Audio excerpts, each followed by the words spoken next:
That was a bit of a disaster. I started using a new application called Streamlabs OBS or OSB, and I attempted to go live from that app, but it didn't go well. As you see, the quality of my video was too high, was taking up too much. Well, let's put it this way. This is a place where there are tens of thousands of people right now, and most of them are using their mobile telephones, and a lot of them are streaming. This is why the quality of mobile network here is, well, reception is not that great. Anyway, so I started my regular YouTube application, seems to be working fine. Although unfortunately you do not see me as clear as you see in the other one. Anyway, I'll sort that out later. Guys, howdy everyone. I would like to invite you to, I hope, the best stream ever that I've had so far, because this is a very unique location and a very unique event. 2 in 1. The location is the Red Square, and it was recently opened for mobile networks. Before, for a few years, for 7-8 years, you could not stream from the Red Square right behind me, because the Secret Service was afraid that people would fly drones over the Kremlin, so therefore they cut all the communications. And all of a sudden, I checked it this August, how far I could get to the Red Square itself, and miracle, I could stream from the Red Square, so I decided to make a stream. So the location is unique, one of my most favorite places here in Moscow, and the event is also unique. Moscow celebrates its birthday once a year, just one weekend, Saturday and Sunday. It's either 1st or 2nd September of every year. And today, last year was nothing. It was cancelled due to COVID-19 pandemic. And this year, well, it looks like we are not, well, the CV-19 is not of a big concern here in Russia anymore, because you're gonna see for yourself. Big Vlad was here early, a couple hours. I think they blocked off the entire square for him. The mayor of Moscow was here.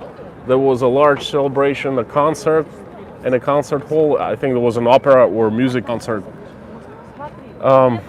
The big bosses, 2 big bosses, said everything is under control. We are looking towards the bright and successful future. The mayor of Moscow announced that the economy of Moscow has bounced back to pre-COVID level. Imagine that, miracle, I don't know, I'll take that with a grain of salt, because I have 2 eyes and I see for myself, and I have brain in my head. Well, perhaps even if it's a little bit, but still I can think and analyze, and what I'm seeing kind of doesn't click with what he just said. But anyway, so I am taking you to the Red Square during Moscow City's birthday.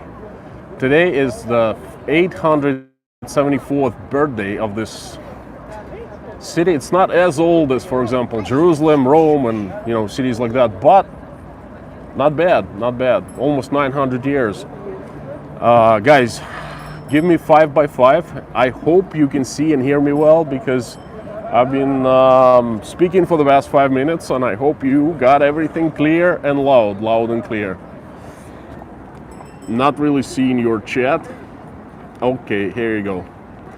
Jason Babila, Kate Spencer, CBCLI, Patricia Bonifant, Crazy Russian Sergey. Guys, this so far I'm seeing the names in the comments, but I see 17 people in the chat. Welcome everyone, welcome. This is September 11 for America and for the entire world. It's a sad day here in Moscow. It just happens to be a celebration of, well, let's put it this way. It's a little celebration of Moscow City's birthday, and it's a little celebration of us, all Russians, getting back to normal, kinda, after COVID pandemic, I can't say it's ended, it's finished, but I can say that it's not the event, quite the event it used to be a couple years ago. Okay, we're not, well, year and a half ago. We're not really freaking out, we're not scared, things are slowly getting back to normal, and I consider this today is a celebration of that. So anyway, so what I plan is on taking you to the Red Square, which is just steps away. You see thousands of people. Red Square is a popular destination anyway, and today is, you know, today is a special day. So people kind of like happy to get out and to get back to life after all this COVID crap.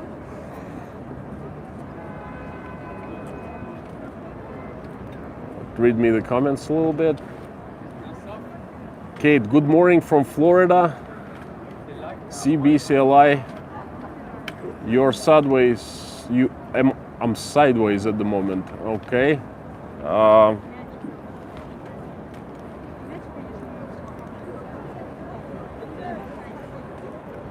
Am I normal now?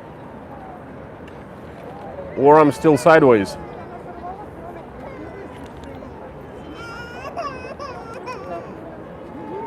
Tidims.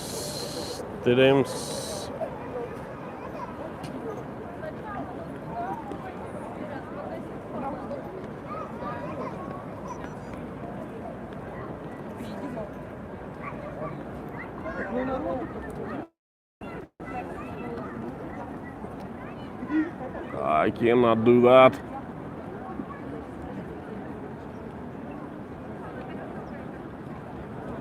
Hang on, I'm having some troubles.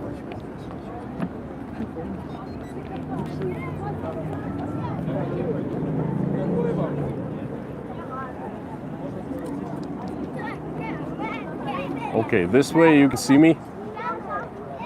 Tilt again.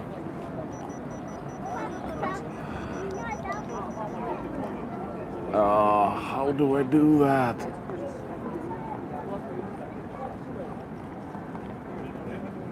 I know I'm a little backwards right now, but I'm trying to fix it. If any one of you guys know how to do that, give me a holler. I'm using standard YouTube application.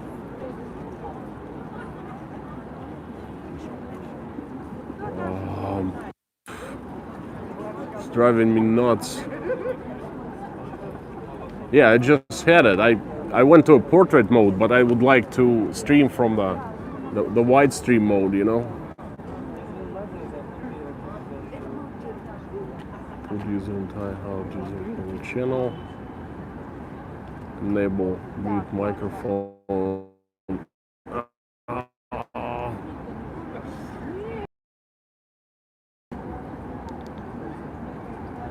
All right, still here, just to prove you. The thing is, I'm trying to stream not in the portrait mode, but in a wide mode, and YouTube does not let me. Try turning the phone the other way. No, it's not working. Hang on. All right, can you guys see me now? Am I still backwards? I cannot read the comments, unfortunately.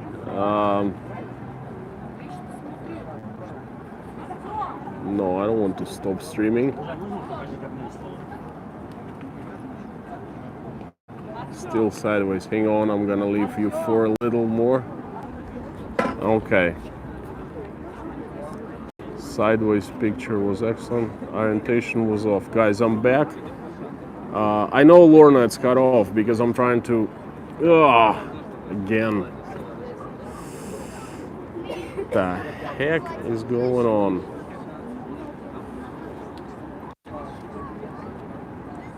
I hope you guys cannot hear me swearing back and forth. Remember that happened in the past? Well, I guess it just adds to the stream.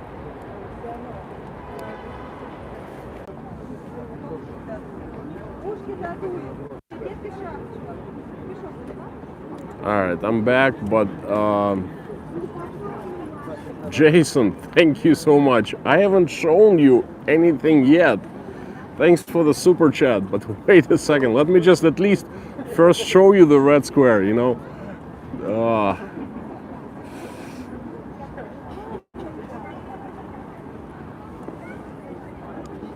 This is what I'm gonna do. I'm gonna take this thing off.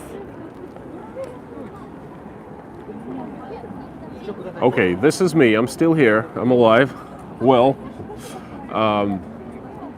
I tried to do. Oh, orientation is locked. I know, but this is a. You see, Lorna, this is a portrait mode, and it's really difficult.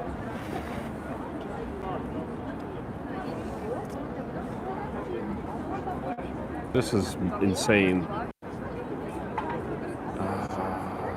All right.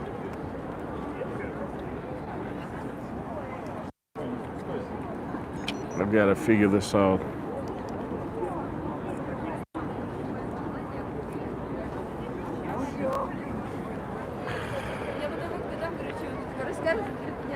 Okay, guys. I guess I will be streaming in the portrait mode this time. I'll try something different.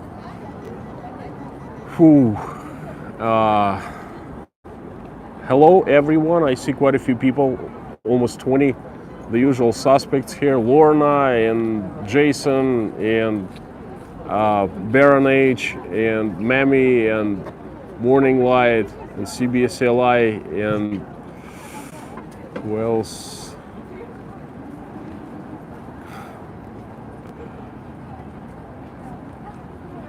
Sergey, crazy Russian Sergey is giving me hints. Yes, I think this is exactly what happened, but how do I fix that? All right. Guys, without further ado, I will try to show you where I am at today.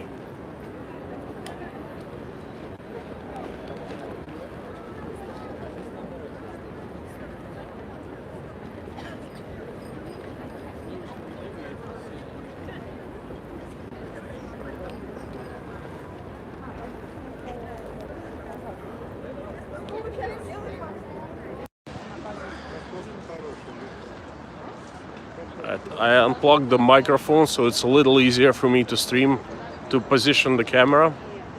All right. Guys, hello again. For the ones who just joined, I'm at the Red Square. There are tons of people because this is a unique event that happens once a year. This is Moscow City Day, basically birthday celebration. And usually this celebration, the festivities are so grand. Not this year. Last year everything was canceled due to CV-19. This year they're allowing people to actually gather, but the mayorate of Moscow, they've arranged so many different events all over the city. They're trying to get people to get them spread as much as possible. But still, Moscow, the Red Square is the location number one for Moscow, for all the people. So this is where I am right now.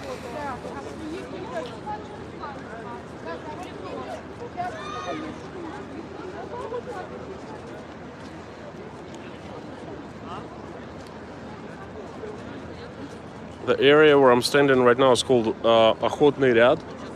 This is kind of the very center of this whole area. In front of Kremlin. That's a huge garden called Alexandrov Garden, Alexandrovsky Sad. There's eternal fire to the fallen in World War II right there.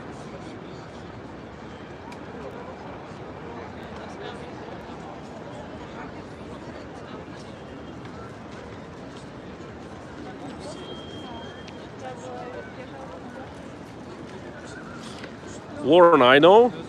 Back 20 years ago, I was in the United States, and I actually had planned on going to World Trade Center because a friend of mine worked there in the building right next door, and I used to frequent a bar on the 107th floor.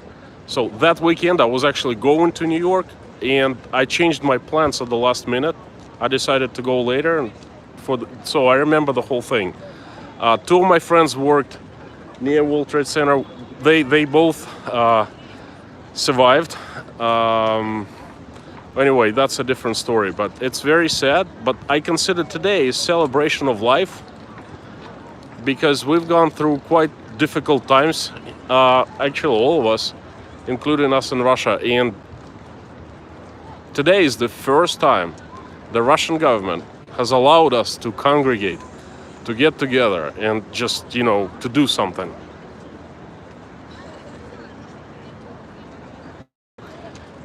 Yeah, the cobblestones here are really old, authentic. I think they're like 200-300 years old.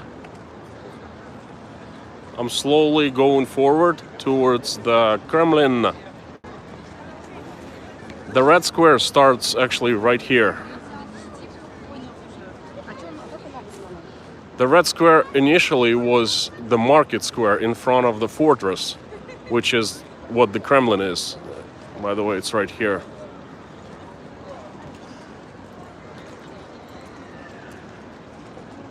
Huge fortress. The Kremlin walls. And there are so many towers, the Kremlin towers. So it used to be, it was used as a fortress. I believe there was some body of water in front of the walls that later disappeared. But the square itself was kind of meeting point for the entire city or town in Moscow back in the days 200-300 years ago. And it kind of is left untouched, just the way it was over the centuries.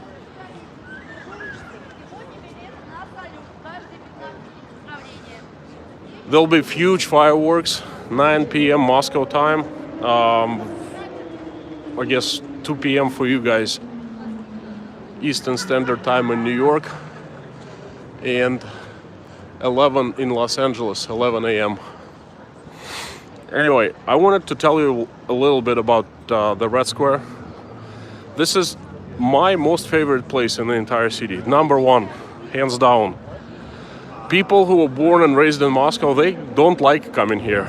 To them, it's like, I don't know, like Main Street or something. If anyone in this stream was born and raised in Moscow, I can only think of Mrs. P, but I doubt she's here. Well, if by some any chance you guys are here, just let me know your opinion.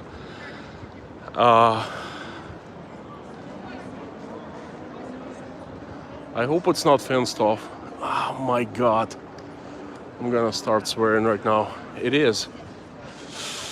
You can see you still can see everything. Well, anyway, let's take a closer look. People who are born and raised here, they don't like coming to this place. But people who live outside of Moscow, I think it's a dream of every single Russian person to actually come here at least once and put a check mark. Been there, done that. Crazy Russian Sergey, please tell me what you think. You are not Moscowite. You were born in St. Petersburg, right? So what's your take on the Red Square? Have you ever wanted to come here and actually see this place?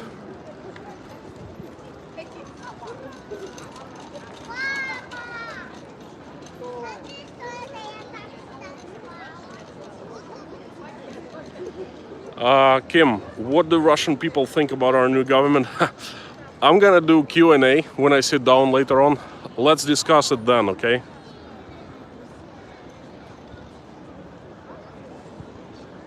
Picture blurry. Hang on. Is the picture better now?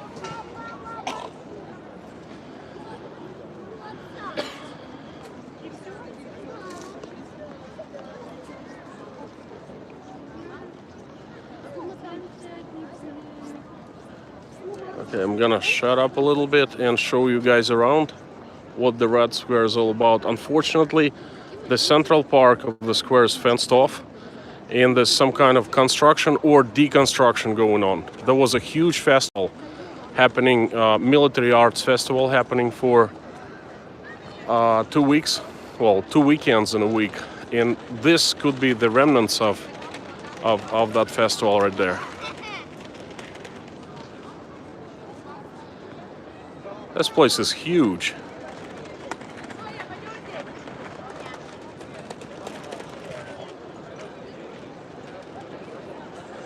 St. Basil is right in front of us. And then the Spassky Tower with the infamous Kuranty, the Russian tower clock. This is State Department store right in front of us called GUM, G-U-M, like gum, but not really gum. A Russian History Museum.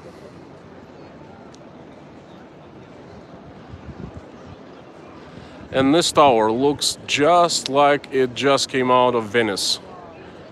Don't get surprised. A Venetian architect actually designed and built this tower. Very strange. This Kremlin is a mix of different architectural styles. I guess different czars were adding different towers to their liking, but people here mostly, well, you see the masked people are Chinese tourists.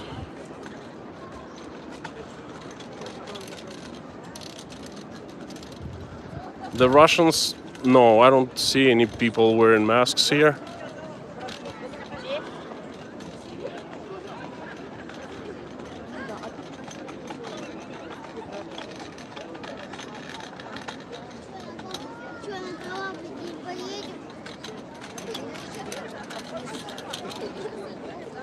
Whoops.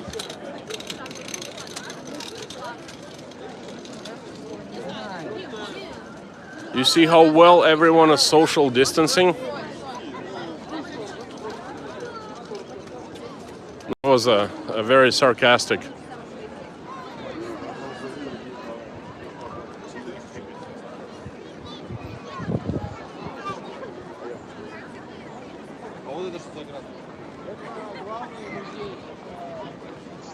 Again, this is my most favorite place in the entire city of Moscow. Love coming here. I used to, well, I still am an amateur photographer, but I used to spend lots of time. I had lots of free time on my hands when I was younger and single. So I used to come here every weekend and people watching and, you know, photograph. I have tons of pictures from the Red Square, St. Basil, inside out, you know, any possible angle you can think of. I know this place really, really well. The Secret Service knows me too. Ah, yeah, there's an accident.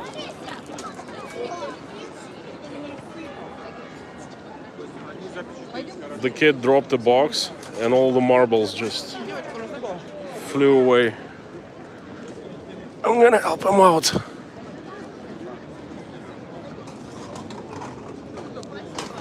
Держите.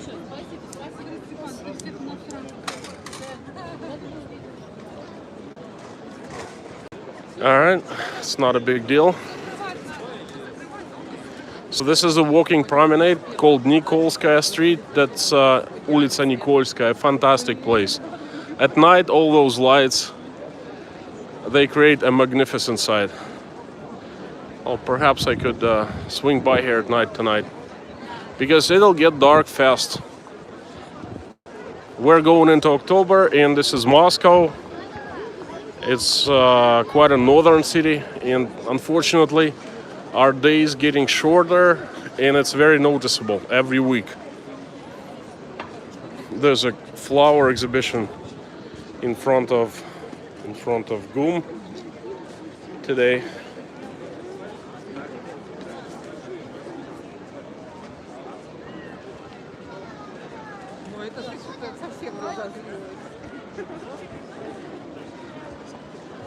I see more people just joined.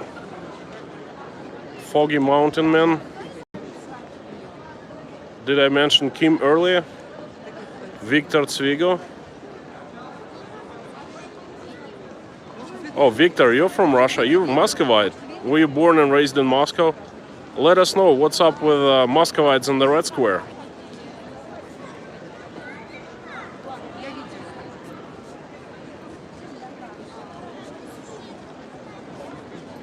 picture small and fuzzy. Is it still the case?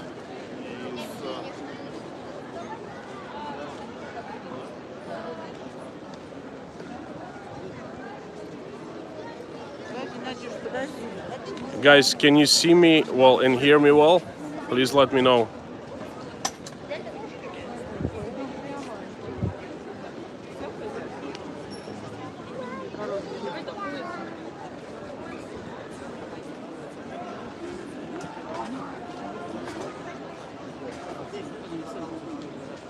Yes, excellent. Love coming here. This is a fancy department store. Basically, it's like, well, I could say I could say it's like somewhat like Harrods in London, not as posh, not as expensive, but it's decent. It's nice to come and check this out. They have exhibitions here all the time. And around this time of year, in August and September, it's flower exhibition. These flowers are absolutely gorgeous. They are inside and out, by the way.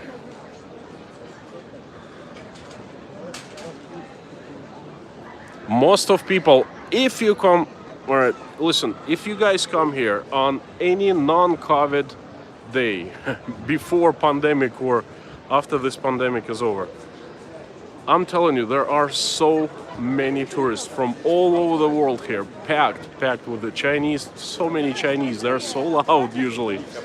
The bus flows of Chinese come here, they just come, run around, take pictures, you know, say wow, wow, wow, wow, and then go. And so many other like nationals, lots of Armenians, lots of Uzbeks, people from former Soviet Union. To them, this is a sacred place, you know. This is like the very center of a Russian-speaking universe. Well, not too many tourists today, like a foreign tourists, because Russia is still closed for the rest of the world. I think most of people you can see are from Russia, because Russians from other countries, other cities other than Moscow, they love coming here too, you know.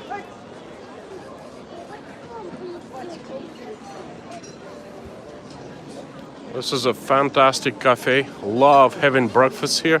I don't do that often, once in a blue moon, but I mean, imagine what kind of a view you have in the morning here.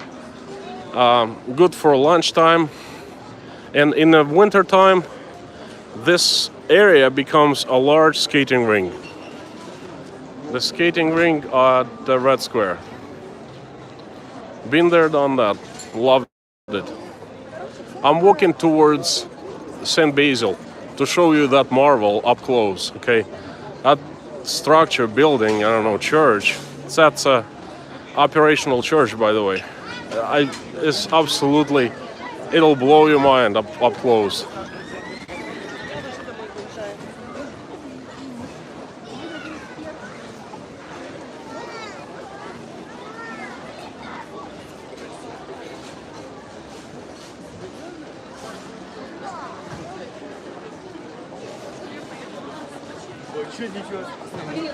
Melanie, hi there. Foggy Mountain Man, 5x5, thank you.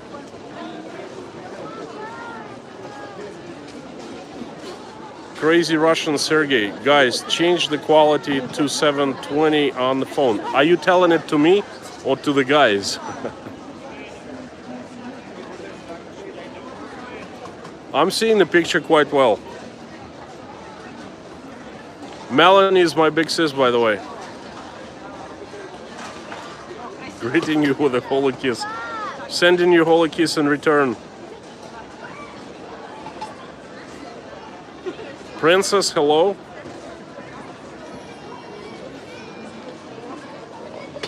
I started the stream from loading up and using a software app called Streamlabs OBS. And it turned out to be fiasco because I couldn't stream. It's crazy.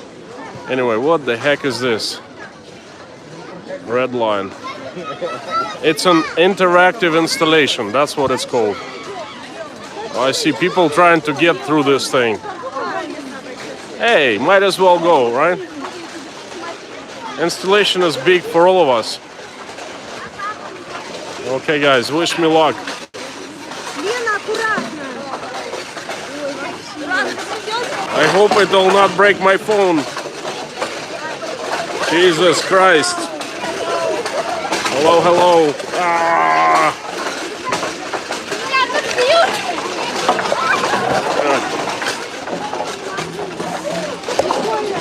Wow, it actually hurts.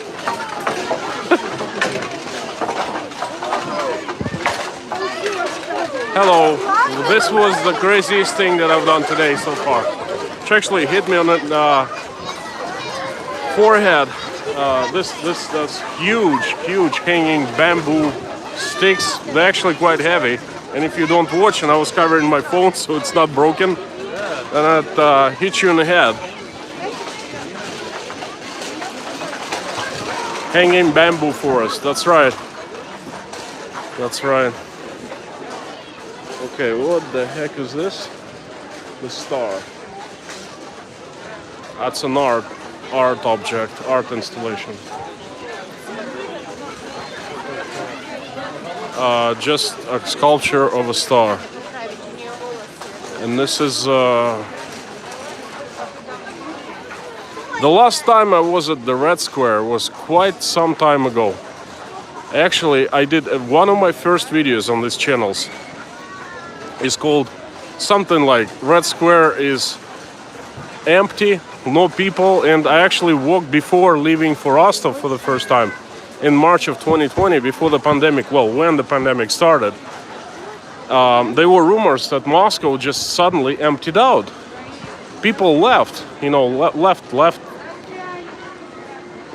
to other places they could run to.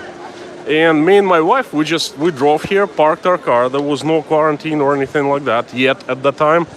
And we came to the Red Square and it was really empty. We were like, wow, this is crazy. This is really scary because Red Square is always like this. Unless you come here early in the morning, 5, 6 a.m., fewer people. But back then it was surreal. No people whatsoever. Check out the video.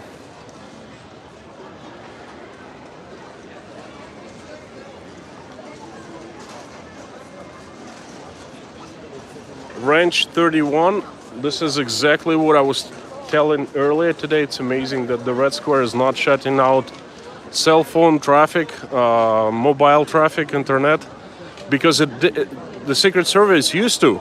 When the first drones appeared, okay, you could get a drone and fly it from the Red Square, from like behind the Red Square, and fly it over the Kremlin, behind the walls and so forth. And the big Vlad's office is right behind that big red wall. But I mean, that's a tall wall, right? But for a drone, it's not that tall. So people would fly drone and do footage, and Secret Service didn't like that. So they decided to make a radical move. They just kind of like encircled Red Square with some kind of equipment that would shut off all mobile traffic. And now that device or that system is off because we can use our mobiles here again. And this is good news because I love this place. And showing it to you and sharing it with you is amazing. Lorna, this place is certainly big enough for all of us and some. Yeah, this is, they've expanded this restaurant. It used to be just a cafe with a few tables. Let me show you back a little bit. And right now I'm seeing quite a few tables, and there's a bar actually. Wow. The original Bosco Cafe was right there, and just a few tables. You had to make a reservation well advanced to sit right on the square. And now, plenty of seats. I like that.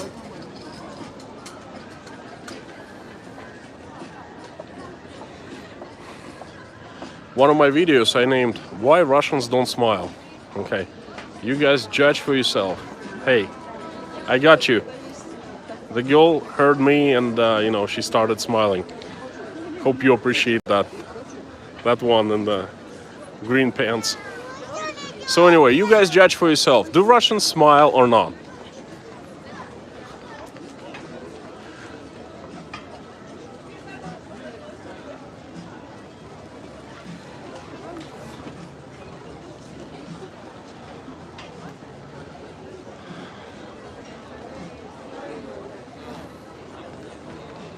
This is the fan stands, okay? This is what's left of them.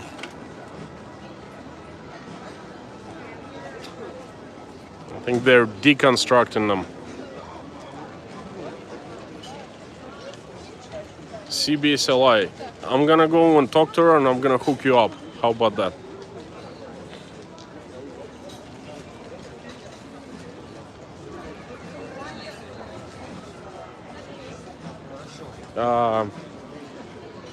She went inside. That's too bad. Hang on.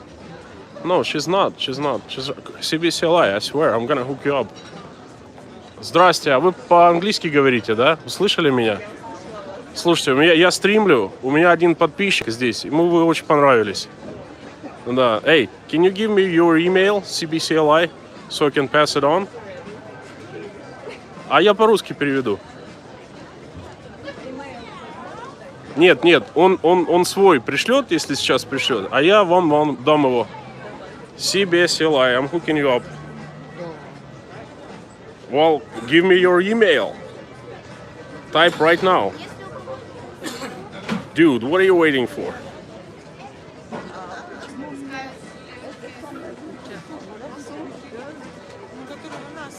Let's get to the action. Я жду, сейчас, подождите. Ну, по всей видимости, он в кусты, да. Так. Я не ожидал сам. Что ж такое вообще?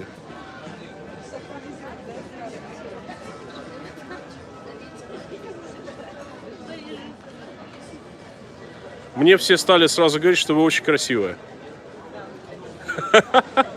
Это так, да. I'm telling the girls that everyone started telling me, like right in the stream, that they're beautiful.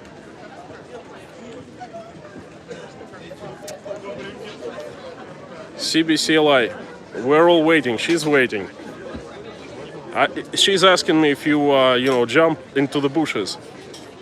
Anyway, если он мне пришлет, я вернусь обязательно. Спасибо.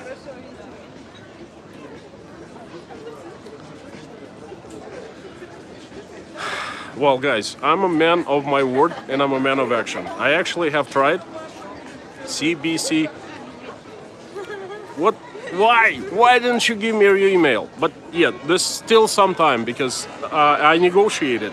If you send me email right now, if you don't want to type it in, all right, just email me. My email is in the information. And I'm gonna pass your email to that girl, okay? I'm not joking. I mean, she said okay.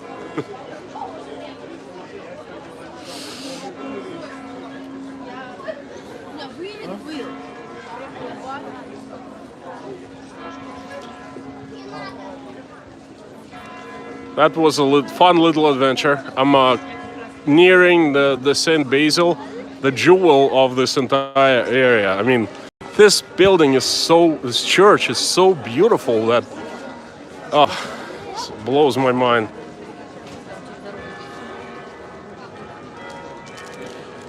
If I wanted to make videos about Moscow and the Kremlin and the, St. Basil, I think I could make 10 videos just from this area about St. Basil itself, about the State Department store, about from the inside of the Kremlin. You can get in there if you want to, places like that. I used to be. Matt, I used to be, but not anymore. I'm a married man, Casanova, yeah.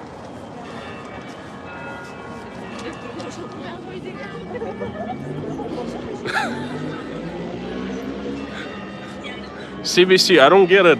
Where's the email? Hang on, I'm gonna put down my camera for a second here. Take a break from walking. Oh yeah. Nice background, huh? So anyway, let me read the comments.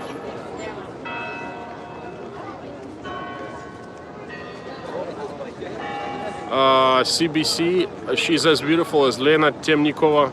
I don't know who Lena Temnikova is, sorry. My wife is watching, Natasha. It was not for me, it was a CBCLI. CBC, I got your email. I'm going to pass your email to the ladies, okay? Because I'm going to go back towards the Охотный ряд anyway, and they just ordered.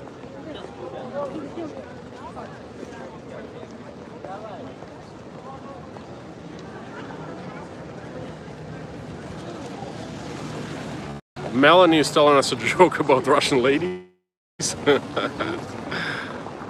What time is it in the Red Square? Southernmost Illinois. It's almost 6 p.m. 5:42.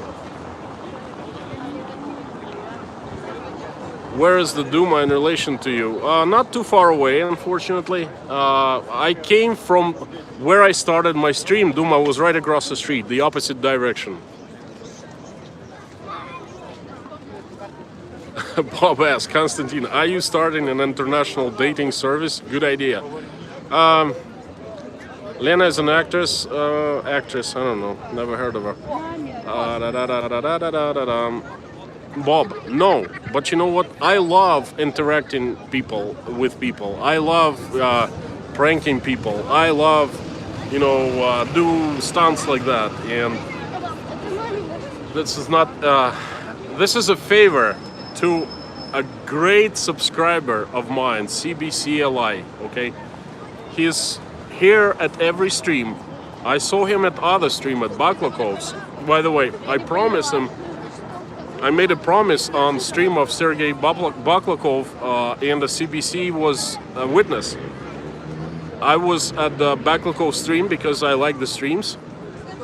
I watch them sometimes, and one of the subscribers was saying that I am at the streams because I just want to, vacuum his subscribers. And I said, listen, I'm gonna make a promise. I'm gonna go on my stream and I'm gonna tell everyone, go and watch Baklakov streams, okay? And CBCLI is a witness. So I did that. I'm a man of my word.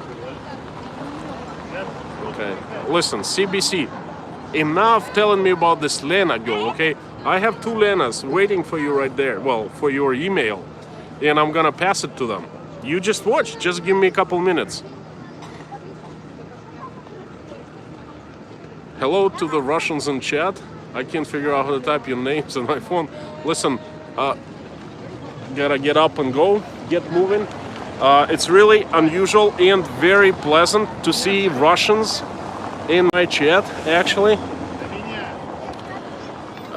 This is the most famous place in entire country of Russia, right here. This is the Spassky Tower, Kuranty, the star, the symbol of Russia, right on at the very top of what is this? Spiel? I don't know how to say it in English. That peak dome or roof. Right next to it, there's St. Basil. And we're looking at Lobное место. This is the executioner's corner, where they used to cut off heads of criminals 100 years ago. It's still standing, still the way it was a long time ago. It doesn't serve the purpose anymore. The KGB has found better ways. I probably shouldn't be saying it here. Alright, this is the St. Basil and some kind of unpleasant structure right in front. Oh, looks like it's closed for renovation or something like that. I was hoping to take you inside. Let's go and take a closer look. There are so many secrets about the Red Square, I know. Guys, the best restroom of the entire Red Square. Friend of mine, Zangiev, another fellow blogger, you guys go and check out his channel. He told me a secret yesterday. I told him that I was going to, go and stream from the Red Square. He said the best toilet, bathroom, WC, is right there. It's very clean, it's free, it's like nicest around here. But anyway, I know so many secret spots here, and I am planning on making a video about them. Like 10 secret spots of the Red Square. If you know and come here, you will enjoy this place so much more. And this is the St. Basil. I think if you are given, you know, if you were to pick, if Russians were to pick just one picture of Russia, like a symbol, that would be it right here. This place is so beautiful, it's a marvel. The architect who designed and built this place, Ivan the Terrible, actually cut off his eyes after the guy was done. So he could not reproduce and build another one like this somewhere else in the world. I'd love to. Susan M., I would love to get the Lost Library. Morning light, yes, that's true.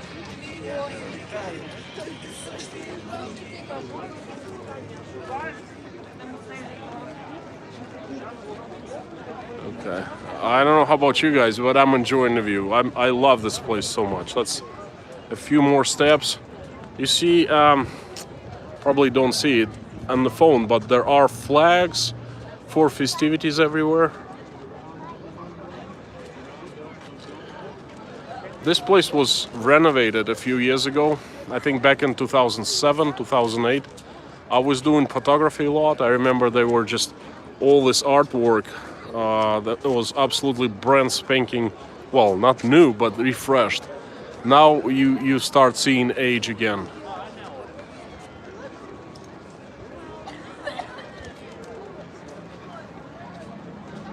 Usually you can walk inside.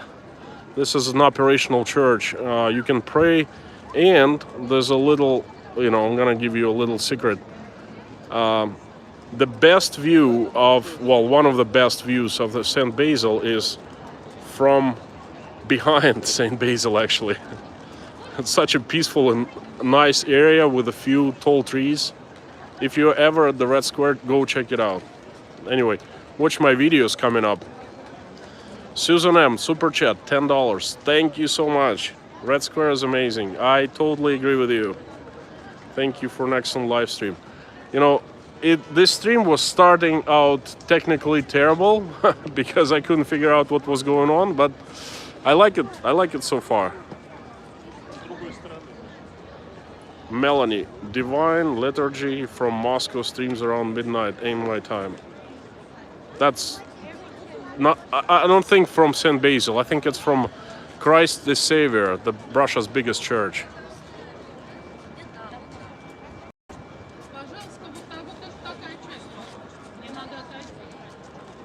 Princess. Oh, that's not to me. Okay. Beautiful. Morning light. Can we go into the church sometime? Yes. Yes. I'm going to check out right now what's going on. What kind of, why this is fenced off, okay? Is it temporary or... is it temporary or permanent restoration of some kind? I know they had just they just finished restoring the walls. You see, the walls look brand new, and the Spassky Tower looked brand new. It was all fenced off for the entire year, I think. But now it's all open. I hope that we will be able to get inside of St. Basil soon. But guys, if you want, I can stream more from this place because, again, this is my #1 place in the entire city of Moscow.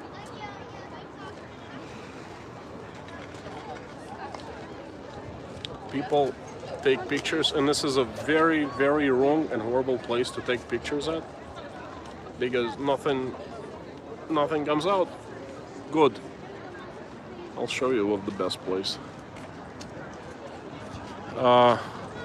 You go up right there by the wall, and the best view of St. Basil from there. You take pictures there. Never on the square, because there are so many people. It's almost jammed. Always someone in the line of sight. Terrible. That place behind me by the wall is the best.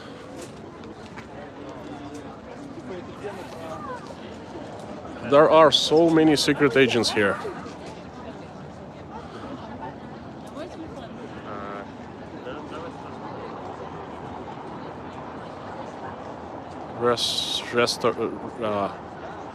there are restoration works. Let me see, 2020. Yeah. That's a bummer, guys. We're shit out of luck because they're gonna last until next December. What are they restoring? Right here. This is the very famous monument to two people who saved Russia. One of them is a regular peasant, another one is nobleman.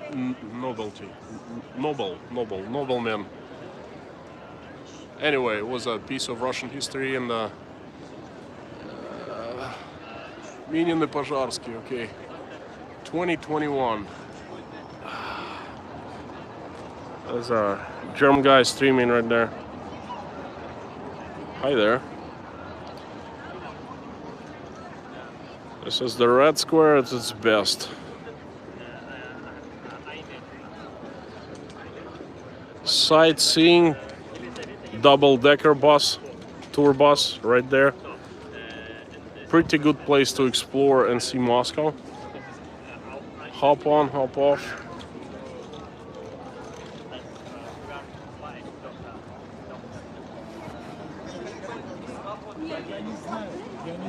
Раньше люди были такие.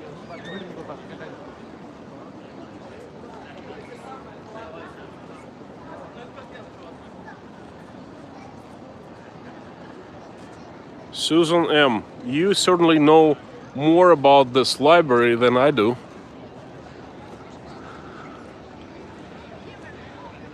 Okay, so this is Lobное место, right? That's what it's called in Russian. Basically, there was the space where they executed people. They chopped their heads off. What happens now is you can get pretty close and see this place. And if you take a coin and throw, and the coin lands right inside of this very sinister stone. You see, that's the original stones right there. Everything is untouched, okay?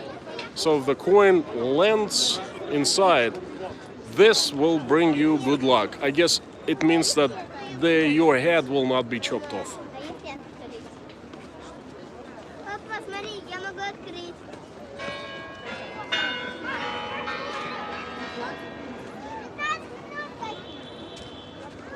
Every 15 minutes, the tower clock bell rings. Every hour. It rings for a long time, for a minute.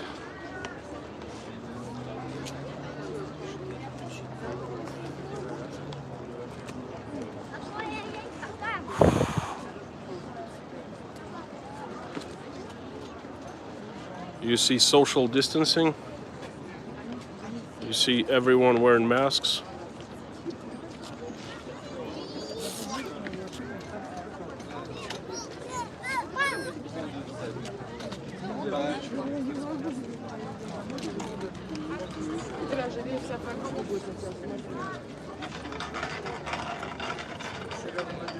We have 33 people. Guys, if you just joined the stream, I'm in the very heart of Moscow, in the very heart of Russia, and I guess in the very heart of Russian-speaking world, on the Red Square, in front of a Kremlin, and right in front of the St. Basil. My absolute most favorite place in the city, and perhaps in the country. I'm walking back towards Охотный ряд and CBC. I haven't forgotten about you, brother.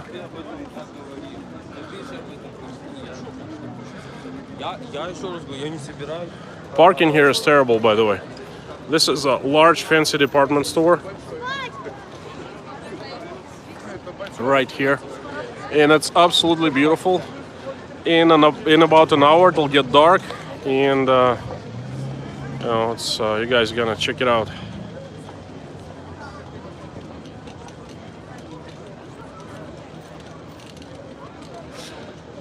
Melanie, I'm not sure, but most likely yes. Muslim population has been increasing, and we have quite a few of them. In the place where I live, it's a brand new, how should I say, brand new development.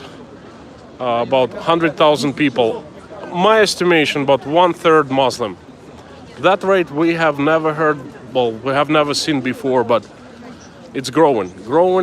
You see, Christian, Eastern Orthodox Russians, they're fleeing Russia. They running towards the United States, Europe, Canada, Australia, and we have lack of people. We don't have that many people to work, right? So the Russian government vacuum cleans all the people from Uzbekistan, Kazakhstan, Tajikistan, Turkmenistan, and they're Muslim. And now Afghanistan, very Muslim. This is what's happening. Anyway.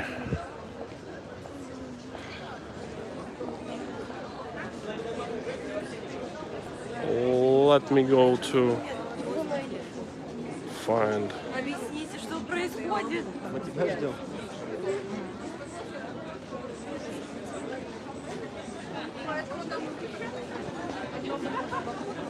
I'm trying to locate the email of CBCLI. Hang on one second. Where is that?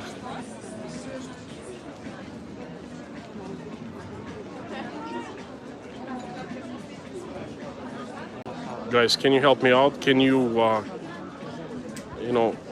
comment once again the email that I need to give?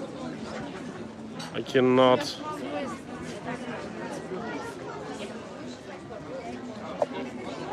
Cannot find it.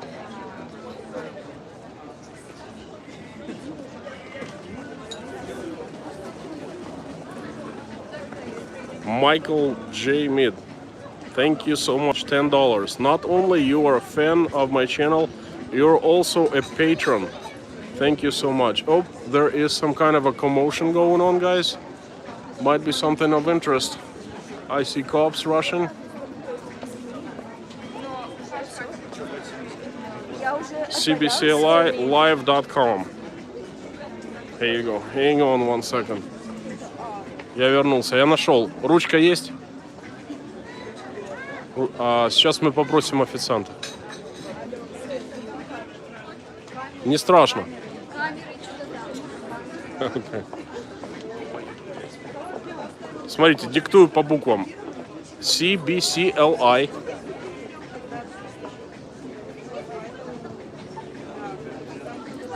CBCLI. So I'm taking the telephone. CBCLI at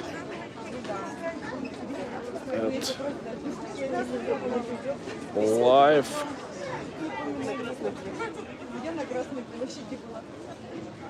It's really difficult to hold a camera in one hand and type in another one. So, brother, you owe me. Is this the right one? CBCLI live.com. Спасибо вам большое. Напишите ему, очень хороший человек. Да, такой симпатичный. Спасибо, удачи и хорошего аппетита.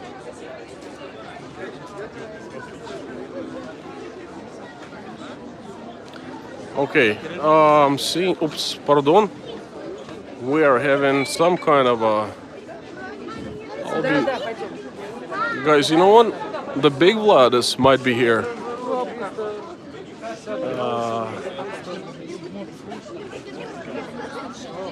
Можно чуть-чуть пройти туда?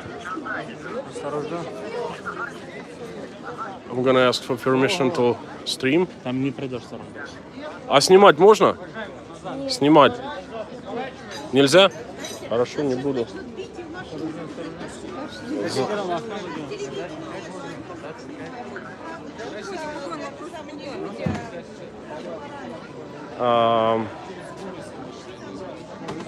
Well, that's interesting.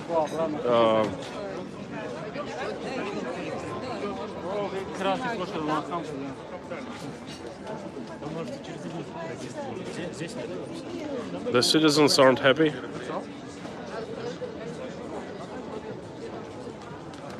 Citizens are not happy.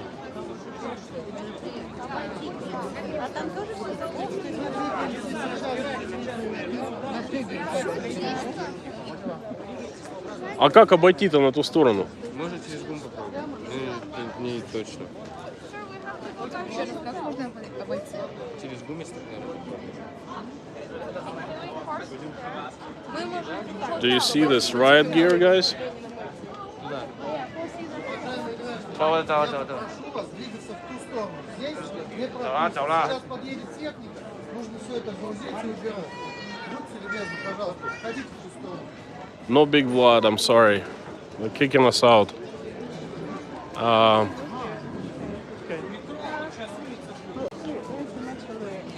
I was gonna say, guys, I'm risking my life for the stream, but no.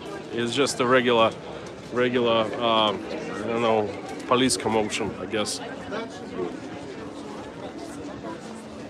Everyone is upset, to say at least.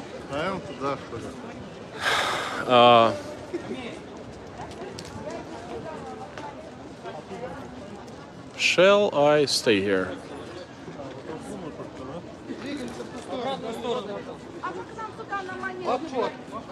Прямо налево. They're actually kicking us out. Едет сейчас техника и будет. I think Big Vlad is here. I'm just gonna hang out here until they actually push me out. Так если техника там, мы здесь постоим просто, поснимаем тут. Что? Оцепление нельзя, пожалуйста, включать. Нельзя туда? Смотрите, там вот кричат что-то. А что там? Демонстрация какая-то? Fucking A. Guys. This is opposition march or something. Holy shit. Все, теперь можете. Можно? Да, конечно. Круто. Технику отменить.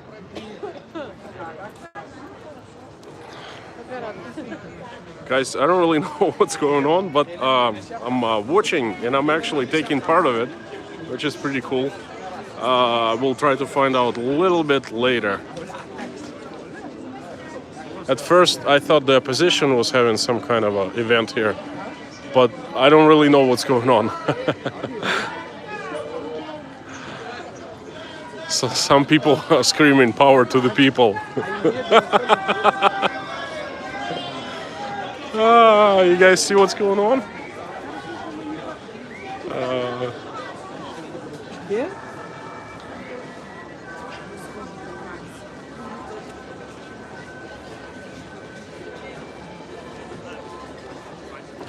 Melanie, face masks are not manly. You could say that to police here, but maybe not in Moscow. Melanie, I'm lucky enough for the police not really giving me a hard time for streaming, showing their faces and the whole 9 yards, you know. I've been pushing it.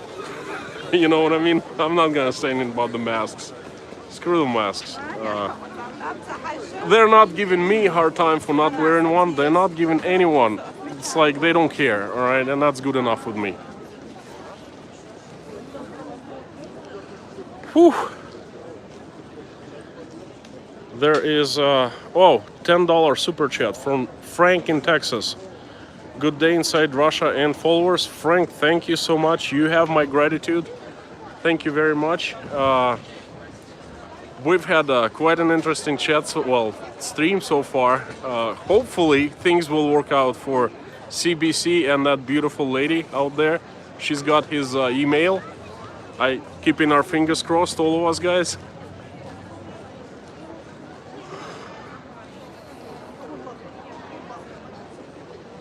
We have 37 people. Wow, that's great. Great. I'm going to walk on the Red Square a little more.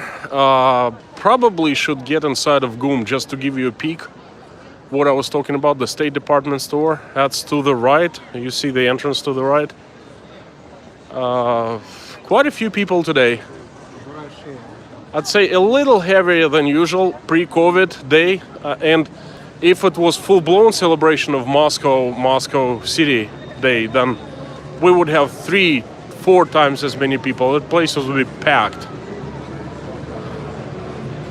We are getting inside. The security guards, they just don't care. They're not looking at us, looking the other way. This is another little secret. This is one of the good spots to take pictures and actually observe the Red Square. Check it out. This place is right across the square from Lenin's mausoleum, where Lenin is.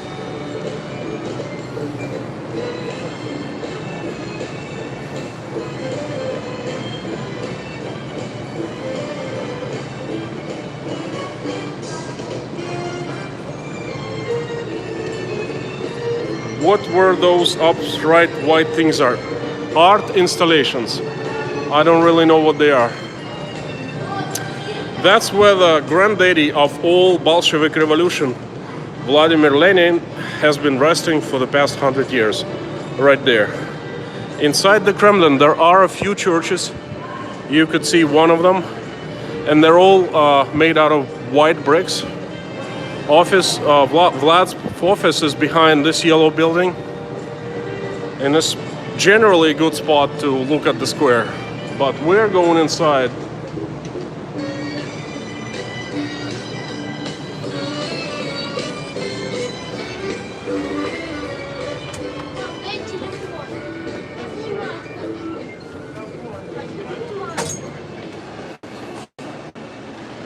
Just a quick run. I hope the signal is strong here. This is the meeting point. We're at the very heart, very center of this department store. This building is over 100 years old, I think 150. It used to be an indoor farmers market. You see, it was developed to protect, vendors from the elements. Roof is marvelous. It's really a piece of art. And I think the vendors, they're all located here, the shops. So basically this entire department store consists of the lions, 6 lions like this. This is considered a lion. Okay, and it's absolutely fantastic. It has high fashion brands like Valentino, Versace, and expensive clothing, apparel, things like that. Absolutely beautiful. It has tons of little cafes, of course. Well, not tons, but quite a few coffee shops. Probably should get a coffee now.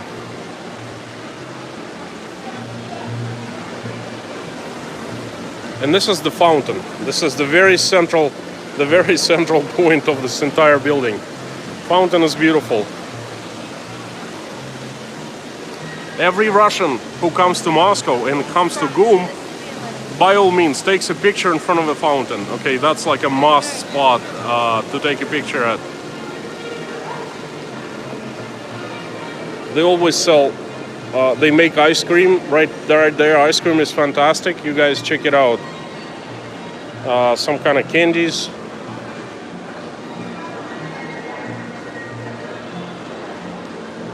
I'll show you another lion real quick.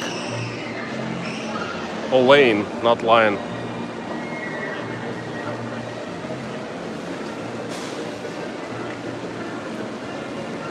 This is the central lane.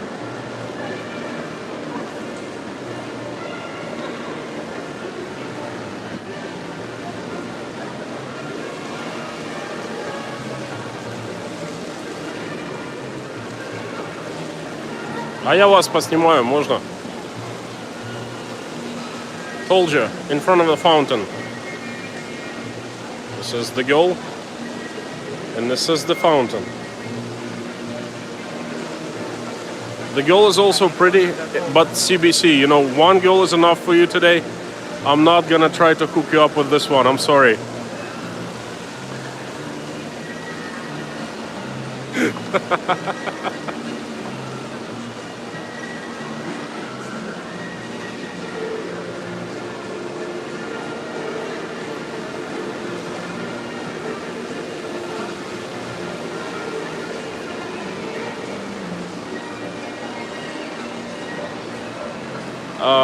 Guys, this is another lane.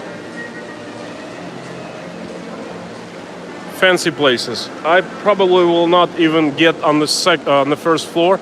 I will hit this place for another stream. I will leave this place out for another stream. I will come back here because there's so many places we need to go to today.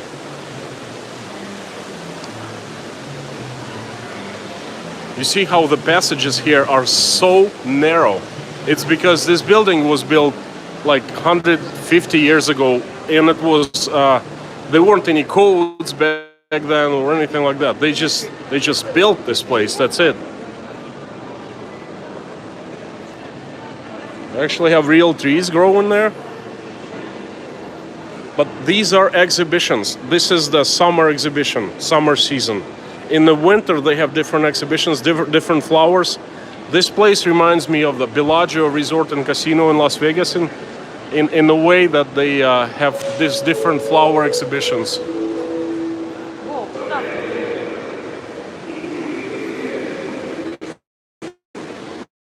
Social distancing, check it out and appreciate. This is how we social distance in Russia. Ooh, back to the Red Square. Back to the Red Square. Oh, another photo shoot.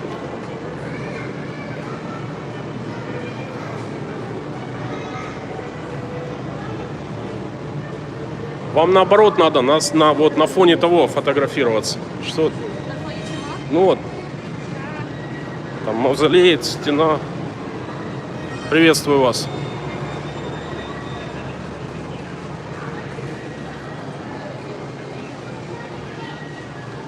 Okay, guys, I start getting hang of it. I start picking on the security guards, you know. The next thing I'll be picking on cops. Yeah, if you meant this thing, it's in English, right? There is a label in English. You read for yourself what the heck is this. Stable composition, that says. Created by Roman Yermakov. In 2020, sculpture from the dancing axis of the fifth dimension project metal frame. All right, I'll show it to you, but I'll be reading. Expanded polyester fiberglass paint lacquer. Stable composition is a part of dancing axis of the fifth dimension project. Blah, blah, blah, blah, blah. Well, anyway. Probably paid, well, don't quote me on that, but I was just making a suggestion. Paid by the taxpayers? No? Expensive? A bamboo forest.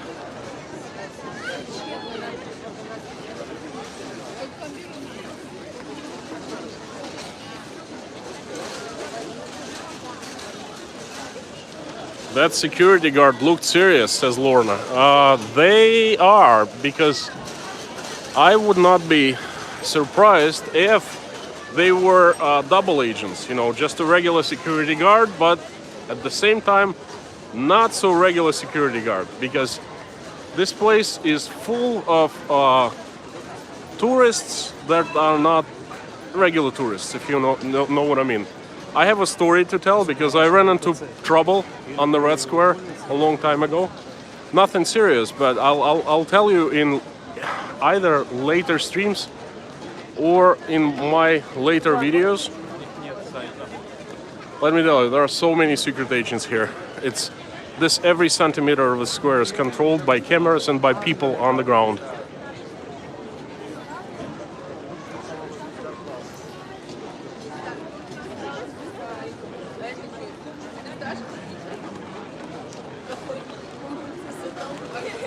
Guys, we have almost 40 people. Before coming streaming today, I had a desire to make this stream the best ever. It was starting out as the worst ever.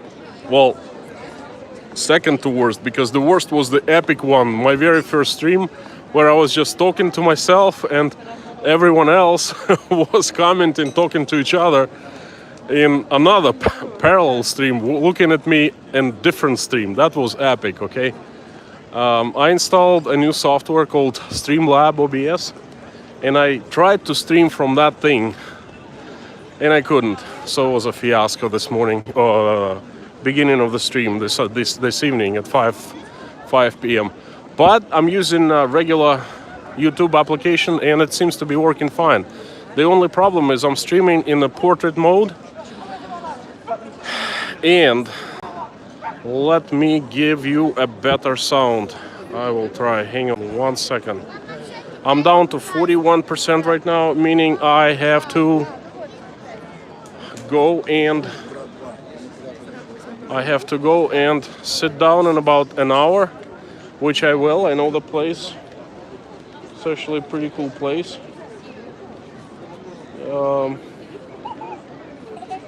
Hang on 1 second.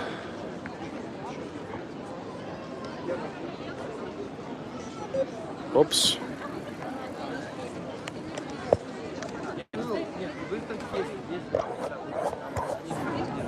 Wiping off camera a little bit. Hang on, guys. Don't leave me. Everything's fine. It's just I hooked a better microphone. I hope this. We are back, and I hope there is good audio. But it's much more difficult for me to stream this way. Anyway, I'll tell you later about it.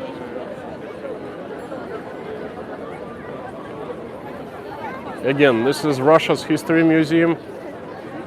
I'm ashamed to say that, but I've never been to this building before.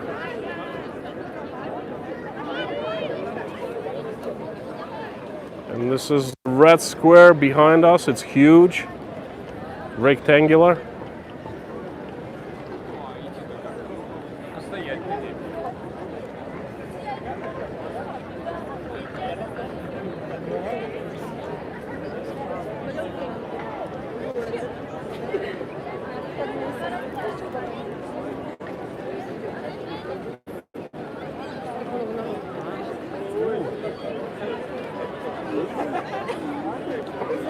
Okay. Again, this is Nikolskaya Street. This is the walking promenade. Fantastic place. Bunch of places to eat, to sit down. And if you guys ever do at Square, never go to the underground mall, which I'm going to right now because I know a place to sit down, which fits like my purpose. But if I wanted to eat there, no. This place is packed with small diners and cafes and restaurants. And there's a little, very old church, famous, I'm not sure for what, but you know, a lot of Russians come here. And these are called the gates, something gates, I forgot. They are newly rebuilt because, anyway, I forgot the story. I remember they rebuilt them after the fall of Soviet Union or something like that.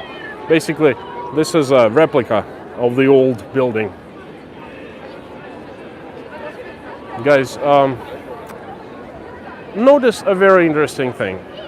There are a couple mascots, okay, of History Museum.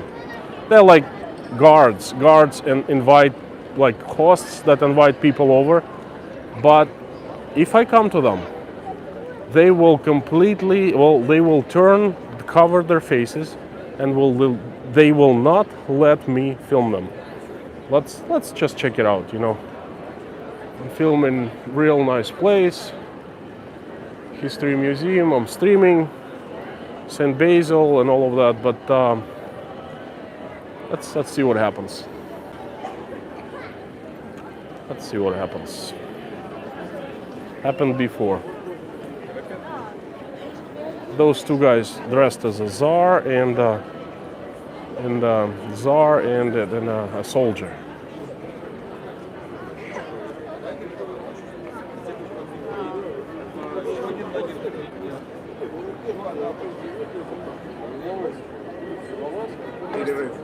Here, smoke break, no problem. I'm from Chertanovo. From Russia? Да. Это здесь, Москва. Простите. Ничего. Can I film you a little bit? Can I film you a little bit?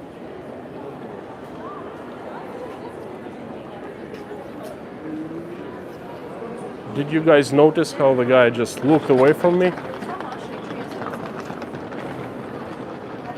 Does it tell anything? I'm just thinking, just thinking aloud. I've done that numerous times. I wanted to take a picture with them, but aggressively, like when I was speaking Russian, they aggressively would turn me down, completely like cover my camera, and if I pretend to be a foreigner, they just turn away.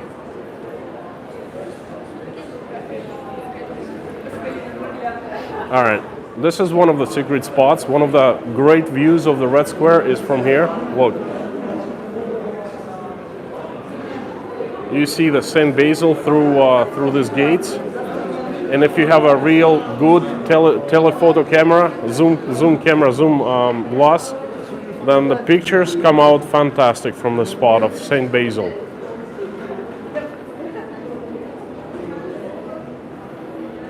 Someone was asking me about State Duma, which is a Russian Senate, and let me introduce you the State Duma right here.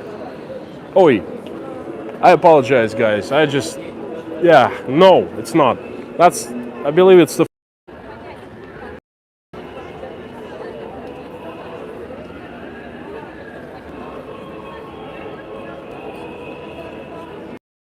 connection. Again, there are so many people. Perhaps Big Vlad is around. He was 3 hours ago. He attended a conference in my signal. Okay, so I'm trying to move away from this place. Hi there. Do you speak English? No. No. Okay, that's good enough. Very friendly people. Now, my plan for the next few minutes is, this is Охотный ряд. This is another square. And this is the beginning of Tverskaya Street right there. The Russian State Duma is that building right there. So I'm going to take you to Alexandrov Garden, which is in front of us. Just a quick look at the eternal fire in honor of the fallen in World War II, the Russian soldiers and the Russian people. And then I'm going to go down to the underground shopping mall, which is also right in front of us, okay? We're just seeing its roof right there with the fountains. But inside, I know a place where I streamed before. They have decent signal. It's quiet, no music. And they have somewhat decent coffee. So that's what I'm going to do. This is we started our stream a couple hours ago. It's been fun so far. Thanks guys. There are 26 people left. We were up to 39 at some point. Great, thank you. I want to make this stream the best one ever, okay?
normally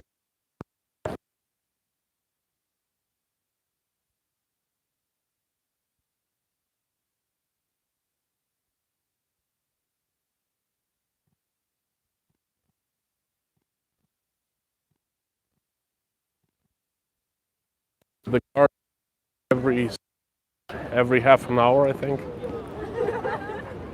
There you go.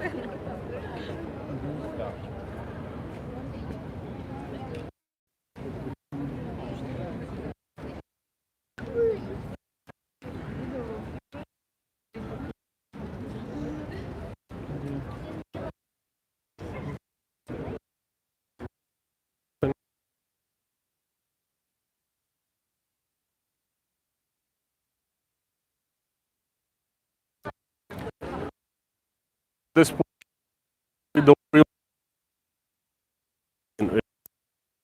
and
this is where I am going to. Not to KFC. No, KFC is right there.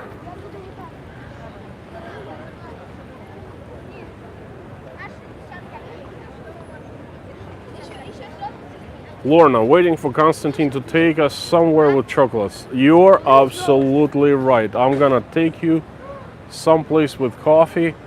You see, I don't need iced coffee anymore because it's, Moscow, as you all know, is tropical and it's nice today. It's like 70, 68 perhaps, but usually at this time of year, I need to warm up more than I need to cool down, you know what I mean? So, but I'm certainly taking you to someplace with chocolates. Okay, let me do this. I will show you the money. Oh, wrong way. Tons of different monuments, statues, artwork here.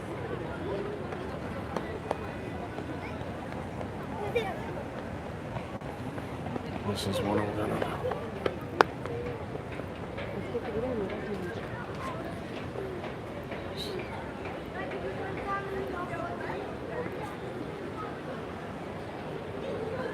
Okay, guys.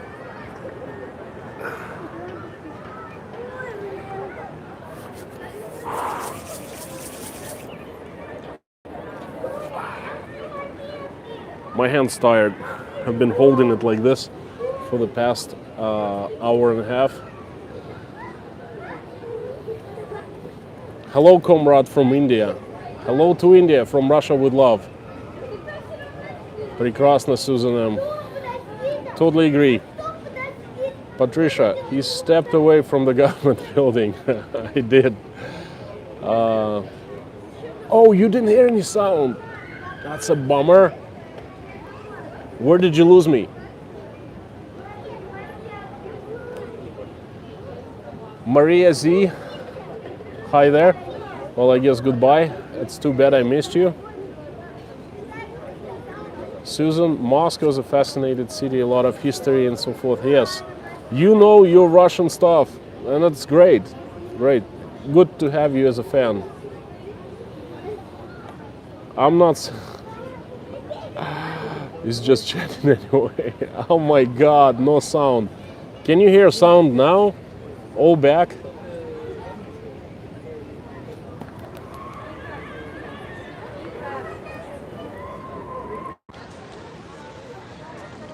Guys, is sound back?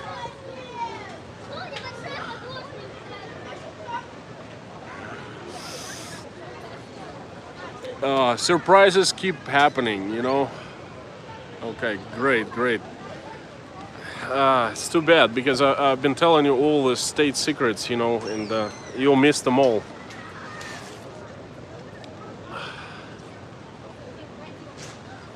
Whew. I was just pausing for a second, and thank goodness, because I didn't know I didn't have any sound. So whereabouts, location-wise, did you lose me? Before I entered Alexandrovsky Garden or after that? Lorna, it's kind of difficult to stay away from the government buildings here because I'm in the middle of the government's heart. Everything here is the government building, you know. Why Mother Russia have K-pop boys? K-pop boys. I don't know. I guess that's how bad American influence is on the Russian boys. But I totally agree with you, as dude. You know, I like rock and roll more than K-pop. Rock and roll rocks and rolls. You know.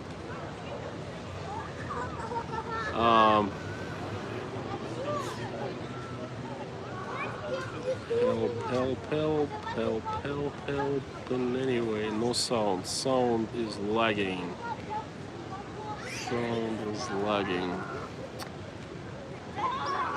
Good audio inside and audio dropout. No, now of course I'm seeing everything, you know.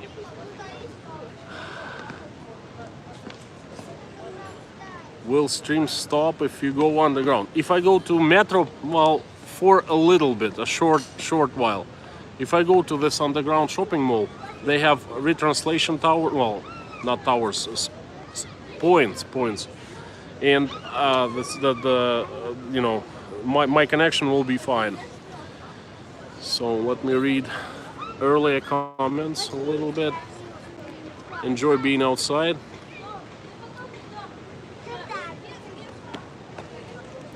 Constantine, we missed a lot.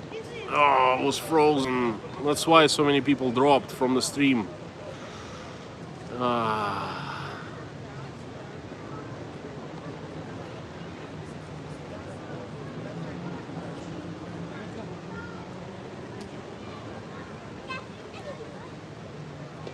Russian Michael Kingsworth. I'm not sure if you guys got it or not, but Michael Kingsworth made a pledge to my Patreon account of $20. I would like to thank you, Michael. I'm reading your message. Russian cities appear so clean and beautiful. The people seem to be happy and out having a good time. Today, yes, because we are so tired of not being able to get outside and gather and have a good time, that everyone, despite not bad, but not perfect weather, you know, we just out and about. I mean, you've seen so many people coming and just getting back to normal life, okay?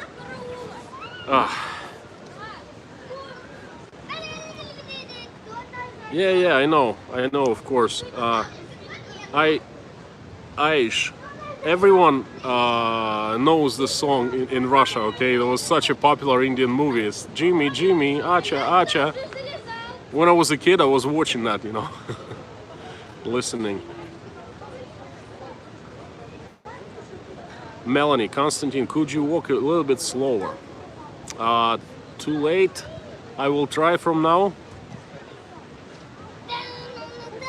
Okay, so let's go back to walking. I'll show you where I am. This is the underground mall. There's a large fountain installation. It's lit up at night, beautiful. Kids love, jumping on here. And of course, many times I've seen kids actually sleeping and going boom, boom. Michael almost did that once, and oh boy, it was close.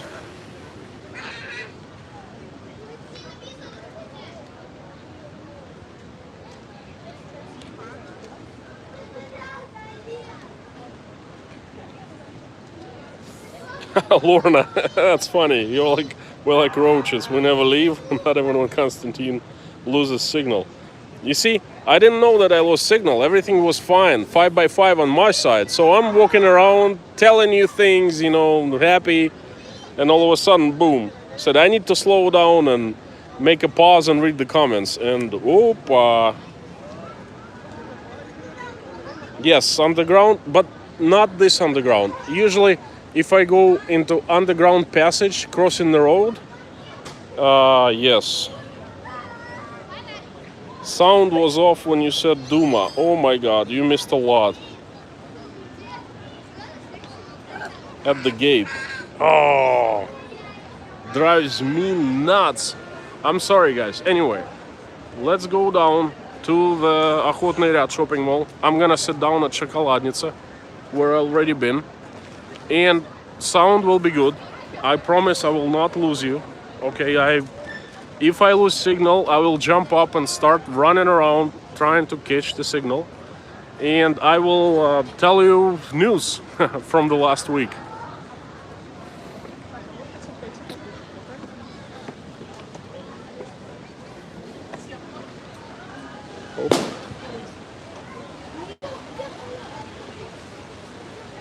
I think we can go through to the shopping mall. This is a little cafe.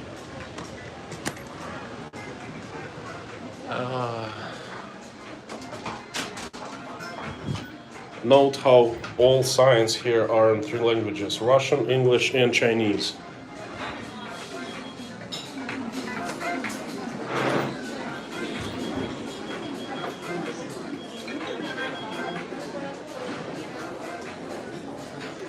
This is a little cafe with Russian ethnic food. Not my favorite though.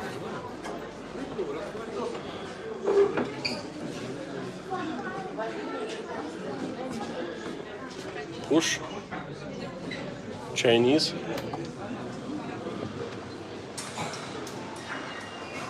Здравствуйте.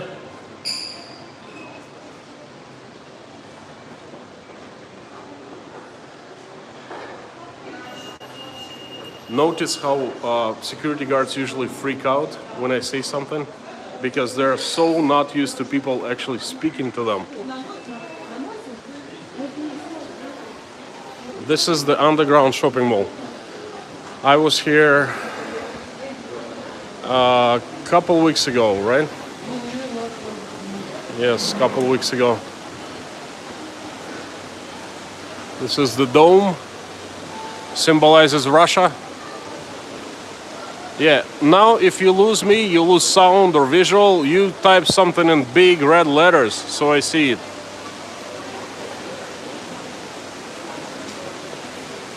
Susan M, you're leaving.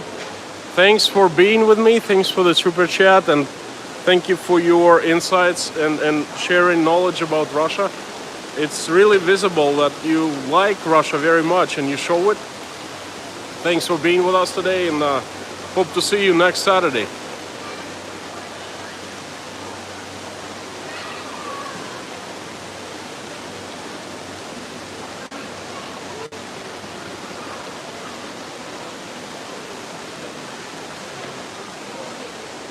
And this is where I'm going. No, not to the vans. I'm going away from the fountain because it's making too much noise. Beautiful fountain though. Italian Renaissance style.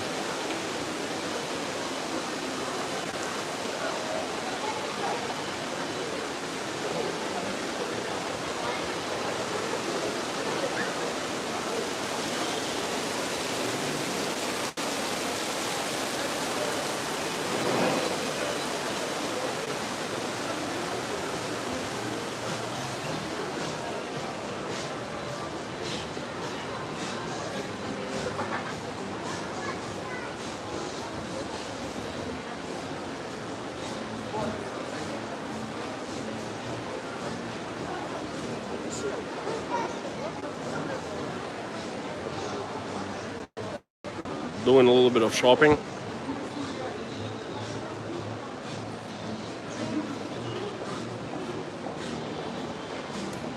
I like this brand of clothing. It's Japanese. It's Uniqlo. I don't know whether you have it in the States or not.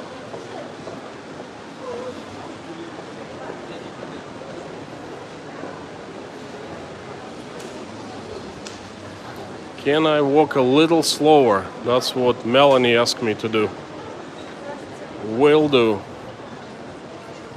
It's more difficult for me to control the camera when it's in portrait mode.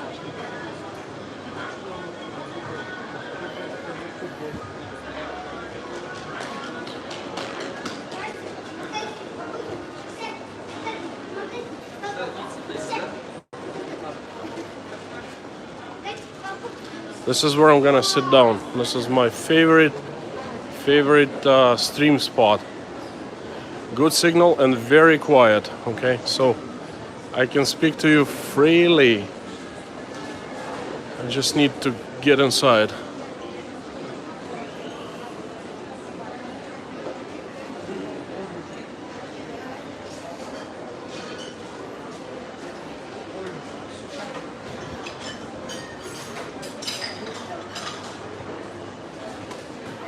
There you go.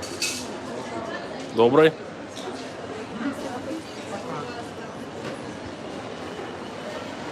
This is where I'm gonna sit.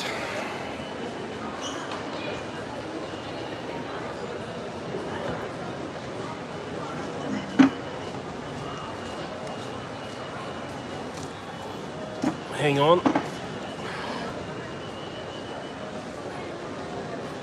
Oh, tired. Спасибо большое.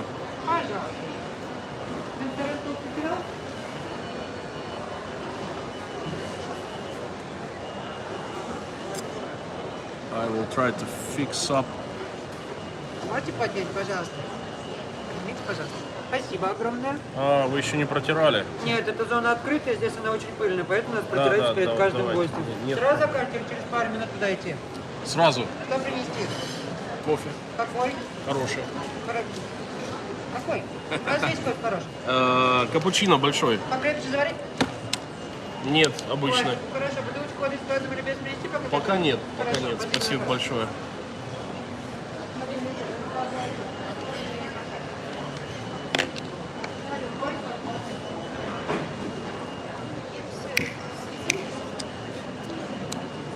I see, that's the problem, you guys. I'm having some hardware problems. It's not.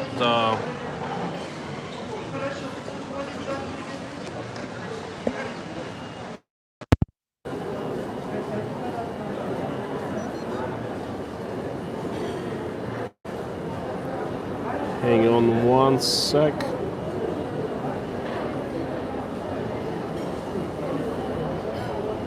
There you go. Sound should be good. Is it any good?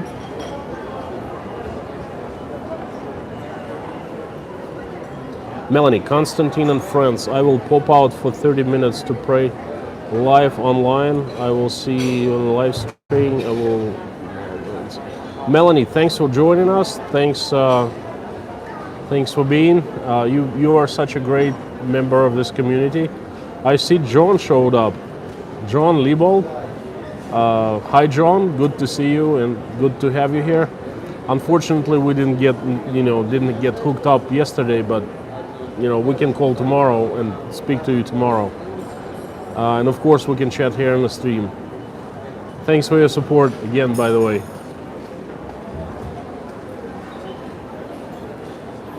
John, new season winter clothes on sale. How are the prices for a good winter coat? They vary, from 10,000 rubles, from $150 to infinity and beyond, to a couple $1,000. Prices gone up since COVID. Yes, they have about 30-40%. Food 200%. Everything's going to hell. 5x5, Lorna, thank you so much. Again, for the ones of you who just joined or recently joined and not from the beginning of the stream, guys, I am in the center, very center of Moscow, the very heart of Russia, the very heart of Russian-speaking world. And this place is called the Red Square, the Kremlin. We are having a Moscow City Day celebration. About a few dozens of thousands of people here. Place is not packed. I've seen it much busier, but anyway, it's pretty good crowd. People are celebrating ability to being able to go out without masks, without social distancing, without all that crap. Well, basically we've been doing that for all along, but it's just the government kind of has stopped giving us hard time about it. Okay, there is a reason for that. A lot of people saying that the government has been really toying with us because the elections, federal elections, are coming up on September 19th, and some people are saying wait until September 19th. The election's gonna pass. We're gonna have another lockdown. Things will turn nasty. We will see very soon. I hope it's not the case, but knowing the Russian government, it would not surprise me that much. Oi. 32 people. So we are in Moscow. I've done quite a bit of walking, and today's stream is very special in many ways. Well, the first way is, and very unexpected way, is CBCLI was hooked up with a beautiful lady. Just happened. I mean, that was a very spontaneous thing, and you guys have seen it all.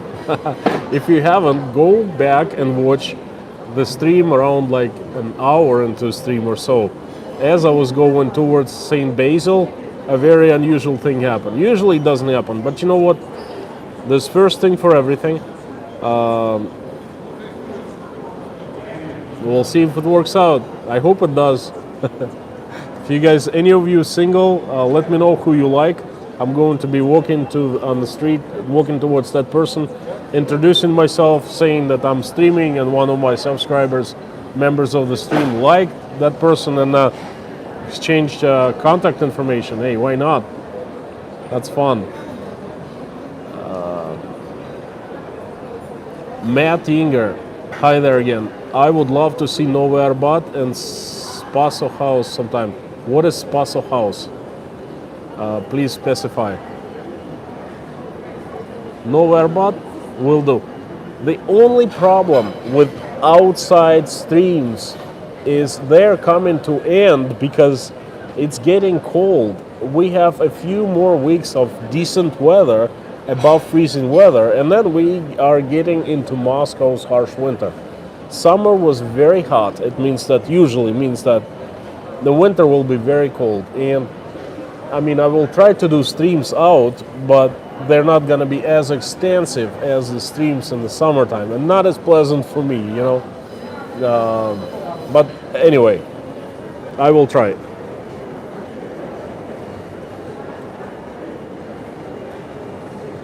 Melanie, again, thank you so much.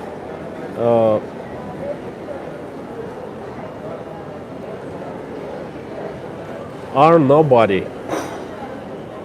I would like to tell you guys that today 7 postcards were sent on the way to the United States to different addresses, including one to Our Nobody. Hang on, let me go through the comments until the end. Dirk, will Zangief join you today? No, Zangief will not join me today. We did the stream together yesterday, and it was totally unexpected. This kid, he started getting all Russian streamers and YouTubers together, and he kind of formed a small English-speaking Russian YouTuber community, and he invited me. Turns out that he lives within walking distance from where I live. we decided just to go out for a coffee. It was Friday night. He brought over a camera and he said, let's do a stream. And we did for 40 minutes and it was a great stream. We kind of clicked. He's a great guy. The guy I would just hang out with, you know, and we decided, well, we made an agreement to keep on streaming. One of the streams, he loves meat, okay, and he ordered brisket in the restaurant that I suggested would go, right? We went and it was Friday night. He said, you know, I'm gonna have a steak, and he ordered a brisket. And I told him, listen, this is not the best steak place. You're better off with like something like that, or maybe I didn't say that. No. Anyway, he ordered a steak, brisket, and it was not brisket. It was really strange steak. It was not bad, but far from brisket. And I told him to go to a place called Texan Barbecue. Oh, no. Brisket Barbecue, okay. Very famous restaurant. It's fantastic. It's just like having meat in Texas. And we decided to stream jointly, to get together, order meat, and taste it at that restaurant, okay? That's not gonna happen anytime soon, within a couple weeks, I think. And then we'll play it from there. We'll see what happens, you know, after that stream. So Zangief will not be joining me here live, but he might be joining the stream and commenting. I don't know. Has he been here today? John Liebald, what's the brief on YouTube chat guidelines they post? Not sure. What do you mean? Chat guidelines. Matt, streaming matchmaking, a new concept. Love that. Spasa House is the ambassador's resident in Arbat. Спасибо большое. Oh, I see. Yeah, I know where that is, but I mean, I can film it outside, but I cannot get inside, as you understand, especially now. Russian embassy is closed for the Russians. By the way, guys, thanks for the super chats today. I will go back and I'll mention everyone. You know, I was walking, it was really hard to see who was super chatting. I saw Jason, he started off with 49, 50 bucks. Thank you so much. I hope you liked what I've been streaming today. John Liebel, can you take the stream one time to Moscow Magnificent Underground? Yes. I don't think it's a good idea to stream from there because signal is not stable, but I will certainly make a video about Moscow Underground, a couple of different stations. Like Mayakovskaya, those stations are full of art. Yes, will do. Thanks for the suggestion, John.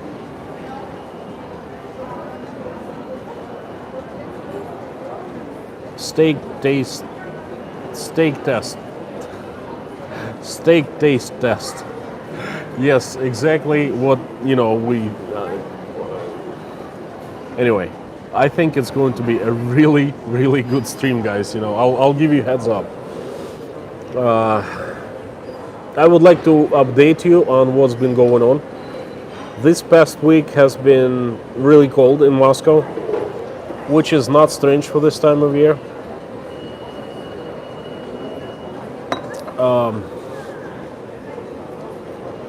I worked a lot, and the biggest news is, a couple news.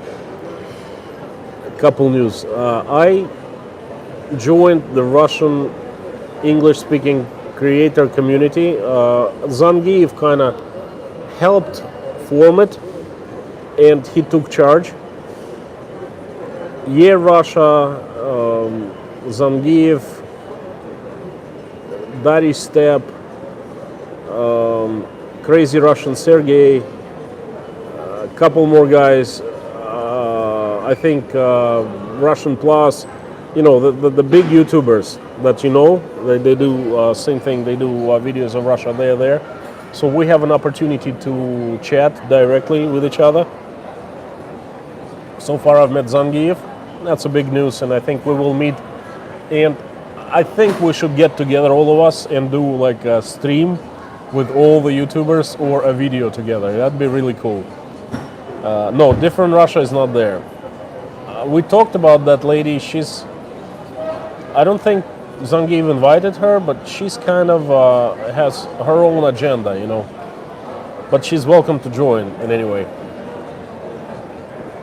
I watch her channel. I like them. I like it very much, you know. It was the first channel that I bumped into when I started doing research. Was who else is doing, you know, movies, videos about Russia. Anyway, so that's one news. Another news is that I have added Patreon to my account, and I put PayPal on my account. I also I opened a PO box, and I also did insert PO box into the description of the videos and my email. I would like to communicate more with outside world. If you guys want to make a request or ask me something, you're welcome to email me. Last stream was the celebration of subscriber number 3,000. I think that's a great success so far, and in a week I've gained 133 people, by the way, subscribers. But I promised to send postcards from here, from Russia, to all people who would request to do so in the email. And a lot of people said that they couldn't, you know, find email. I did post it in the general description now. And I initially thought that it would be one-time thing as a 3,000 subscriber celebration, but I decided to do this thing permanent. So I'm announcing this for all of you guys who want to get a postcard from Russia. You guys email me with your name, address. It's confidential. I will not tell who who gave me information about themselves to send the cards, but I did send. They are on their way. They should be in the States from a week to 2 weeks, I would say. They were 7 cards, and our nobody was one of them. So I hope you guys like them. And if you're watching the stream right now, and if you want me to send you a postcard, please don't hesitate to drop me a line in email, so I know your address and where to send the card to, and it'll be on the way next Saturday, because I designated some time before every stream to do that. I also got some fancy software, apps for streaming, because I want to get better quality of my streams. But so far it's been a failure. I couldn't get to use it. It just didn't work. But give me a week or so and I'll be streaming fine. Well, international mail can take longer than that. At least 2 weeks, perhaps. But anyway, it's either 1 week or 2 weeks or 3 weeks, but you're gonna get them sooner or later. So if you want to get the postcards, please do so.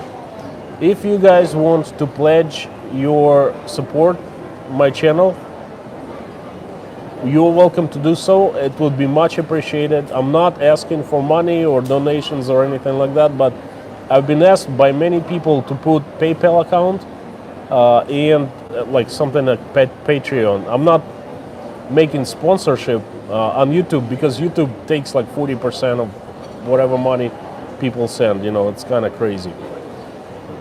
So I did that, and I established a special, well, anyway, I opened a company for YouTube.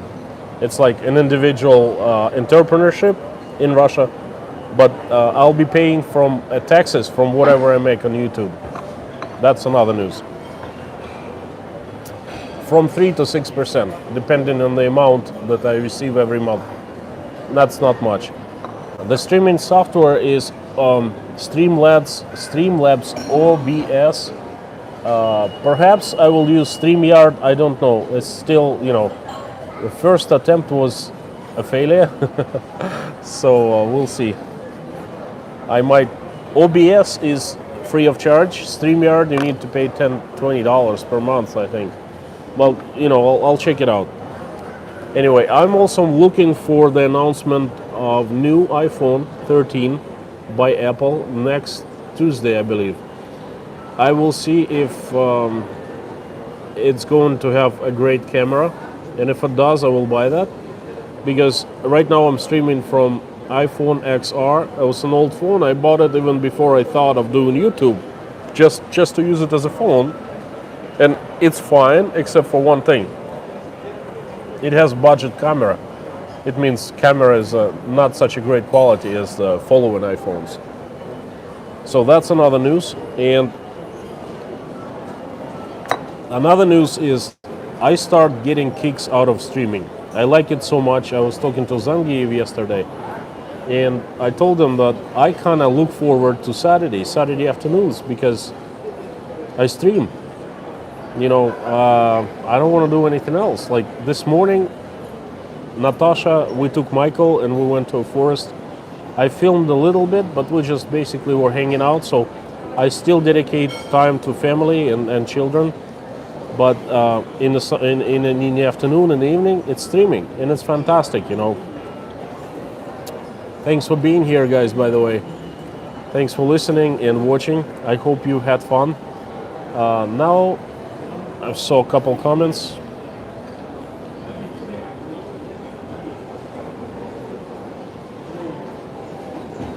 Vasily Zangief is here. Hi, Zangief. I was telling you about the experience we had yesterday and how we decided to do a steak taste test. You know, it will be fun. It will be fun. Guys, Zangief is a great guy, and he runs a very good channel. Go and check him out. You might find interesting content about Russia. He's also a father of two wonderful kids. I didn't meet his wife or kids in person, but I saw the wife on the phone, like, where are you? What are you doing? Hope you're not drinking. No, joking. She's absolutely cool, you know. So he's a family man, and he also likes do YouTube.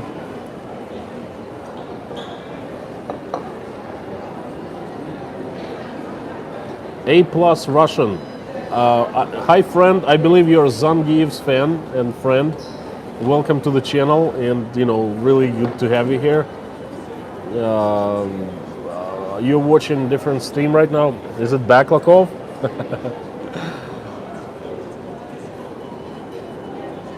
Guys, if you want me to answer your comments quicker, then please type in caps. It's much easier for me to see on my telephone. Frank in Texas, Konstantin, there's also an interesting Russian YouTuber from Far East Russia, Zach the Russian. Yes, he's also a buddy of Zangief. He's a member of our community. He's in our group. I haven't spoken to him, but yes. I think he's a friend of Zangief. Firefly Farm. Hi all. Hello from Russia again.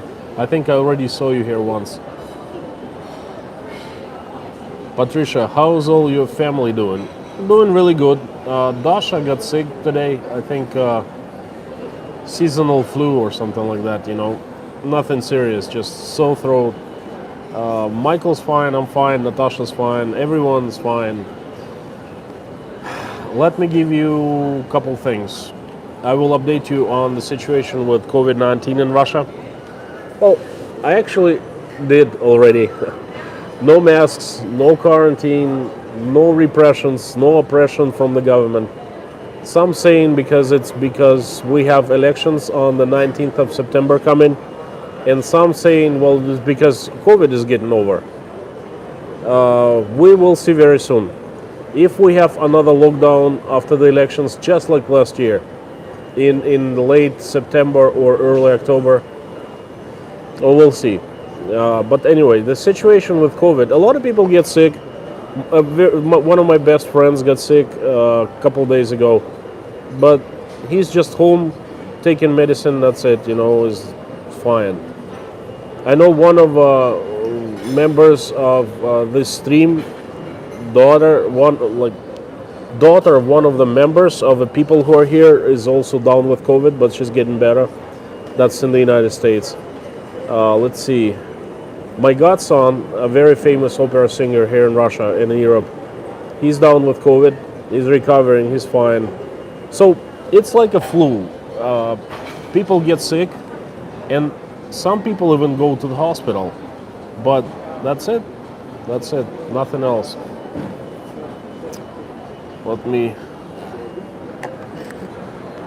I'm running out of juice here on my phone, so I'm hooking up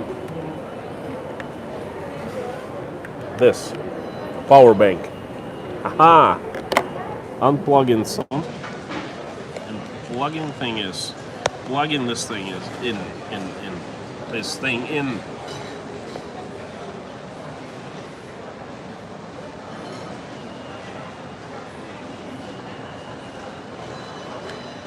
How about this?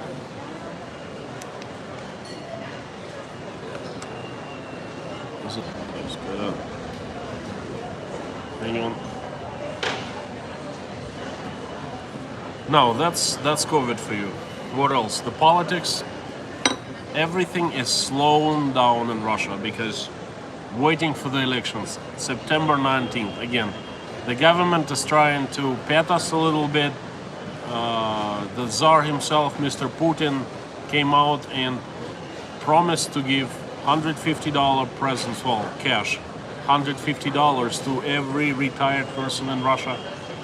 Then I think $150 or something like that to every military person, like active military personnel, and I think firefighters. So this his way of saying thank you for your service, blah blah blah, and they're gonna get this money right before the election, of course, from now and the 19th. So my mom is getting extra 150, and I think her pension, the entire pension, is 150 per month. So she's getting double of that, and that's good news, at least for regular people. What else? Anything, guys, would you like me to tell you about Russia? There are some questions here. Okay. Scott Murphy, welcome to the channel, welcome to the stream. How much time did you spend in the United States and where? I spent around 9 years in the United States, in the Northeast, in the state of Maine. I went to UC Davis in California, Northern California, near Sacramento, for 1 semester.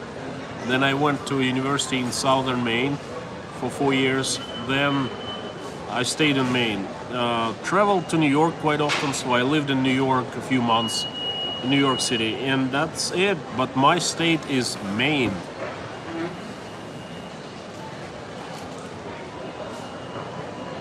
Mommy, how does your daughter like college? She loves it. She likes it very much.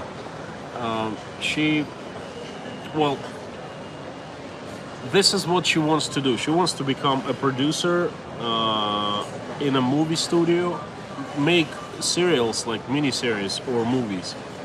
And then she's been introduced into this whole industry.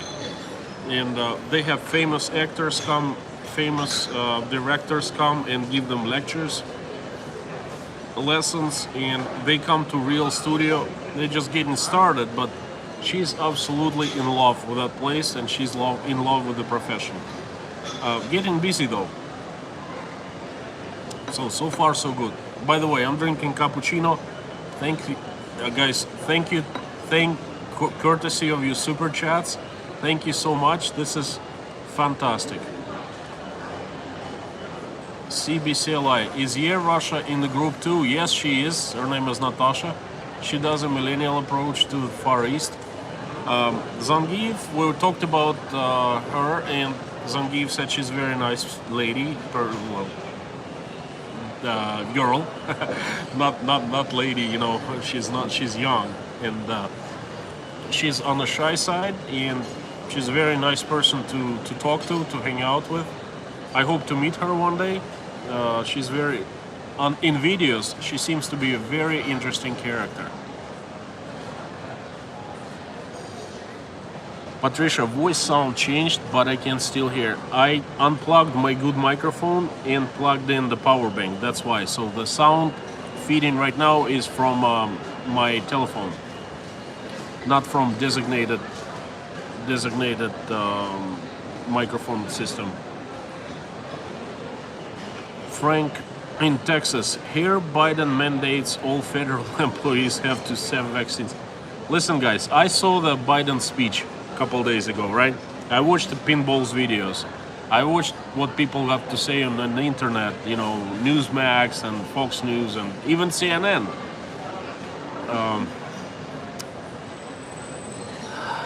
You know,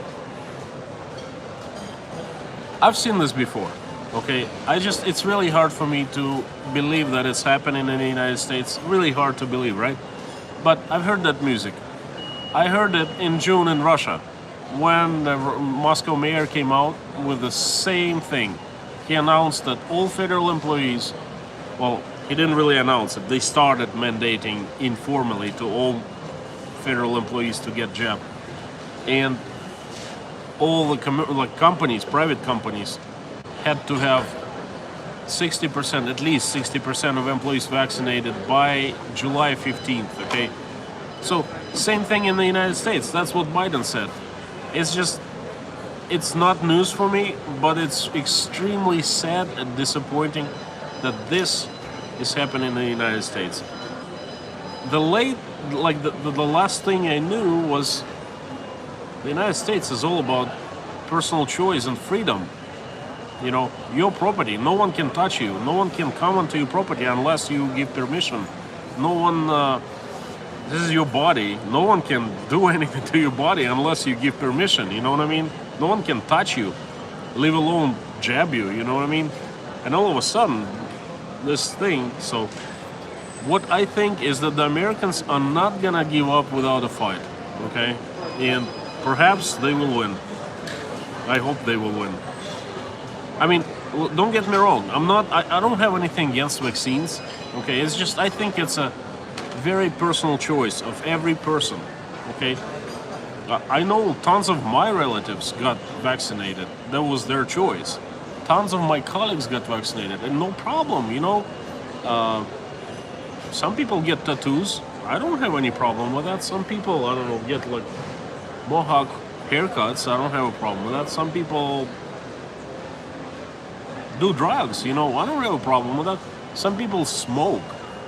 Not a problem. It's their choice. Okay. But when someone mandates, that's a bummer.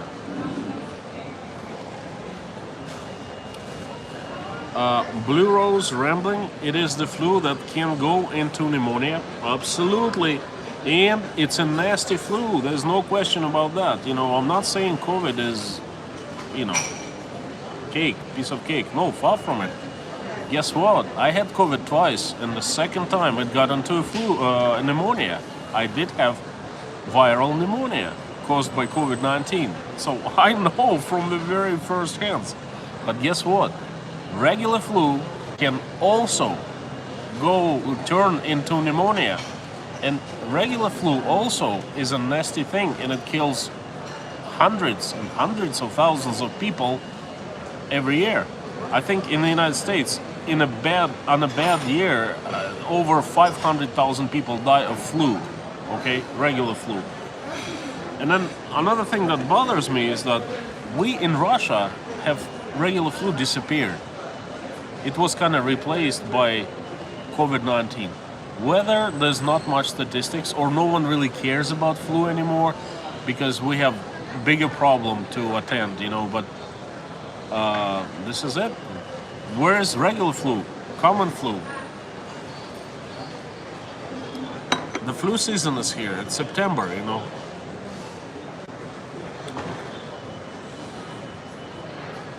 Hang on 1 second, I'll try to...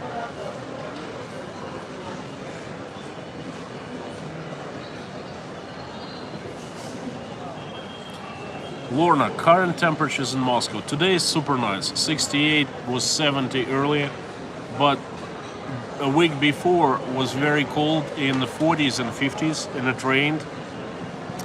Forecast for next 3 days is nice, 72, but after that, dropping down back to the 40s. And I'm talking about Fahrenheit, of course.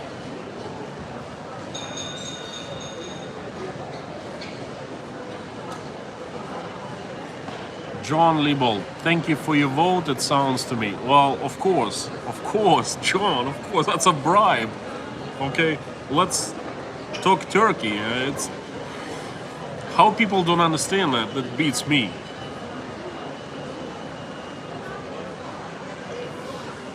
Vote sweetener. No, it's not vote sweetener. That's a bribe. Judith Clancy, Konstantin, really love your honest comments. Moscow really looks beautiful. Your family's farm looks wonderful too. People look great. You make tea look so great. Please keep these coming. Judith, thank you so much for joining the stream and watching the videos. I will keep them coming. You keep on coming back to watch them. Matt, I was hoping to hear about the water people get from springs and how it makes such good tea. Delicious water from artesian springs. Matt, totally agree with you, yes, but what exactly are you talking about? There's no artesian water in Moscow.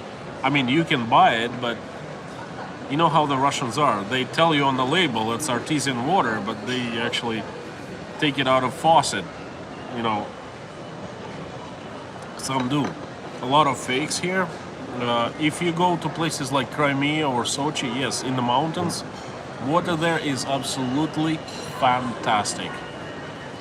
But not in Moscow. If you're talking about my uncle's farm in one of my latest videos, the water sucks. They have terrible well water.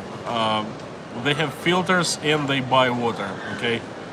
Because the water comes out of the well is salty. It has extremely high level of salts and minerals, and it's just not tasty, you know what I mean?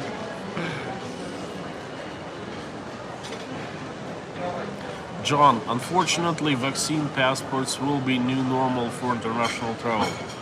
Unfortunately. I know, but you know what? There is the light at the end of the tunnel for you guys, for all of us, I guess. In Russia, at least for the past couple of months, things have been getting back to normal. It's like we don't pay too much attention to COVID anymore. It's there, it's bad, you know, we know the ambulances running around and so forth, but our mind is off that thing, you know what I mean? You've seen people today walking around. Did you see anyone wearing masks? Most likely, the ones wearing masks are tourists, foreign tourists, or the ones who just like too scared of Russian cops. Muscovites, they don't wear masks because they're not scared of cops. At least here in the Red Square. Matt, how long between the first and second COVID for you? I had it once and hope not to get it again. I don't want to be forced to take the vaccine though. Matt, I had my first COVID in early November 1st or 2nd of 2020, and the second March. So 5 months. 5 months apart. First one was easy, not that bad. No fever, well, very little fever. Second one was worse, and I developed pneumonia, viral pneumonia. But let me tell you something. Even the second one, even the worst case, I have been sick much worse from regular colds and regular flus. Okay? It was not the worst thing in the world, at least for me.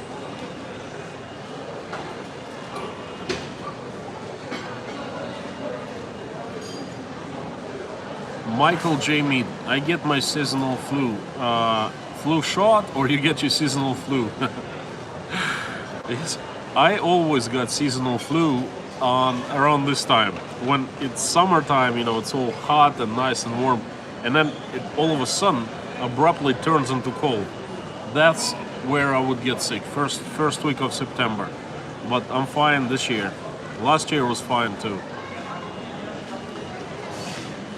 Just outside of Moscow, I've been to Springs myself. People line up to get it. Yes, but Matt, but you have to know the spots.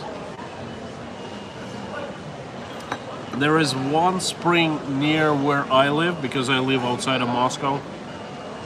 But you really have to walk there. You cannot drive up, and you have to walk through forest. I sometimes take Michael on the walks there, but that's as far as we go, you know.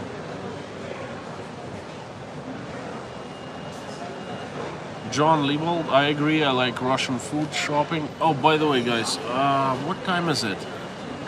I don't know if you heard what I said. I said that in 1 hour 15 minutes there will be huge fireworks here in the center of Moscow, and I'm gonna take you there.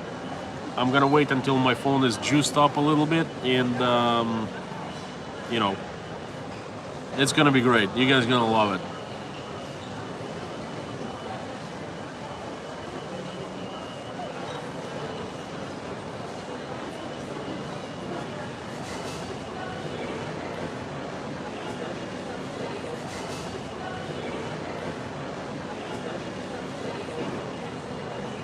John Liebold, I agree. I like Russian food shopping and cooking videos.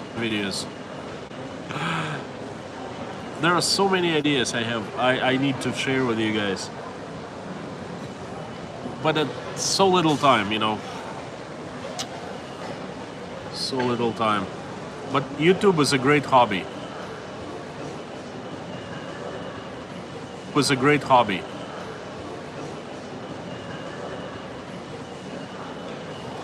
John Liebold, I think the whole world is suffering from COVID, media overkill, and this fatigue will force governments, airlines, and immigration to loosen the restrictions and quarantine in about a year. You know what? I'm getting kind of the same feeling. I think that it's gonna end or loosen up in a year or so. People are just getting tired of it. I mean, we're all not dropping dead from it. Some people die, but they die of a regular flu, and there's not much media attention to people dying from flu, but same like people dying in the same amounts from COVID, and then it's terrible. It's terrible. Is it buffering right now? Okay.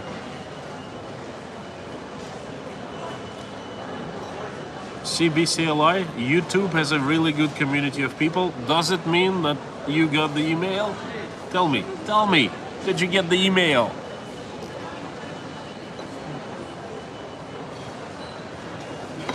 She was cute, let me tell you. She was funny, like, you know, really good character. She was passing by me and I was saying into the camera, like, now you see why Russians don't smile? She looked at me, she smiled, and she started waving and, like, you know, smiling right into the camera. That was funny.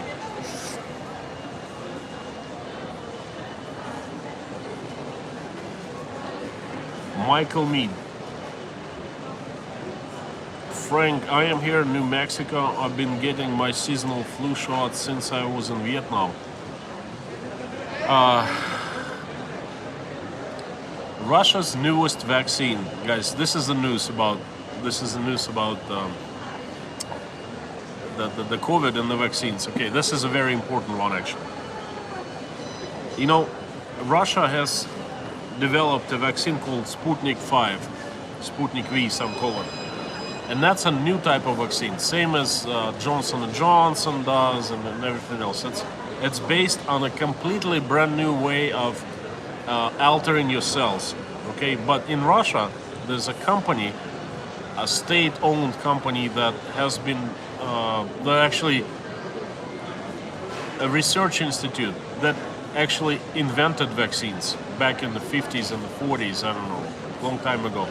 They invented they researched the best polio vaccine. And they've been doing the vaccines ever since the 40s and 50s. They came out with a brand new vaccine based on a very old, tried and true method. Just like seasonal flu shot, the ones we've all been taking, you know, but now it's against COVID. Okay? That vaccine is actually safe. Okay? Russian media is downplaying that vaccine, but if you guys ever need to vaccinate, I would suggest you come to Russia and do this vaccine, because that's all good flu shot. you know, the flu has different variations every year, and they take that variation and they put into the vaccine and they jab you every year. That's why we need to get flu shots every single year. And this COVID-19 is just a new variation of the flu they came out with. They take live virus, they kill it with formalin, and you know, they just inject it into you. That's it. That's how it works. And that vaccine is very popular among judges here, state prosecutors, KGB people. Very, very limited quantities this research institute produces, but it's called EcoVac. Okay, research it. EcoVac by Chumakov Vaccine Research Institute.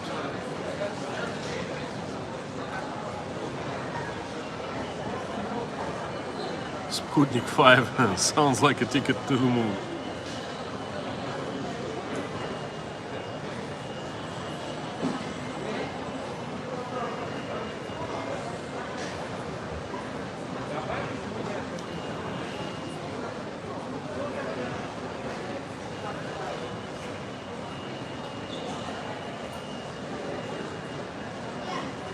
Morning Light, CBCLI, let us know how. Yeah, absolutely, please let us know if and when you get the email from that lady. Matt Yinger, CBC, that would be awesome if you found your soulmate. You'd have to come and marry her here in Russia on the Red Square, the very same spot. Crossword clue from last week. First Russian space station. 4 letters, if not cheating. So. Soyuz.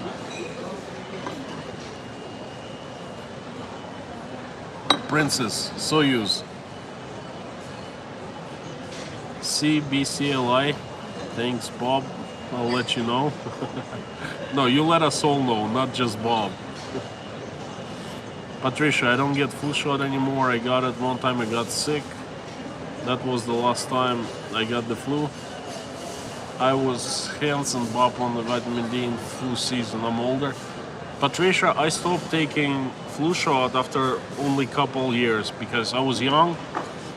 I remember I worked in Maine, and my employer said, listen, free flu shots, it's on me, you know, $10, but just do it and I'll reimburse you. And I did it a couple times, and both times I got sick with flu. So I figured, hey, it's not working. And I stopped taking flu shots back then.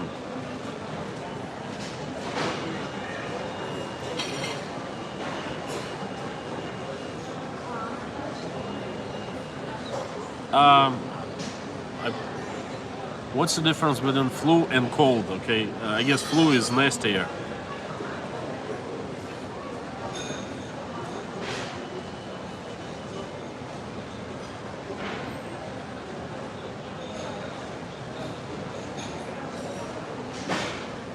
Guys, hang on 1 second. Let me check something out. I'll be right back.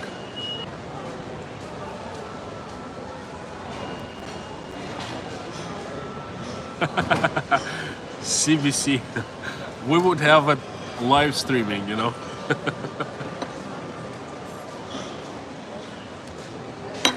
My wife would show up though, because, you know, I don't think she would feel comfortable me just going around those girls and stuff like that. When I was talking to the girls, did you see the comment my wife made? Immediately she said, nice looking girls, you know, to remind me like, hey, watch out, buddy. That's funny. Okay, guys, a couple things I want to do before we go.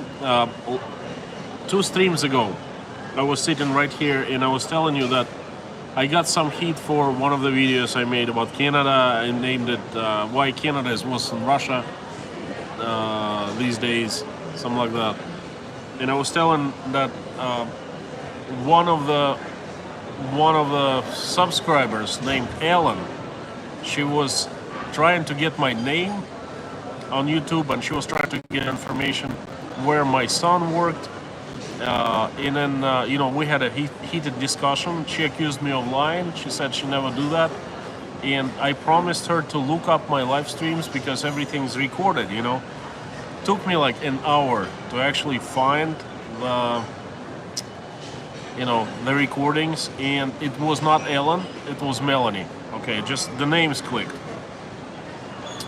Melanie was trying to get my last name to get a service for my dad at the, you know, at the church, and then her friends were moving to Maine, and she was asking to, like, where my son worked, making really good money. So it was not Ellen. I apologize. I just mixed up the names, and I promised her to do that at the stream. Then I promised Baklakov to give a shout of his channel. This guy from St. Petersburg, he just walks around and does streaming in St. Petersburg. Sometimes I go on his streams, and you know, sometimes I enjoy them, so I'm shouting out. And also, I would like to remind you that if any one of you want to get a postcard from Russia with Russian, you know, Russian postcard with Russian pictures and Russian stamps and things like that, you guys are welcome to drop me a line in the email, and I will do so. I designated every Saturday 1 hour before the stream, I'd go to the post office and send you the postcards. I can do it easily now because I got myself a PO box, so it's safe, I guess. And again, thank you for your support. I have 3 patrons on Patreon. I just installed it a couple days ago. It's Michael J. Mead. You are present in here right now. It's Jim Jenks. And right now it's Michael Kingsnorth, or North King, Kingsnorth, right? Guys, thank you so much for supporting my cause. Also would like to thank all who, you know, contribute super chats. Very much appreciated. Jason Babila, John Liebold, Michael J. Mead, James from Maine, just Susan M. You know, thank you guys so much. Very much appreciated. I buy drinks, I buy coffee, I buy my family breakfasts, and the whole 9 yards. Now I'm paying 6% tax on everything that I make through YouTube, well, the donations and super chats. Well, I find it very reasonable, and Russian government, I'm square with Russian government. I'm paying taxes, everything is visible, very, very transparent, so all is good. What can I say? All is good. What else did I want to say? Oh, guys, this is what I wanted to mention. All right. I've been asked many times to like establish Patreon account, which I did. I have 3 options. First option is just like $5 to show support. You know, I'll much appreciate it. Another option is $10, and I will be making content videos just for Patreon's patrons only, but they gonna be very personal stories. The stories I don't want to put on YouTube for everyone to see, if you know what I mean. Like my first emotions and feelings, like this video I'm gonna make, like for the ones, like for the first time that I got into the United States, like what I remember, how I felt, and what I did, and things like that. I don't feel comfortable putting it on YouTube for everyone to see, but this is my way of saying thank you for people who support me and support my cause. Okay, in no way I'm selling anything here. Okay, I'm not doing it for money or anything, but that's just my way of saying thank you and show my appreciation, my gratitude. Okay, and that's pretty much it. That's what I wanted to say. Pinball been asking me to put up. Well, he asked me a few times to put PayPal, which I did. Hey, if someone wants to support my cause through PayPal, that much appreciated too. Today, just kind of a dessert for the stream, I would like to take you to one of the locations for fireworks. Trust me, fireworks here are magnificent in Moscow.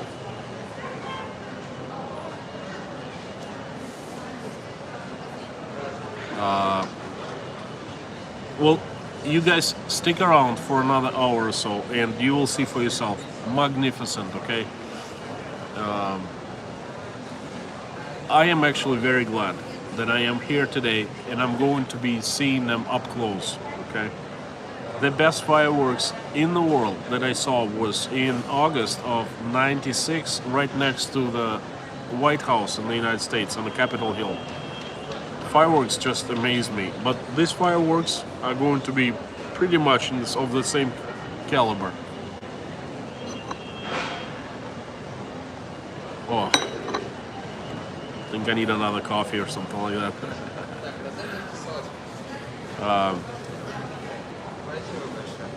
Okay, so stick around for another hour and you're gonna see a show that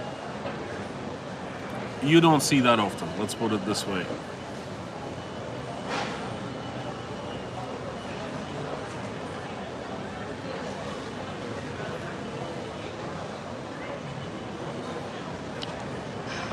John Liebold, Inside Russia was a good choice. You mean Inside Russia, the name, right? Beach Bomb Bob, holy cow, hello friend. You guys, please welcome Beach Bomb Bob. This fellow, actually, one of my very first subscribers. He supported me, he liked my videos, he watched them, he commented a lot in my, on YouTube videos and in my Facebook group. We've, messaged each other back and forth. And Bob, I have not seen you here in quite some time and it's really good to have you back. Thanks for stopping by and stick around for the fireworks show.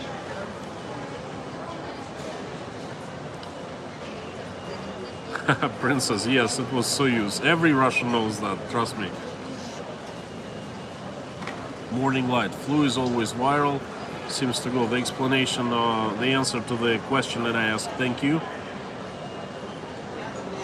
Patricia Bonifant, can we send our postcards to you? Patricia, please do. I would love to receive postcards from you guys. Well, my PO box is right in the description below every single video, because I did this thing on YouTube. Once you upload a video, you can have the same text without you typing it appearing like in every description. So it's right there. My Patreon link, my PayPal account, and my PO box and my email there permanently. Please do. I would love to receive postcards from you. And every time I would receive something, I would put it on the live stream, or I would make a video about that. Actually, I would love to do that. John, I would love to receive one. CBCLI, Culture Shock USA on Patreon account. Roger that. CBC, you see, Culture Shock is... I was thinking of making it a public video, because I think it's not that private, you know what I mean? But perhaps I'll think about it. But I think it's more of a public. I can do it for everyone, not just for the patrons, Morning Light. PayPal does not charge near as much as YouTube's cut. YouTube's cut is 40%. That's crazy, John Liebold gave me a super chat of 180 Australian dollars last chat, and that's 130 American dollars, and YouTube took 40% of that. That's crazy. I don't like YouTube. Well, it's not fair. I don't think it's fair, that's all.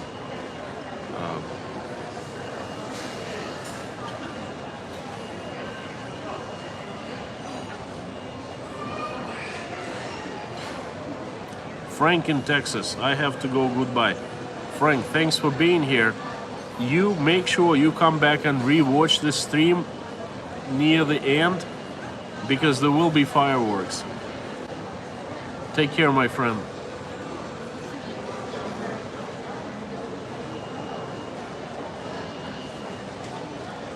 YouTube does not have competition. I mean, YouTube is great in terms of it provides such a great medium of, you know, receiving information, because people don't watch TV anymore, they watch YouTube. But since that, YouTube can charge, Google can charge anything they want to, because there's no competition, right?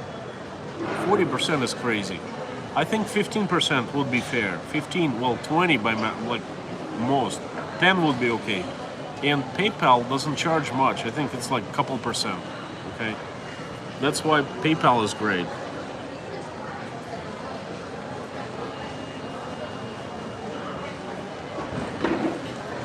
But again, thank you so much, all patrons. Patreon is also great, you know.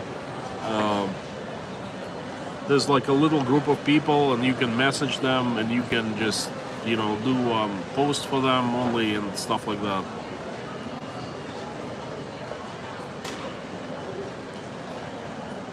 Blue Rose, is Putin an elected official? 100%. He is democratically elected official. I truly believe so. I made an entire video. I think it's one of my early videos. I think it's called "Is Putin a Real Russian President?" or something like that. Absolutely.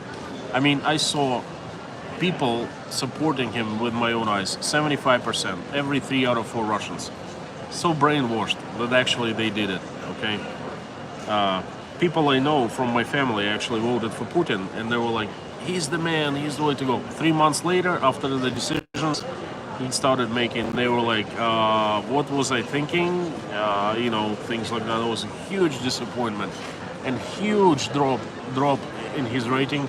But yes, he was the elected, officially elected, democratically elected, and is democratically elected president. Up till now, what's going to be the next? Because this is his last term, okay? It was his last term until in July they changed the constitution. Now he can go up for this one, remaining on this one, and 2 more. Will he be officially and rightfully elected the next term if he goes? That's a big question, you know. I'm not going to discuss it here, but right now, he is the one.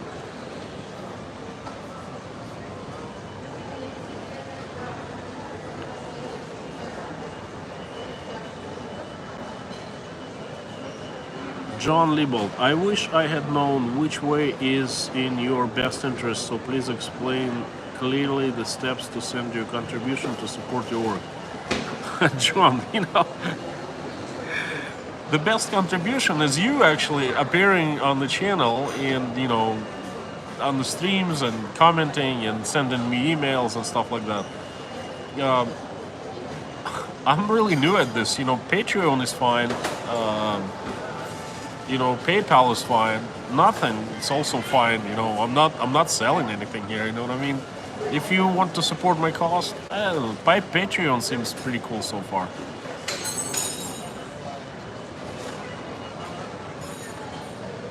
Morning light. I'll be back in a little bit. Want to see the fireworks? Yes, please do.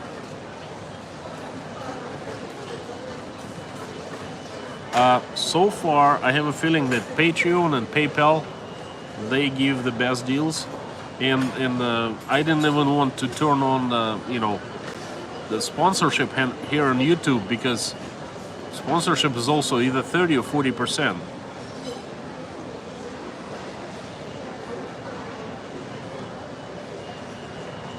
CBCLI,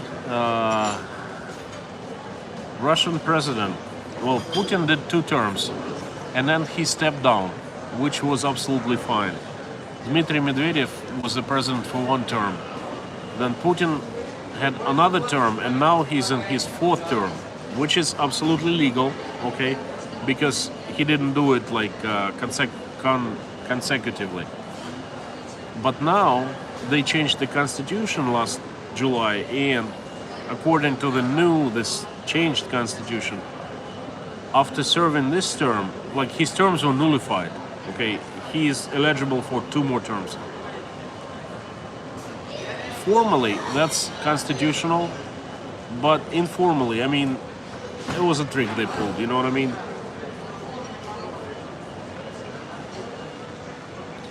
Beach Bomb Bomb. When is your next beach vacation? Love to see those beach bikinis. Beach vacation. We just came back from one from Turkey. Which I made another video. I'm going to upload tomorrow or day after tomorrow. It's all done. It's a walk through a Turkish beach. Why Russians come to Turkey? Like what for? You will see the beach in 4K, which is pretty cool. Then I did a walking tour of a Turkish shopping street, like entering every store and looking at people and like filming people and filming what they got to sell and things like that. Then there's another video, what we do in a day at a Turkish resort on vacation. So I have 3 more vacation videos coming up. And this morning I made a video, it's called How I Invented Uber and Failed to Realize It. Yes, I actually did invent Uber. I just didn't know that Uber had been invented at the same time, you know, by other people. Anyway, I'm going to, you know, edit and upload it pretty soon.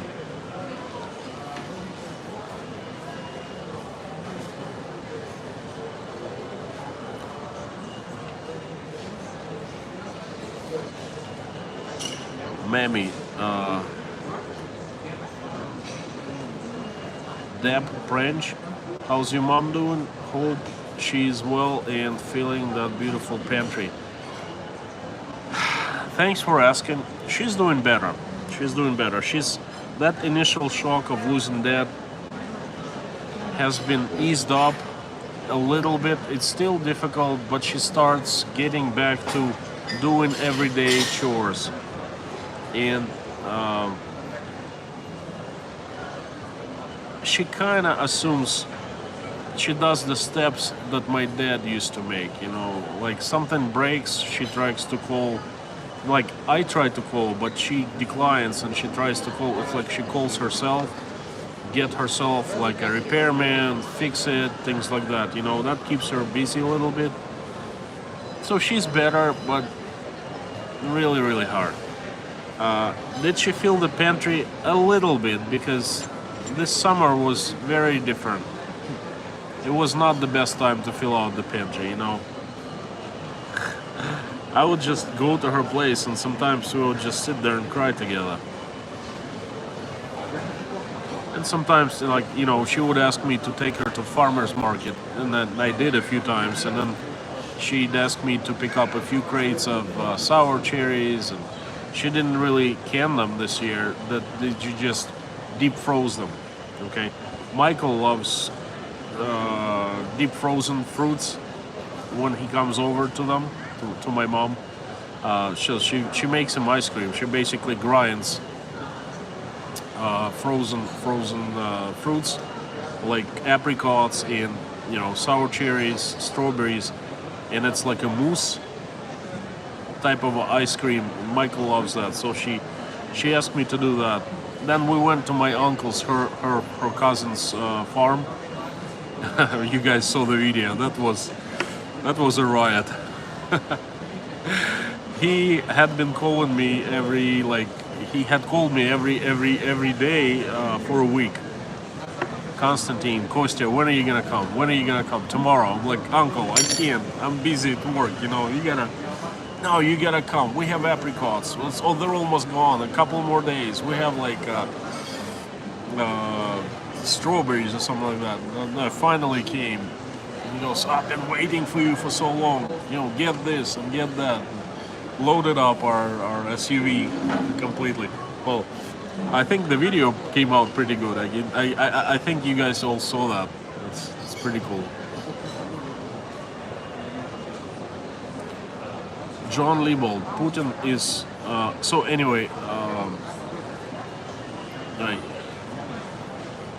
Deb, thank you very much asking about my mom. John, Putin is too comfortable and is playing the Russian on his violin. You're right. You're right.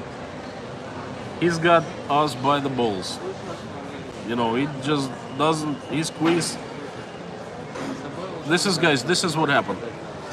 Forgive my French, you know, for being rude and direct, but they really have got us by the balls. And they were squeezing, and we were just like, ah! And all of a sudden, for the couple months, they started easing up a little bit. And all the Russians like, that feels so much better, you know. And now the elections will pass, the 19th of September, and they'll squeeze it more, and we'll all be like, ah! You know? I think this is what's happening. Power is difficult to win, but more difficult to give up and pass on. I absolutely agree with you. Michael J. Mead, Constantine, I will meet you on the Santa Monica Pier. I've been there before, a fantastic place. Back in 97, 98, I went to California a few times. I would love to meet you there. My wife would love to go there. She hasn't been to Los Angeles, and she's been bugging me, well, asking, not bugging, asking me to. Let's go, let's go, let's go.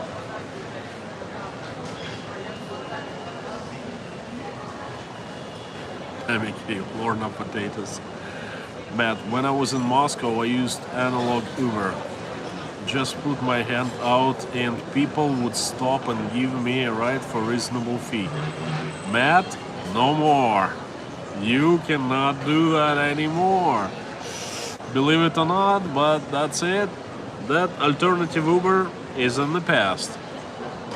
It's real Uber and it's real Yandex Taxi and a couple more smaller companies, and that's it. And if you take out your hand and someone stops and gets caught by police, ooh, they would get in trouble. So people don't do that anymore. But I used to do that for 10 years. Very convenient, very fast, and very cheap. And it really pumps up your negotiation skills. Blue Rose, how is the healthcare in Russia compared to the US? That's a very... let me check on time first. Okay, I'm back.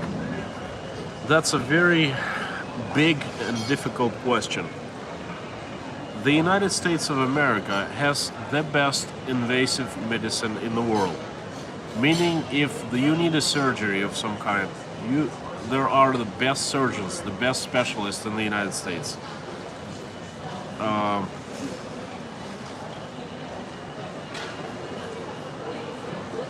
Also, on par with the US medicine, invasive medicine, Germany and Israel. It's the best in the world, the best of the best. Perhaps Switzerland. But what Russia and Soviet Union in the past, and Russia more or less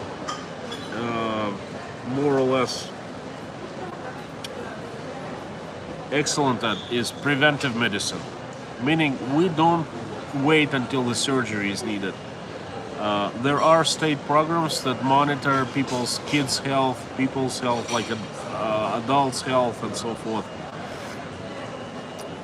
Russian invasive medicine sucks. No, it's not good at all.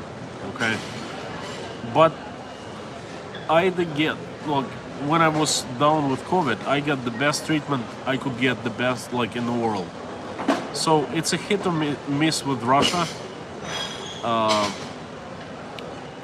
How do I say that? Let's put it this way. In the United States, if you can afford medicine, good medicine, that is much better. But in Russia, if you don't have any money, you still get medicine, but it's lower quality. But you still get treated. You will not die. You know what I mean? Even if it's like serious diseases like cancer, they will fight until the very last minute, okay? They will give you free medicine, free drugs, free everything. But it's not going to be as high quality as in the United States. And if a Russian person gets into a hospital, he comes out in the hospital, guess what? He gets out debt-free. He pays zero because our insurance, state insurance covers everything. Of course, the doctors might, just give you hints that, oh, if you give us money, we will do a better job. And most of Russians do that. I wouldn't say it's bribing. I would say it's more of a like thinking doctors financially. You know what I mean? But I went to hospital. Well, I had appendicitis. I spent 3 weeks in the hospital, and it was absolutely free. And I get great service, and I didn't pay anything. Doctor didn't extort any money, didn't ask, didn't suggest, nothing. And I didn't have I had insurance, but due to some circumstances, I couldn't use it. So they took me to a regular Soviet Russian hospital, right? And it was fine. So that I tried to answer your question.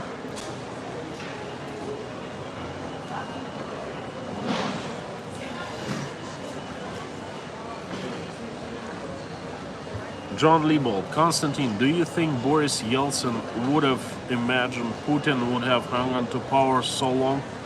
He has a pretensive, soft-spoken, snug arrogance and has a strong hard line to journalists. John, first of all, Putin then and Putin now are two different people. And of course, in no way Boris Yeltsin would think that this thing would happen. Because what happened was Boris Yeltsin was looking for a person to leave, like to pass power on, who would guarantee safety of Boris Yeltsin himself and his family, and safety of the business of his family. And Putin guaranteed that. But Putin completely changed the way Russian government is structured. He pushed out Yeltsin's people out of the government, and he brought in his own team. Okay, that's pretty much it. Yeltsin, while still he was alive, a few times he said he was very sorry that he let Putin in power, because Putin turned out to be very independent, and that's not what Yeltsin had hoped for.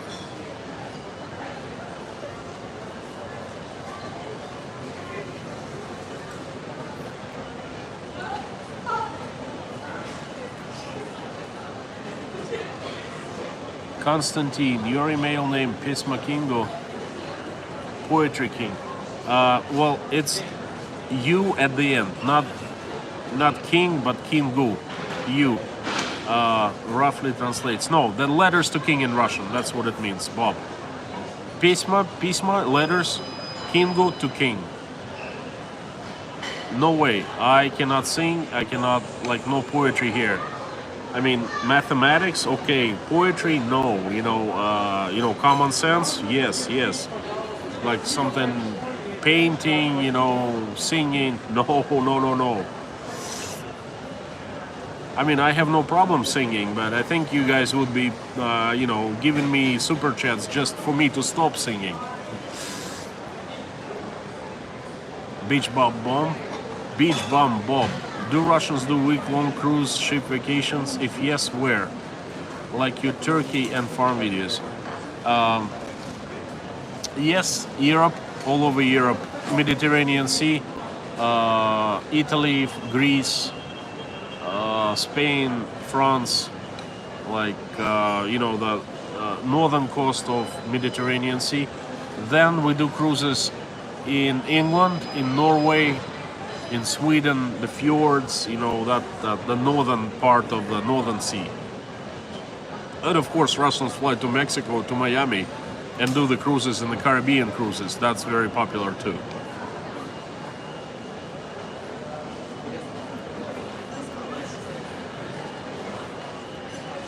Patricia, having to leave, watch you later. Thank you so much for staying with us. You are one of the very usual suspects. Always good to have you here.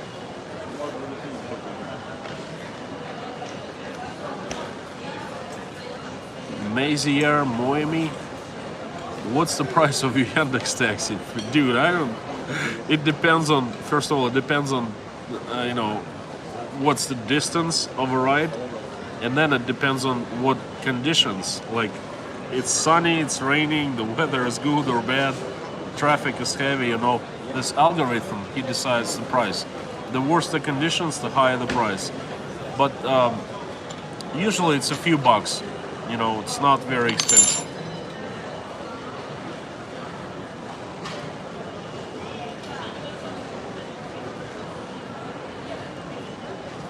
Lorna, hospital stay in the US for appendicitis is 1 to 3 days. They would never allow 3 weeks, no matter how ill. Lorna, you see what happened with me was I had a problem, like my stomach ached. And I called a friend of mine, a doctor, and I said, listen, this is what happens. And he over the phone, he did it like he ran a test, and he said, just, give it, probably ate something bad. Give it a few hours. And then a day went by, another day, and my fever was growing up and up and up. In 4 days, I was in pain, and my fever wouldn't go down. And I called my friend, and I said, listen, it's been 4 days. And he started screaming at me on the phone. He's like, call the ambulance right now, And I called the ambulance. They came and they said, oh, appendicitis, real bad case. How long has it been? I'm like, 4 days. I'm like, wow, I'm gonna rush you to the hospital. So they did the scanning, MRT, and and everything. And the doctor said, listen, it's too late to do a surgery. Okay, we're gonna heal it. Like, if we do a surgery, it's gonna pop, and well, it's just like it's too low. But if we put antibiotics and everything, there's a good chance that it'll heal. And it takes 2 weeks. And this is what they were putting shots like RVs into me, and I actually did heal. But then for 1 more week, there was a problem with a needle in my hand. My hand got swollen, and then they kept me for another week. And this is what happened with my appendicitis. So they didn't actually perform a surgery. They treated it. That happens, but not often. Very rare case.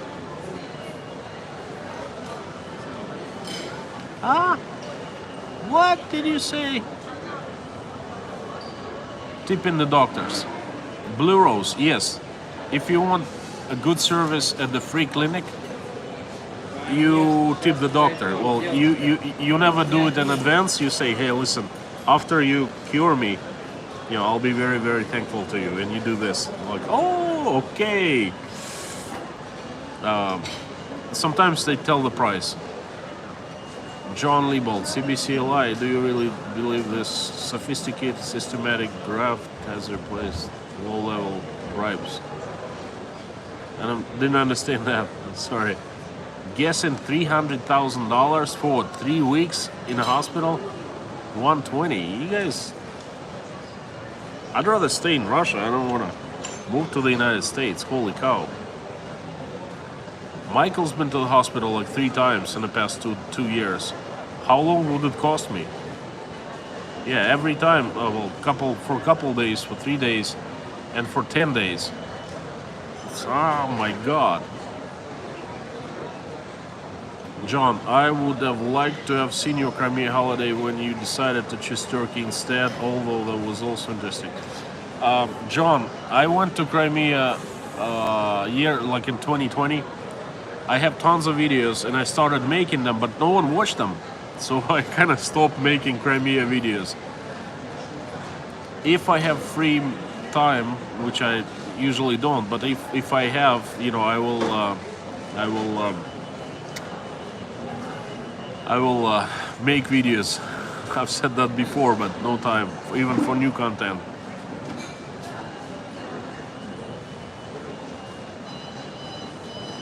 Judith, so sorry to go right now, but we'll see rest of the fireworks. Love from Texas. To Texas from Russia with love.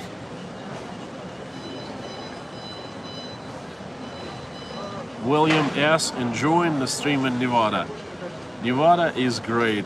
Love Las Vegas, I actually came there a few times. It was really a marvel of a city.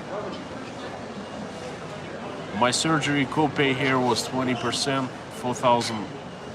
So that's what, $4,000? That's $20,000 for surgery. Holy cow!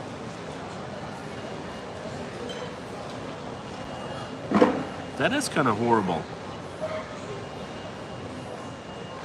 So that's what you pay on top of your, insurance companies. Holy cow.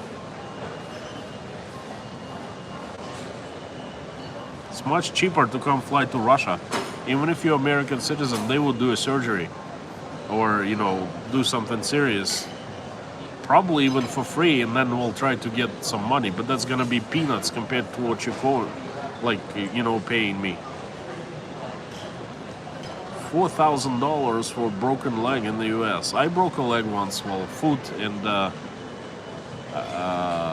toe actually, and it cost me zero. They just put a cast, and then I came back in 3 weeks and they took the cast out. That's it.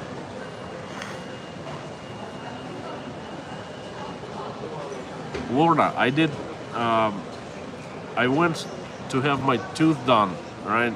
Anesthesiologist, the tooth work was $15, like the filling, the whole thing, and I paid say $6 for anesthesiologist. That was like an extra.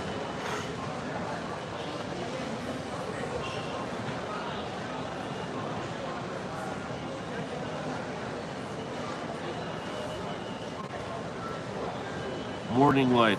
The fireworks will be in 30 minutes. The fireworks are in 30 minutes, and soon I will have to get going because I need to.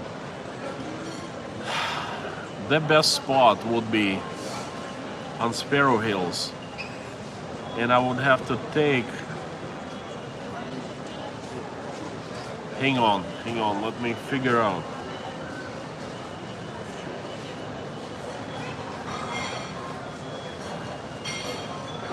I can take a cab, actually, and can take Uber to get there. It's gonna be half an hour walking, but walk will be uneventful and there's not much to see for you guys. It's dark there now.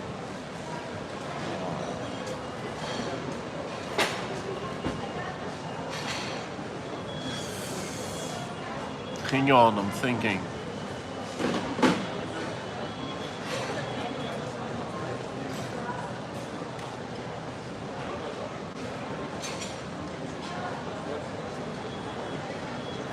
I'm gonna go to Luzhniki. I'm gonna take subway. John, I think you asked me to take subway, so I'm gonna take one right now. That's gonna be 3 or 4 stops. Not too long, like 10 minutes. There will be signal on the subway, so stream will not be interrupted, just maybe for a little bit. I will show you how subway, what it looks like and how it works. That's gonna be a good thing for a change. And subway for me is free because my family, I'm a father of 3 kids, and whoever has 3 kids in Moscow, free transportation, including trains, local trains, subway, buses, everything. You have to pay for taxi. Other than that, free, and I don't have to pay tax on my vehicle.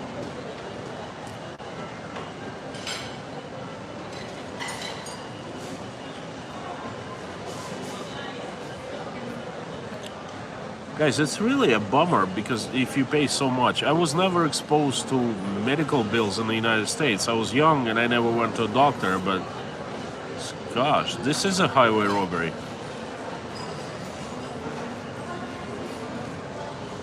Yeah, mommy, dentists here, well, they do, like, American dentists are like such top quality, okay, but for $20 here, you get your tooth fixed, you know what I mean? And a filling might fall out in 9 months or a year, but you just go and do another one. Can we ride in the cab? No, not this time. I mean, you can, but cab's not gonna be big enough for all of us, The metro is big enough, and it's convenient. It's gonna be much faster in the metro, and it's interesting. You guys will, check it out. You will certainly fit all into metro. John Liebold, good night. Kane, very late night in Australia. Thank you so much. Yeah, give me a call. You know my number.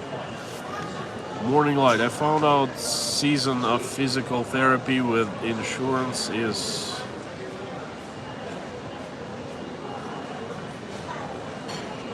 session. $104. Holy cow.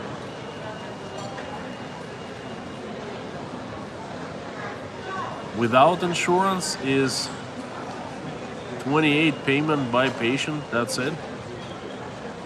No, shouldn't be, because Russian subway, Moscow subway is covered like by signal.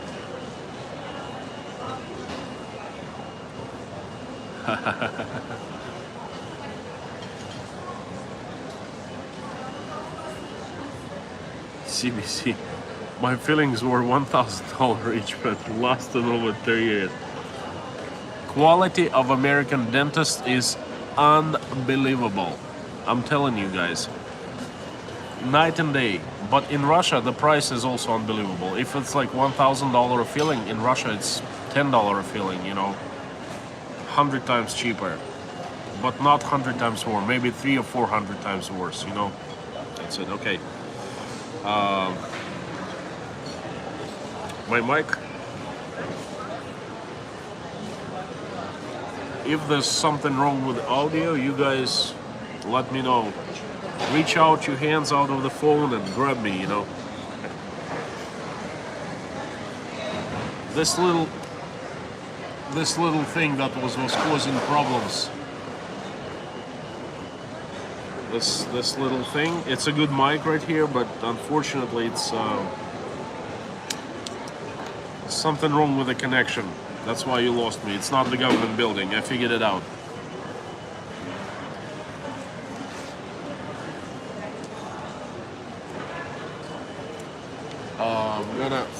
I'm gonna ask for the bill first.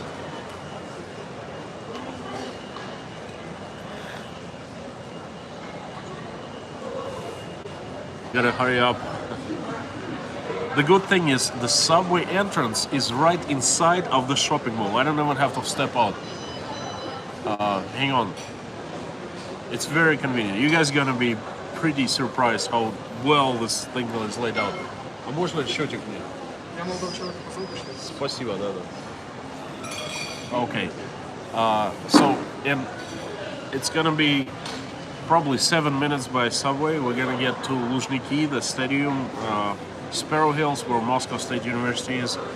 Fantastic place, and they will have fireworks there. Fireworks, unbelievable. Usually they have fireworks at the Red Square, but not this time. Whew.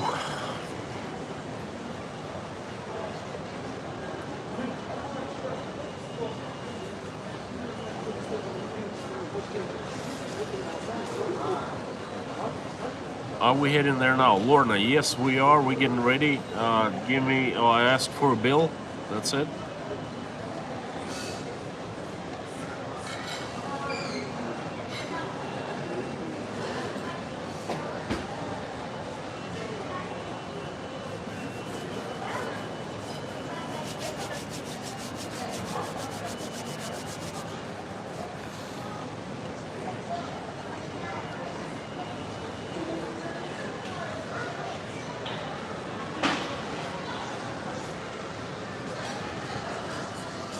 Lorna, I once rode a subway in Quebec, then went perfectly inside the baseball stadium. Well, this is sort of like, probably like that here. I've been to, like, in Boston, South Station. No, they have like a fleet center where they play ice hockey and baseball, and then there's a subway, not subway, but tram station. I think it's called T-Line. It goes right inside of that thing. Then there's a Penn Station. No, not Penn Station. In New York, there's like a round thing called Madison Square Garden. I think there's subway going right out. Not sure. Anyway, I don't remember. Boston Bruins. Yeah, Boston Bruins and Boston Celtics.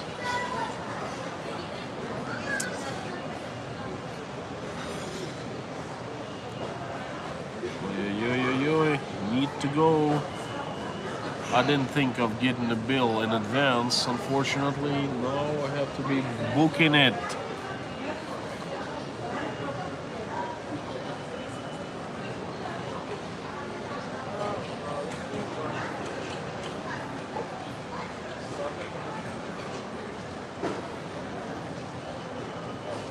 Молодочек, вы позвали там? Да, он буквально через минуту. Спасибо. CBCLI, did you get the email?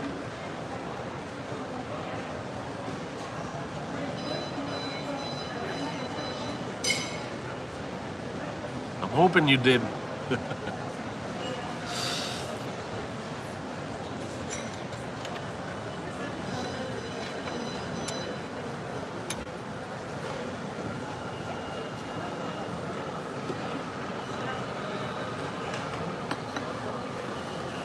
Give me a second, guys. I will check how much juice my battery has. Paying cash today.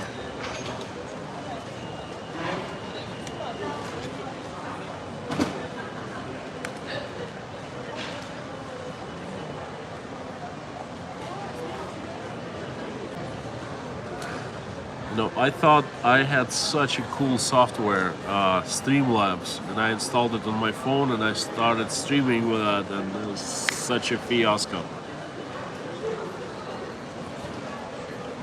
She's playing.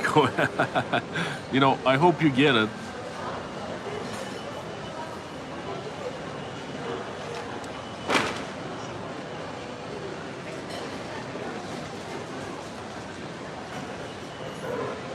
South Colorado State here. Hello, sister. Just lurking in the shadows for a few minutes. Well, stay with us for at least a half an hour, and you will be introduced to a great fireworks show. We're having fireworks tonight.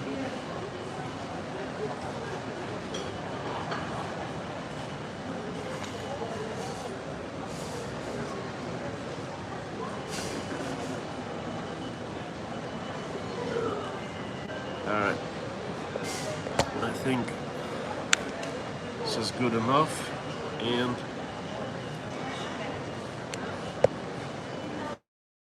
is back on. The audio should be much better now.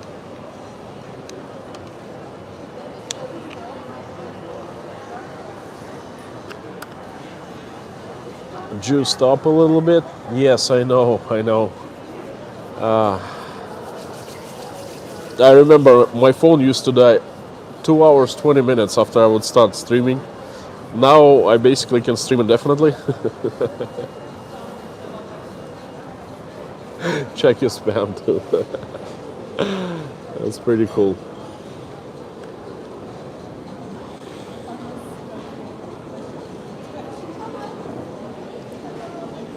Try to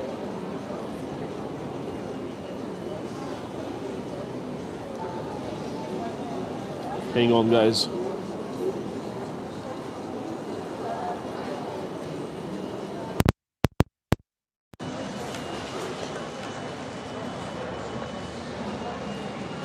Trying to position my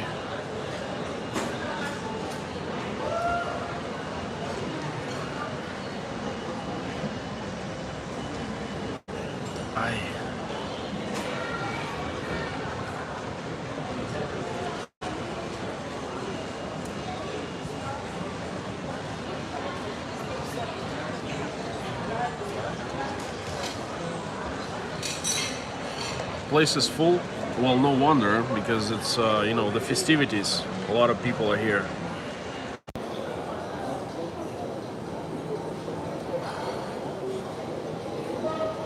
Well, if I try to turn on,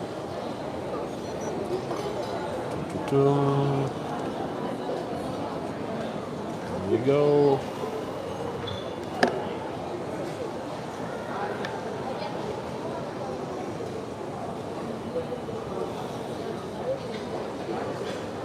Back on.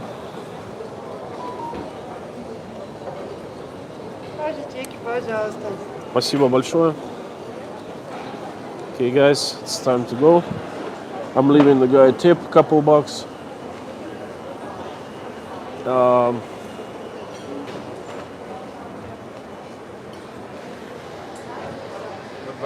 Спасибо. А как до метро дойти отсюда? С минус второго этажа. Ну, на минус второй поднимайтесь по прямой. Ага, спасибо. Alright, guys. How's the audio? Can you hear me well?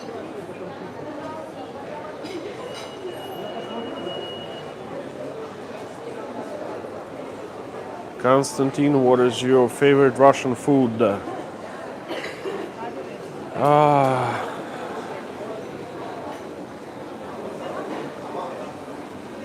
Dirk. Favorite Russian food. I can't really single out one food that I like the most, you know. My favorite Russian food is hamburgers. No, just joking. Let's put it this way. I'd say dumplings, pelmeni. That's pretty good. But anyway, I like lots of things. Grilled meat, you know, Boston butt, and things like that. This is where I was sitting down below. Minus second floor. Going on a subway. So I was sitting right there.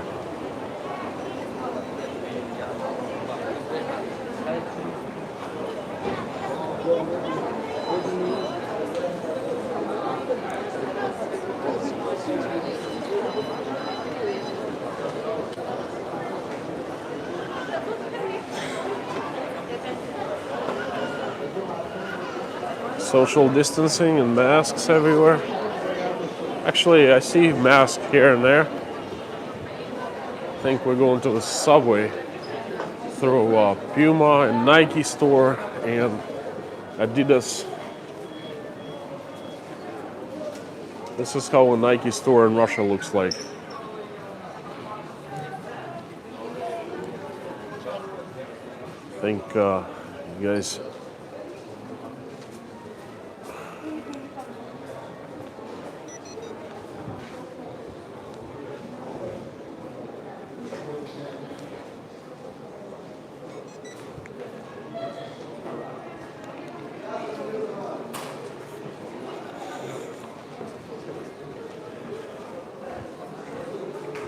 Okay, this is the subway, the entrance to the subway. Oui.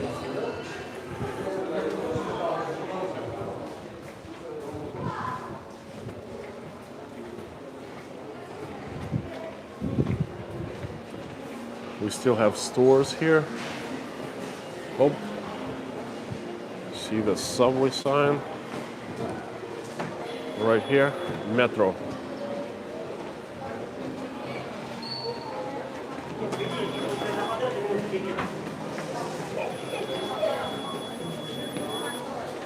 We actually going to enter the metro.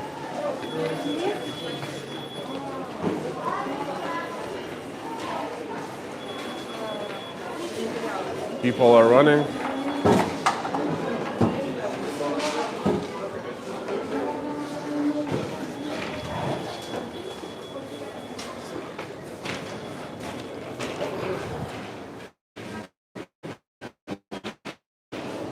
Signal so far so good.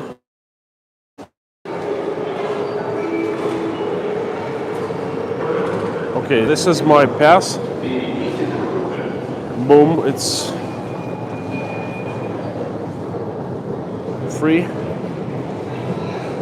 I don't really, you know, use metro that often. I drive usually. But, you know, free passes come in handy. Hang on.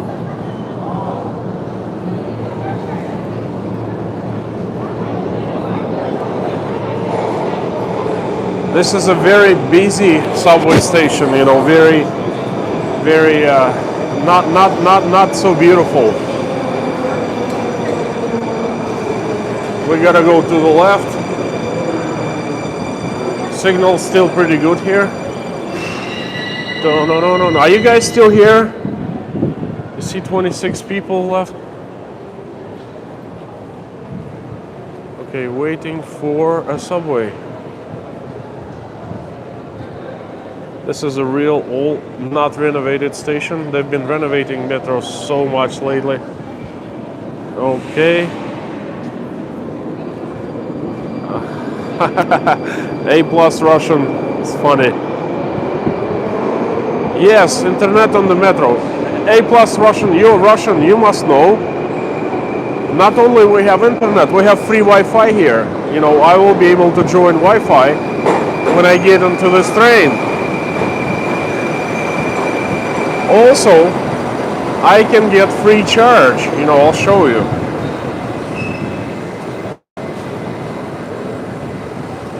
Dum, da-dum, dum, dum, dum. Right there.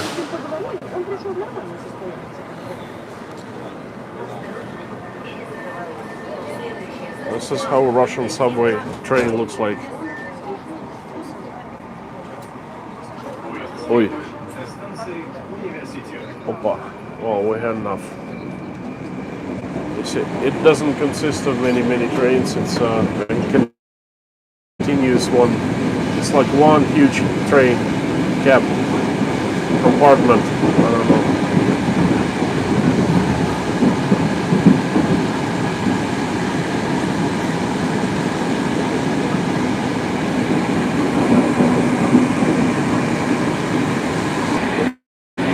Back off.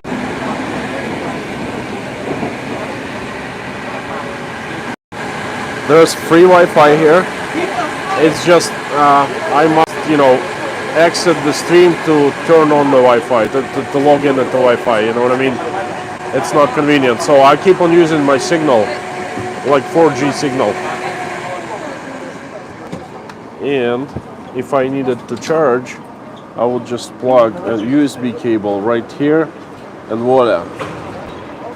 This is the red line. We're right now right here.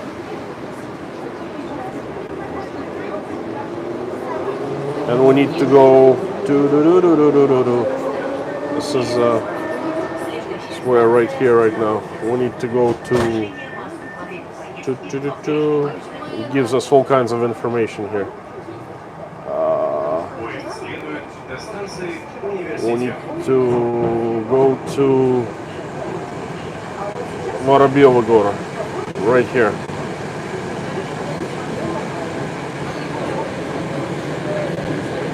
By the way, Moscow Metro is absolutely huge. You guys check it out and see. This thing is amazing.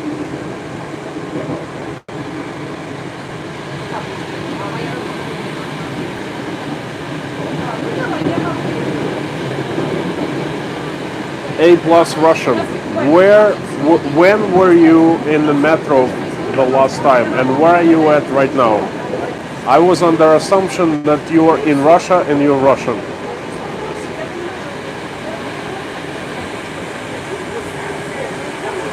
If you haven't been in Moscow in 5 years, this is a brand new city. Everything has changed.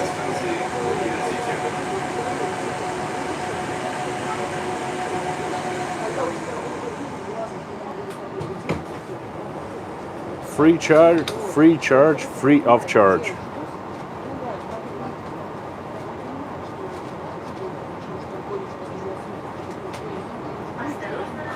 Lorna, that's funny.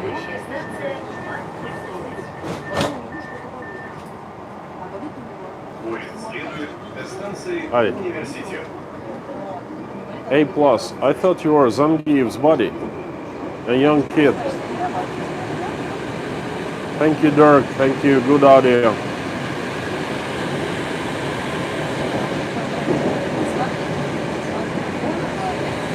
Let me do a little walking tour for you guys. Oh.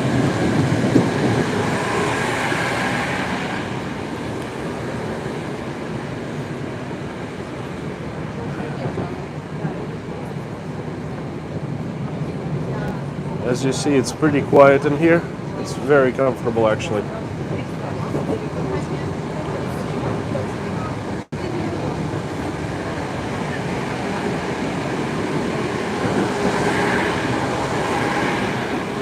Whoa.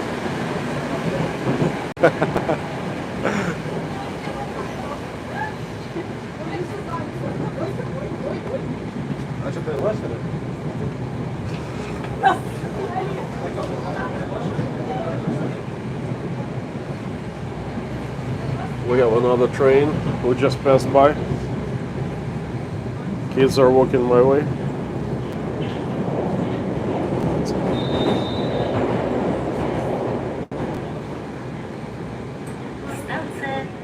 культуры.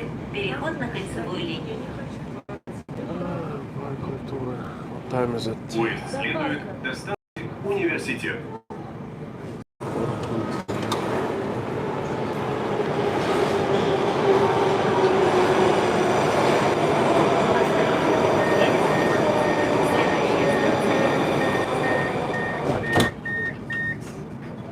Поезд следует до станции Университет.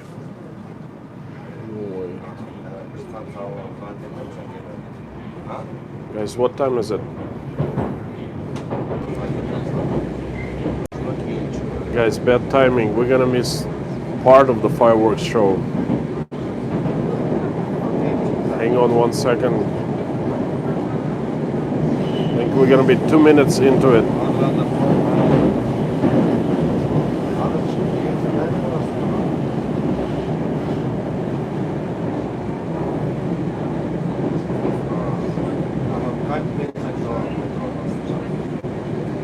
Matt, it's absolutely brand new. It's very updated. The Moscow Metro has grown 3 times from what you remember back in the 90s. Last year alone, they commissioned 85 new stations, believe it or not. Now,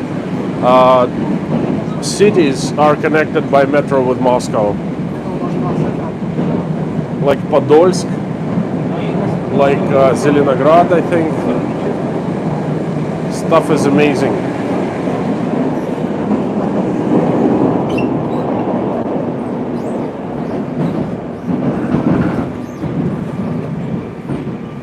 Станция Фрунзенская.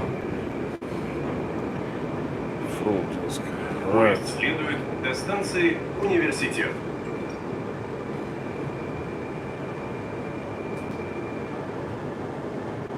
Yes, stations now go well outside of the city, to Podolsk actually.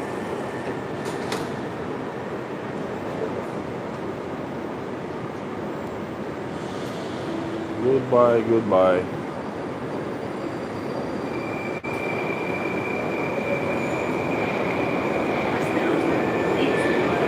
Следующая станция Спортивная. Будьте вежливы, уступайте места инвалидам, пожилым людям, пассажирам с детьми и беременным женщинам.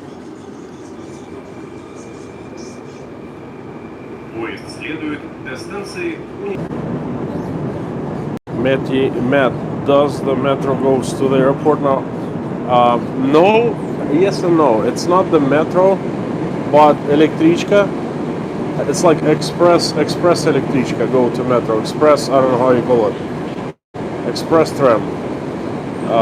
Very convenient from the very center of the city. 40 minutes to each airport. And they are actually building metro, real metro in Vnukovo airport. I think next year the station will be commissioned, but not in Domodedovo, not in Sheremetyevo. But still very easy to and convenient to get there. Okay, we are nearing our destination soon. Спортивная. Наземный переход на станцию. This is Sportivna, and the next one is we get out and we should see the fireworks right away. Поезд следует до станции Университет. A+ Russian. Yes. In some in a lot of routes. Метро заменила электрички. Yes. Осторожно, двери закрываются. Следующая станция Воробьёв город. Дорогие пассажиры, спасибо, I was что last посетили in Moscow in Москву во время 2011. каждой поездки. Listen, friend, this is what happened to me. I Поезд следует до станции moved to Uzbekistan in Университет. 2011 too, and I sold my apartment. I just basically moved out of Moscow. Then 2 years in Uzbekistan, 4 years in Rostov. When I moved back to Moscow in 2017 and 6 years, I did not recognize the city. It was so amazingly incredible. There's so many changes. That was in 2017. Now I do not recognize the city from 2017. They've been pumping so much money into the city. Well, of course, it's not Dubai, but it's very impressive. I mean, you can see from my walking tours. There is so much money in Moscow now. It's amazing. Anyway, we are getting there, boys and girls. We're getting there.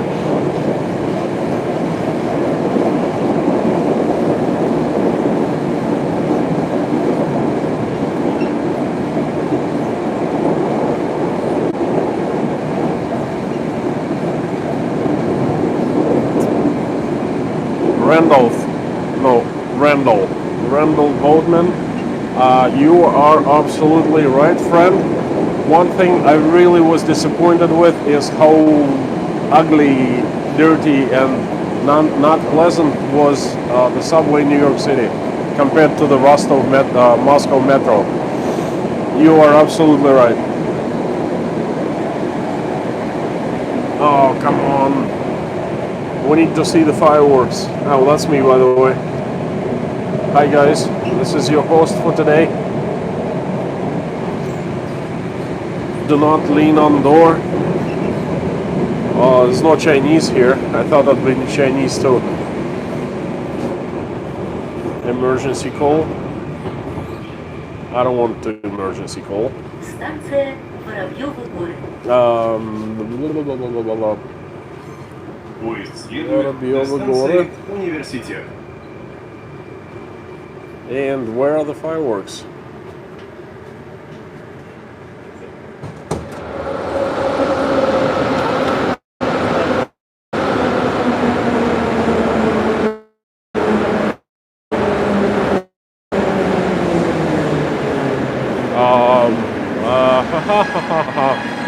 That's an old subway. Well, it's stylized, the old subway.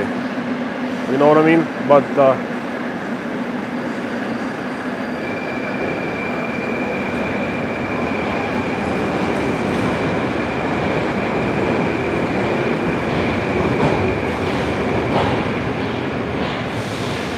you know what?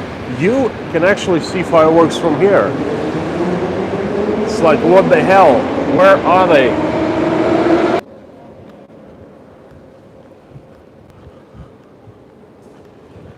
Guys, if there's no fireworks, I'd be feeling so stupid. Like advertising you all evening long. What the hell?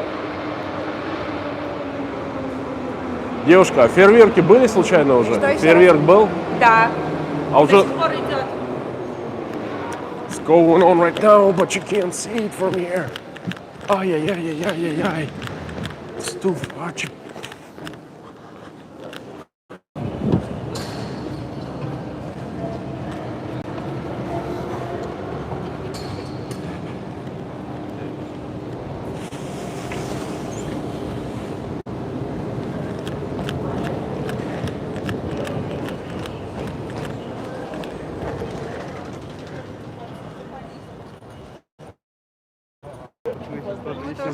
Должен быть, но его нет. Почему не пускают на мост? На мост не пускают?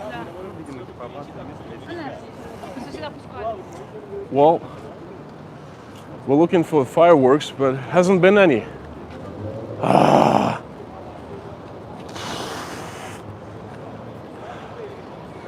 Somehow, this is what I was hoping for. You see, that metro bridge right there, subway bridge, where I just came from. I was hoping to go up in the best view from there, but cops have blocked the way and they're not letting anyone go. Now we're gonna go to inside Luzhniki Park. That's Olympic Stadium. The Olympics of 1980 happened here. There's like a huge area with different stadiums and things like that. You know. Слушайте, а эти были уже? Да. Уже закончился.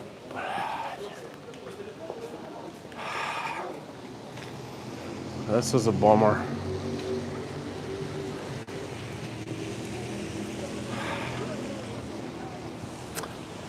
Well, guys, this is it.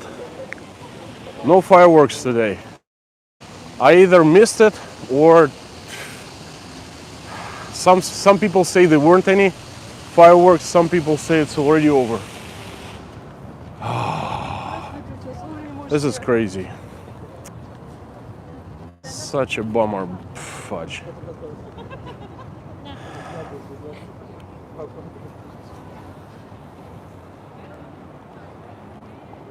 Matt, no. I was hoping those magnificent fireworks. What the? And I thought it would be very visible from the metro bridge on top. and somehow wasn't there.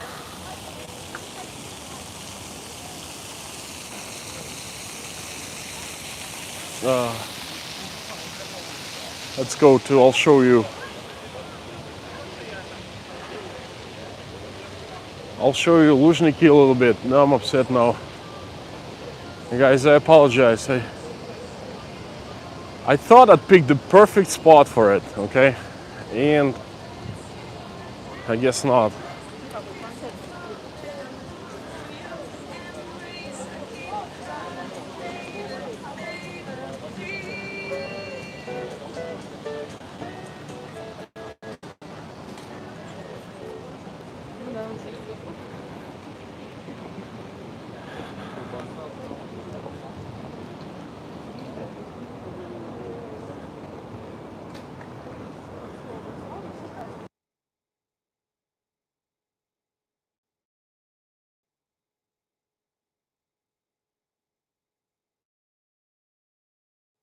Спасибо. All right, they're saying there was fireworks, but you can't really see them from here. What the fudge? Что бы ты понимал?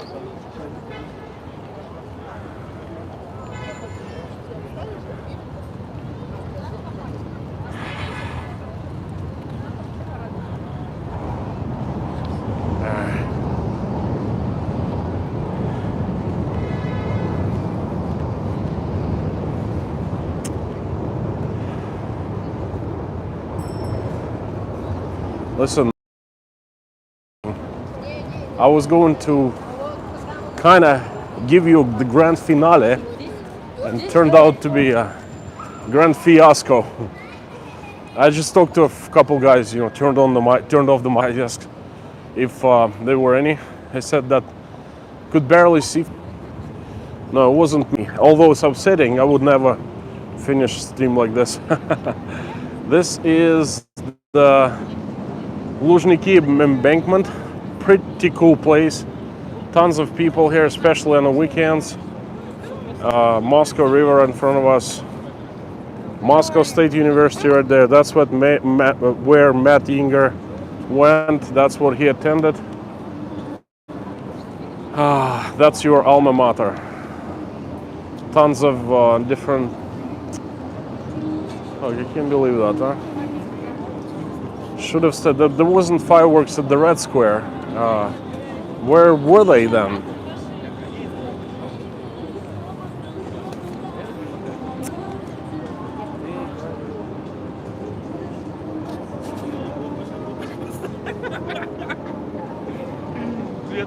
Well, at least the audio is good.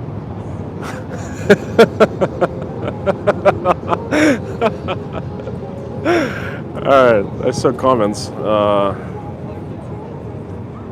No, it's not a 10, it's a 21. But the guys were telling me that there was not a good place to see them. They could see that the flashes, and that's it. And they're supposed to be like right here. You look up and you could see, like, from my house, actually, small ones, but there's a great view of entire from my high rise,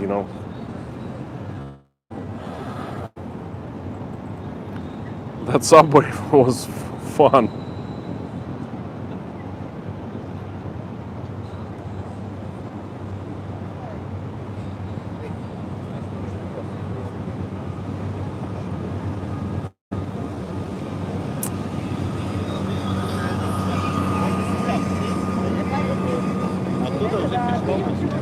God HR8R, God H8. Hi there. Rural Minnesota, I remember. Bike ride is nice. I've been doing a hike. God, I've been doing a hike for the past like 4 hours, hiking around the Red Square, back and forth, trying to hook up some members of this chat, of the stream, with pretty girls here in Russia, and having some coffee and answering questions and losing sound and getting sound back and missing the freaking fireworks.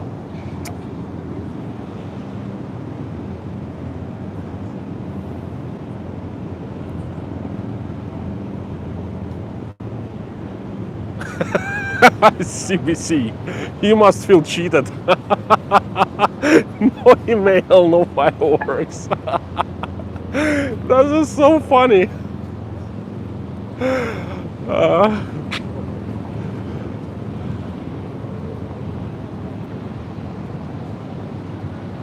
Alright. See, this is why it's called the metro bridge, because you see the metro right there. It's actually a very nice view. I would love to take my wife and just walk around here. So nice, relaxed, peaceful, so safe.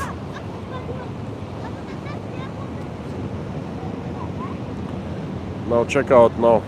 The train is taking off.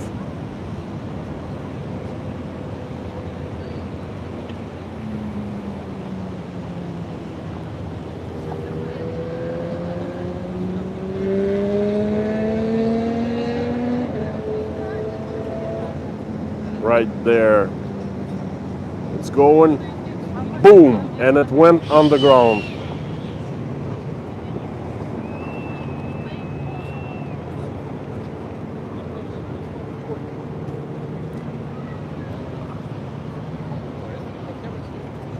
I don't know if you can see well, but there are so many river boats going up and down. It's amazing. You guys, phone does not give you all beauty of this place. It's much more beautiful when viewed right here, actually where I'm standing right now. Telephone just doesn't show you the whole picture, you know. It's absolutely fantastic place.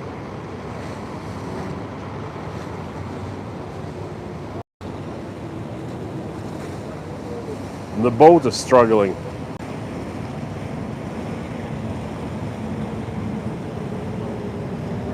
You see river boats lined up, going up and down.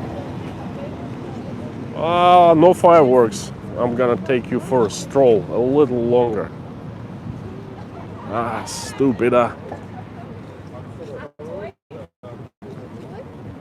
Well, let me tell you this, guys. I really did a research before coming here. The timing was okay, you know, could have been a couple minutes earlier, but that's okay. The thing is, the wrong spot. Somehow it's the wrong spot. On the mayor's website, this was a designated spot for, you know, come and see fireworks. The metro bridge. Turns out,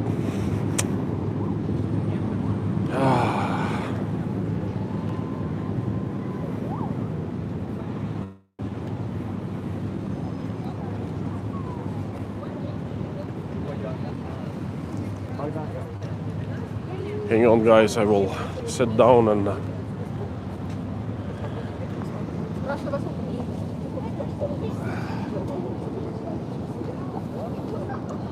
see your comments. Thanks for support. No big deal. No, yes, it is a big deal. To me, it is. Ладно. Nice to view Russia at night and see the subway even without fireworks. Thank you. Nice waterfront, nice multicolored lights. Welcome back, Earl. Lucky. Welcome back, Earl. Lorna, not today. Beyond me boating today, okay? I'm just gonna walk a little bit more and that's it.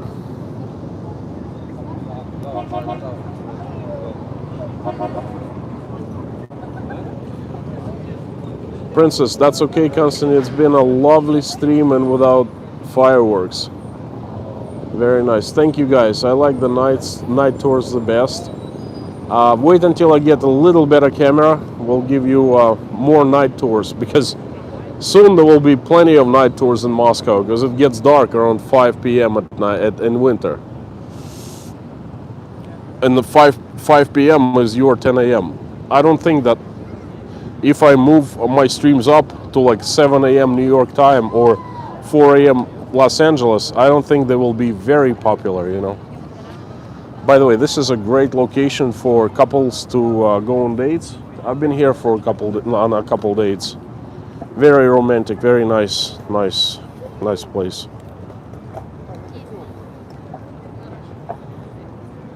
Dirk, it's okay. We had a good time together. Well, I've had a great time, but I can't believe this. Okay. God, Constantine, what river is that? That's Moscow River. Moscow River, Volga. No, Volga is not far away. Volga is 60, like 100 miles up north from here. And Volga near Moscow, 100 miles north, is tiny. It's not like it's down south, where it flows into the Caspian Sea. Melanie, where are we ladies meeting up to go boating? Are we dressing up? Shall we picture ourselves in fancy hats? Chocolate, champagne. Woo-hoo-hoo! Melanie, I like that. Beers and pretzels. Listen, no beers and pretzels. Forget that. Beers and pretzels are not in our vocabulary. We're high-class people. It's champagne. It's chocolates. It's black caviar. It's hamburgers, stuff like that. No, dressing up. Well, if you're in Moscow, you gotta dress up because everyone's dressed up here. Just people dress up just to go to a food store, and this is a romantic place. Always ready for romance. If you're single, if you're looking for someone, there are so many people around.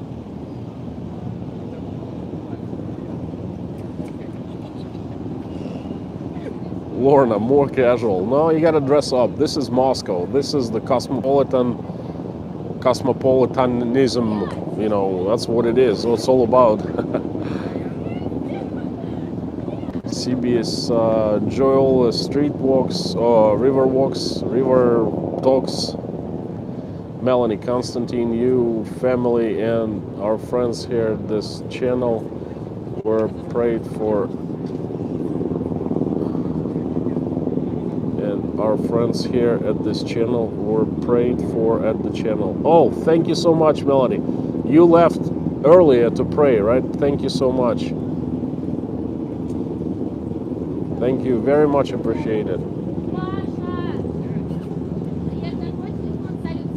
Thank you.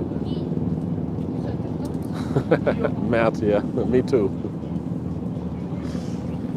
Well, we were casual today, but Lorna, you see, we were casual today, but it's time to go on a river cruise. And river cruises, ask Matt, it's fancy.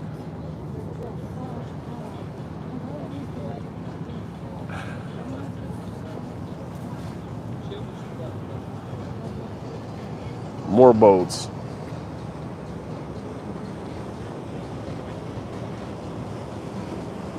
Fancy boats, too. All made in China. It was a big fuss. Champagne and chocolates, Lorna. Not just chocolates.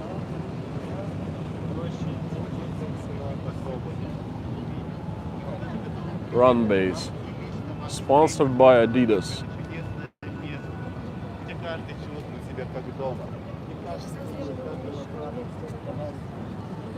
Me, just a second.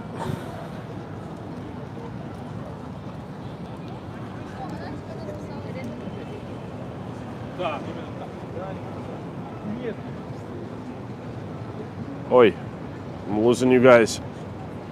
There you go.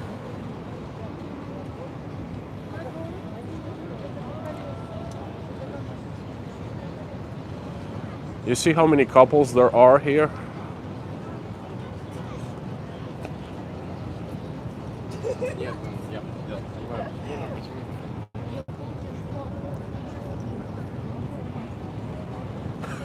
Lorna, laughing out loud.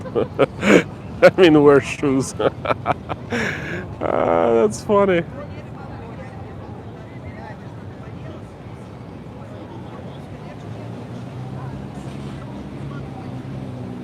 Earl, if it's single women only dress up to take the trash out, what do married women do this then?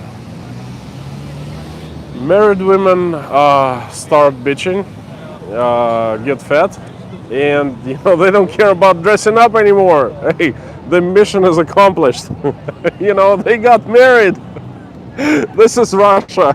Life, how to say that? Life, жизнь удалась. Life has happened. Same goes to the men too, by the way, not just the women. I mean, look at me. I was thin, I was fit, and then boom, now I'm not so fit anymore.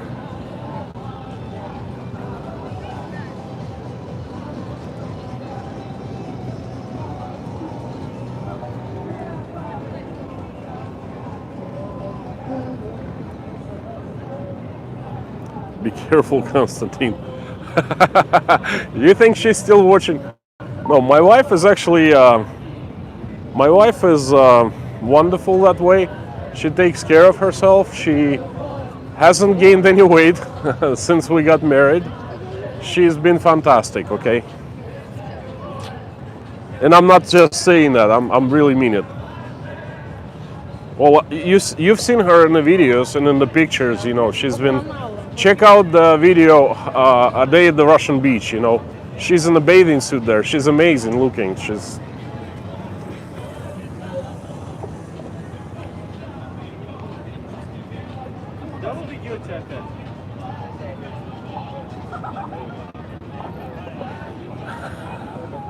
Lorna, I think I've heard of that. People of Walmart. I didn't see the website, but I've heard people say that.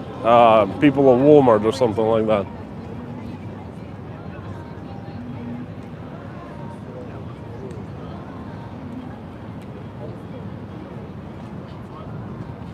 Couples everywhere. It's actually very nice to see. Konstantin, we know a German lady, same age as my mom, 95, who work in the garden. She always works cursing. So I remember. Yes, she is indeed. Yes, Matt. Guys, I want to tell you something. Remember, like on a serious note, look, the Red Square is the touristy place, right? It's the place where you come and see and like put a check mark. Oh, I wanted to see that place all my life. That's the Kremlin. It's GUM and Mausoleum, Lenin's Mausoleum and stuff like that.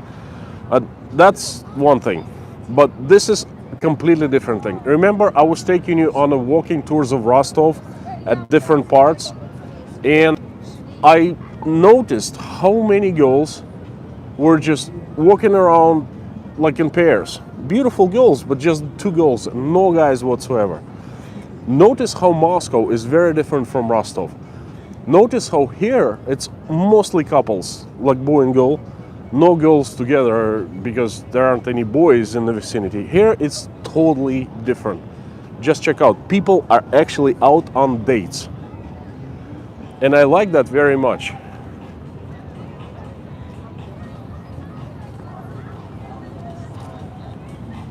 The other side of this, look how heavy traffic is on Moscow River is, look. It's all boats lined up.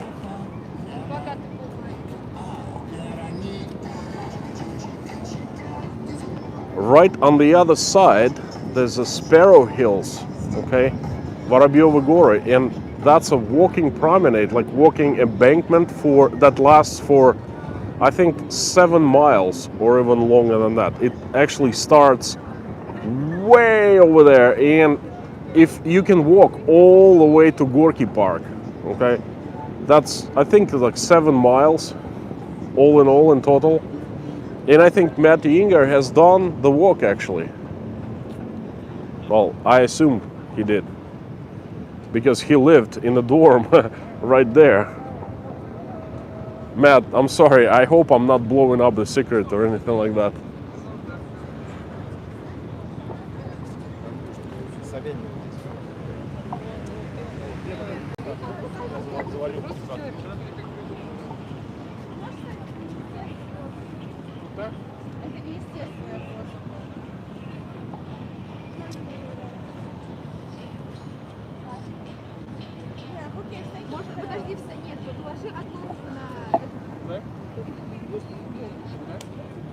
Вторую бери, складывай, не насрать. Вот, кстати, можно в карман. Только не полностью ее в карман. Lorna, am I walking slow enough, or you want me to walk slower?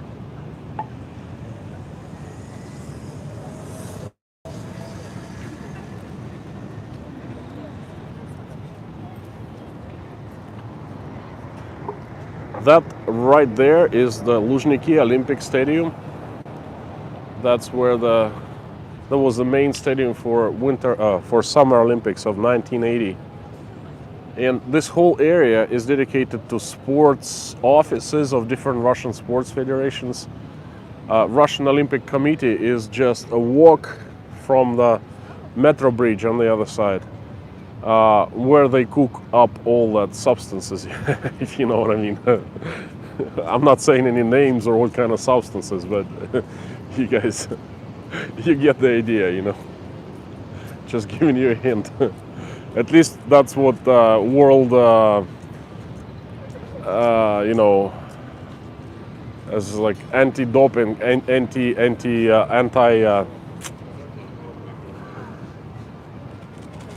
Anyway, I know how to say that. The Commission for the Clean Sports. At least that's what they say. That what happens here is dark deeds, you know.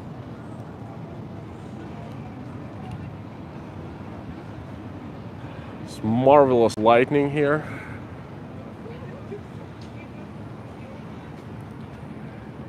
It looks really cool up close, like where I am right now, and it looks really cool when I stand on metro bridge and I look down. It was pretty insane. The only problems with cobblestones, I think they're doing some renovation right here. Everything else is absolutely perfect.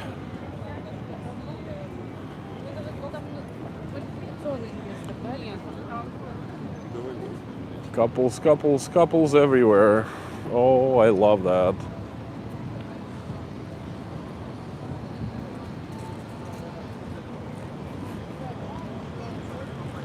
Let me tell you guys, that's been quite a stream. The Red Square itself is a stream on its own, and Luzhniki also a stream on its own, and combining them together is pretty cool. Is it too much information for you guys?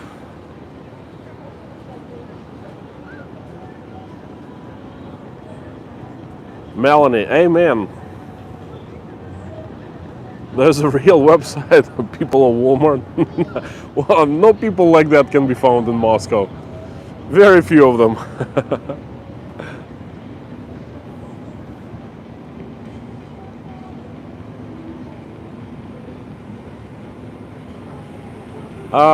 A+, people have little kids with them at 21:30. Yes, and it's not cool, but you know, it's Russia. Они закаленные.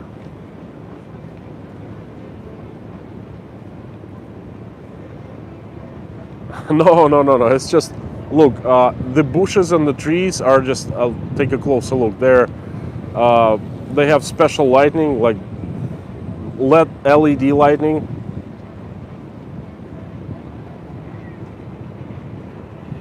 I might be the only person in these streams who has not been in a big city. Walnuts in zone shell. Wow, it's pretty, very interesting, unusual. North Shore Preparedness is here. Sean, how are you, brother? Long time no see. The last time we spoke to each other was this morning for you, for me, and then the midnight for you. Not midnight, was it like 3 in the morning for you? Welcome to the stream. Good to have you here. We've had quite a stream today. Look, I'm really proud today, okay, because there is a chance that we found a wife for one of our subscribers. That's a long story. You know, watch the stream around from 30 minutes to 1 hour into the stream from the start. You know, that's pretty interesting.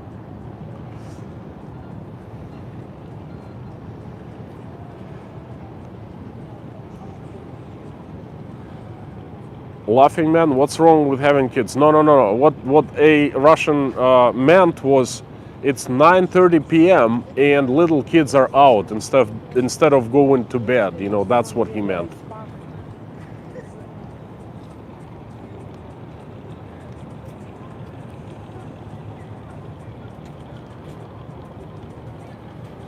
Beautiful place, so clean. Other than in Germany. Oh, this place, Moscow, does remind Germany, actually. It's very clean these days. Used to be very dirty, but it's come around. Melanie, it's so wonderful to see so many people out and about enjoying themselves in the evening. The more the merrier, CBC. Now, guys, this is a 20 plus million people city, and one of the problems it has is overcrowdedness, because anytime on a weekend or when you have a free time off, you know, off work, you come to a place like this, you find surrounded by, oh my God, so many people, and it gets into you after a while. You know, it's really good to go to my uncle's farm, just sit in the middle of a field and not see anyone, you know, and be like, oh, to unplug, so to speak, you know. Moscow is amazing, but sometimes it gets to you.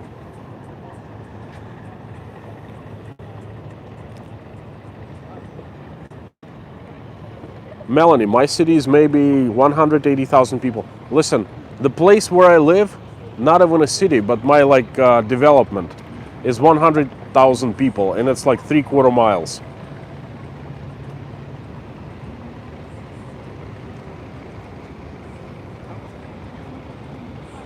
Melanie, hold a kiss for my little brother Sean.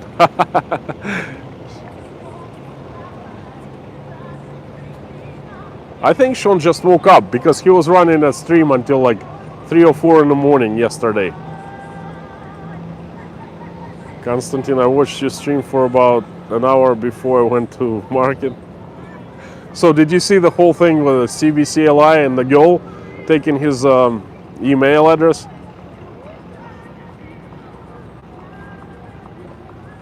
A plus Russian. Okay, I thought, yeah. Okay, sorry, she.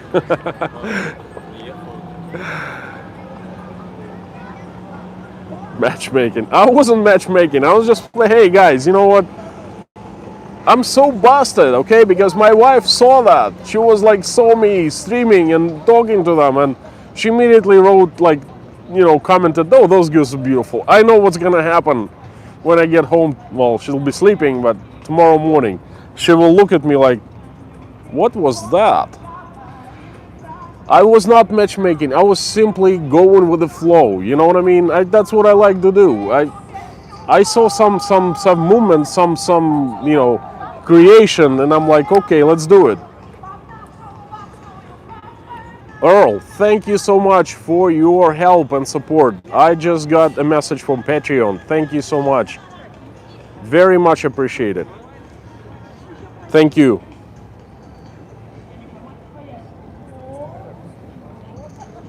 Okay, what about more comments?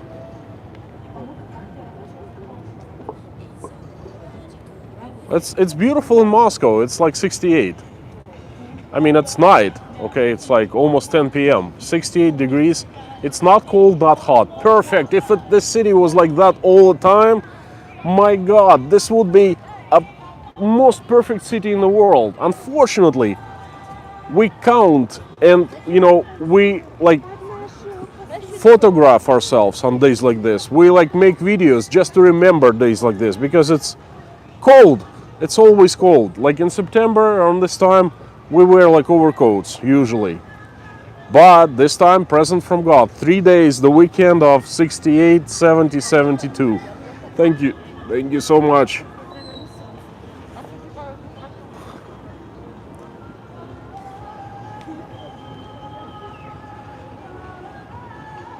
Folks, I turned on heat 20 minutes ago. It was 54 degrees outside.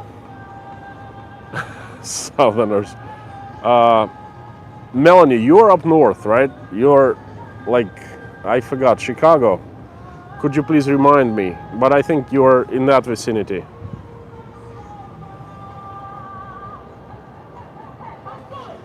Princess, North Shore Preparedness, good day. Okay, that's not to me. Good to see you guys conversing with each other. That's great. That's great.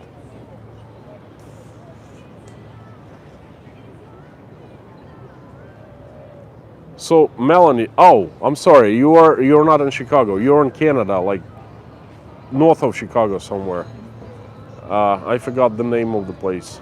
It's not Saskatchewan, is it? Anyway, you could fit Canada into 1.5 Moscow.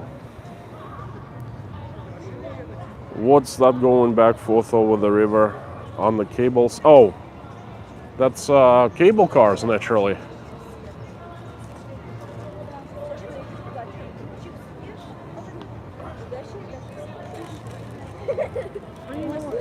Michael Jamie, just take her to the rodeo drive. Rodeo drive, rodeo. You say it, rodeo drive. I'd love to go there myself, to be honest with you. Slowly walking towards the cable cars. That's a brand new development. They had just started that thing right before COVID started. Lunchtime here. This is past dinner time in Moscow.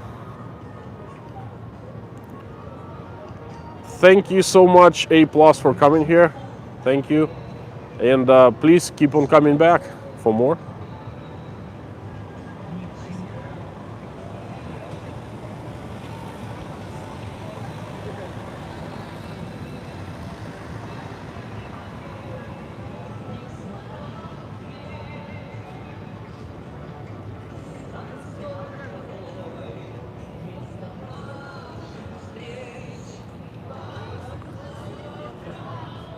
One thing I cannot stand about this river cruise ships is loud, corny music they play, like from the 80s. I think you can hear from here, actually. You can hear the music they're playing on that boat. And that boat is nice. It's brand new. It's like stylish. It's expensive. And somehow the music they play is so blah.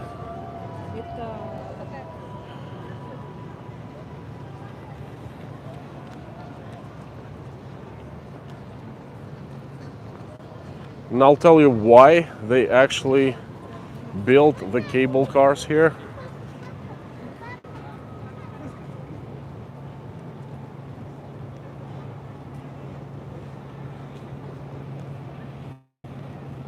Deep South Bama with Mr. Tom. Hi there. Thank you for. Did you watch for? Thanks for joining us today. Did you watch my video about the farm? What do you think of that? Moscow's such a beautiful. Thank you so much for joining and watching. Corny Russian music. Soviet music from the 80s. At least they could be playing, I don't know, American music. I like 80s, American 80s, 90s. But they're playing Soviet freaking pop. I don't even want to talk about it. That's okay, that's okay. Earl, thank you again. Let me tell you a story about these cable cars.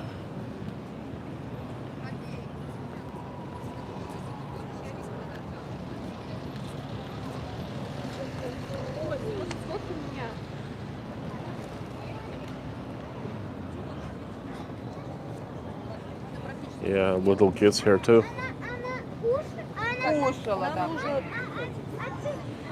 All right, this is, so you guys understand where we are right now, that is Moscow State University right there.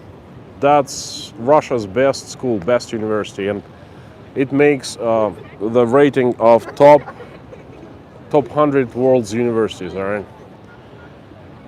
It was built by a personal order of Joseph Stalin right after the World War II as a celebration of Russian science and victory over the Nazis and so forth.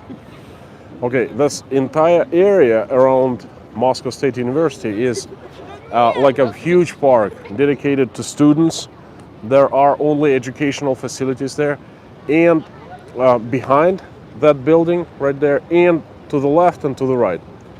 But if you come towards this the embankment, okay, there is a fantastic place. It's called the observation point, смотровая площадка, observation deck. Okay, if you say in Moscow observation deck, everyone knows what are you talking about. That's called the Sparrow Hills. So this right across the street from the river, right where I'm standing right now, is Luzhniki. That's the area dedicated to the sports, Olympic stadium and sports facilities. They have football fields, basketball courts. They have offices for different sports federations in Russia. They take care of all Olympic stuff here, things like that. And actually, as you see, there are tons of places to rollerblade, to bike, to just walk, jog, and stuff like that. And it used to be really difficult for people to get from up there to down here. You actually had to walk towards the bridge, which is not an easy walk right there. Walk over the bridge and walk back. That's like a 45-minute walk. Or you could drive, or you could take a bus, of course, but that's difficult. So they decided to come up with this cable car thing, you know, and they actually did. The only problem is it's very expensive. All right, it's I don't know, I think $20 for a ride, round trip or like one-way trip or something like that. That thing is brand new, nice, but very expensive.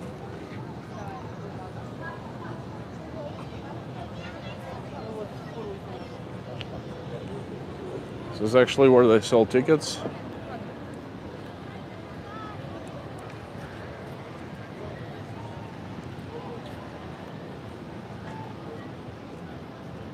Perhaps they have prices.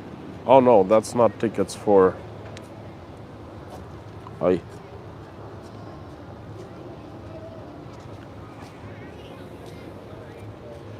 That's the tickets for the bus, for the river tours, for the you know, walking tours, things like that. That's not, I think. It says Luzhniki station right there.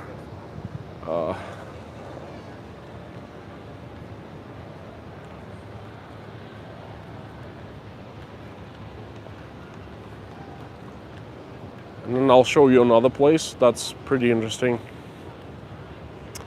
If I ever want to move into the center of Moscow and live into the center or close into the center, I would love to live in that building right there. Right over there. It's called Dom na Mosfilmovsky. It's like a short skyscraper. Fantastic place. Absolutely convenient location, and there's nothing around it but the parks, forests, not too far from the embankment. Fantastic area. Bunch of embassies and people from the embassies live there. Nice. My wife loves that building too. This is little docking area. Let's go check it out. That's a good view of the Olympic Stadium.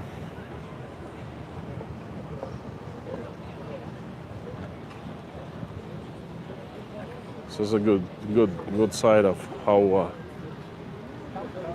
this tree is lit up.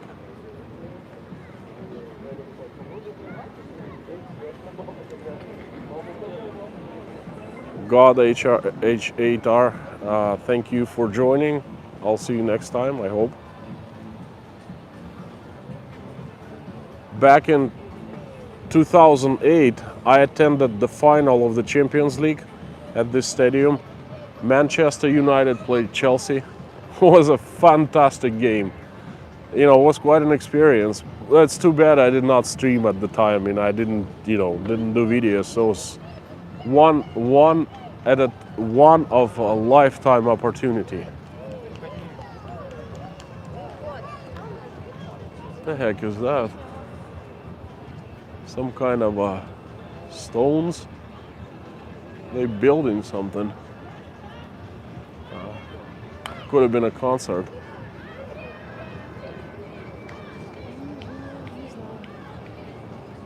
It's 10 p.m. and people are still out and about, enjoying, having fun. And notice how again it's boys and girls, mostly.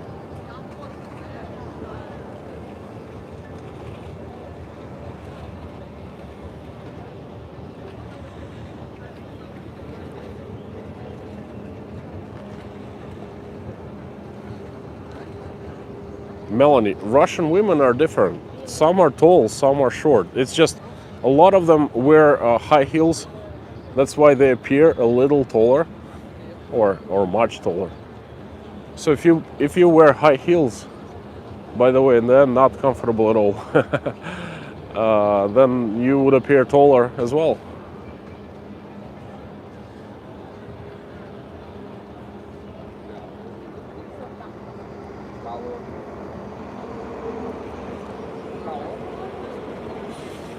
Melanie, you from Saskatchewan? No, I forgot. Yes, Saskatchewan. We discussed Saskatchewan, in the previous streams. Yeah, I remember very well. You know, so many people sometimes I forget how to link names and places.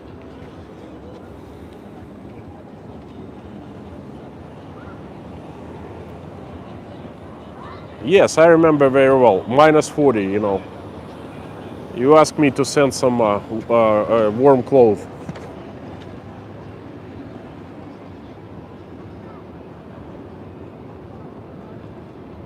I think the Russian women, again. Exploring with a Zenos with a Z.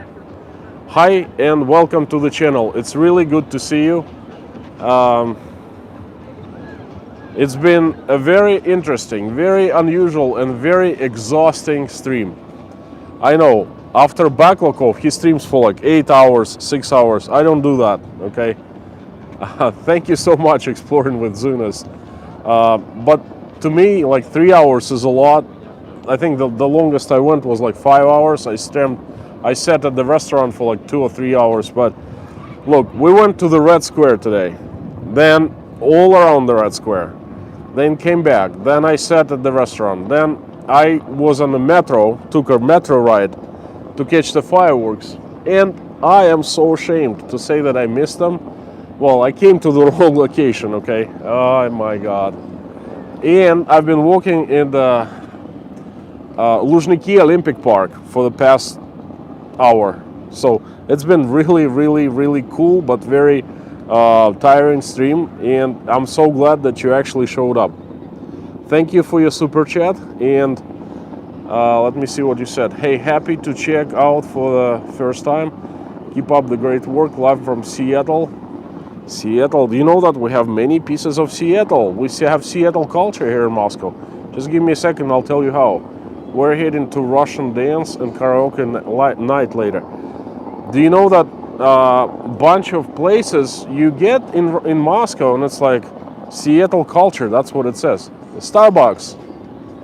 Yes, everyone knows that Starbucks is from Seattle and actually does say Seattle culture in Starbucks, in Russian Starbucks. So thank you so much for your super chat and please keep on coming back for more. Don't leave yet.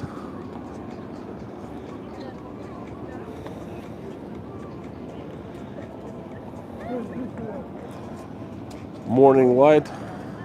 Oh, you guys talking to each other?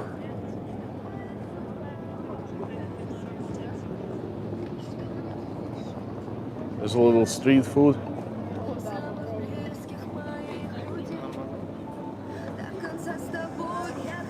Nice bar.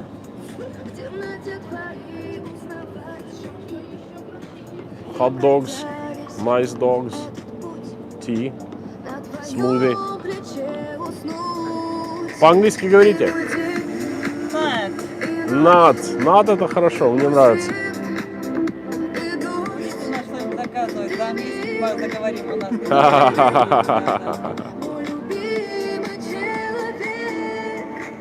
This is Seattle culture for you. Love the place, hate the music. I mean, why do they play music so loud? It says food.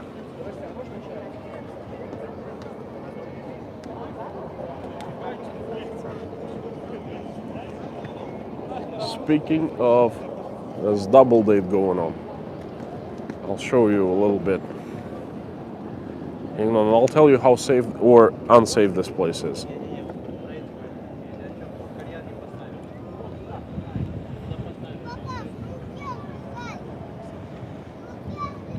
Two boys and two girls on a double date.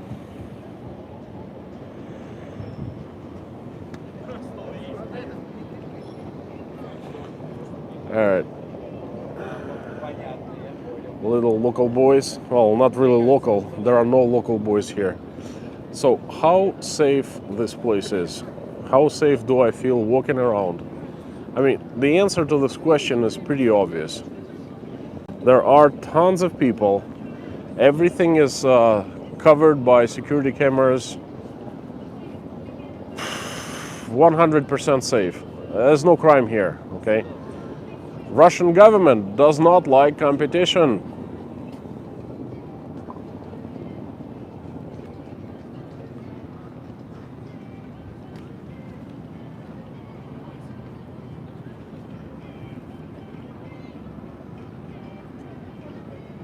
Jennifer Lax, hi there.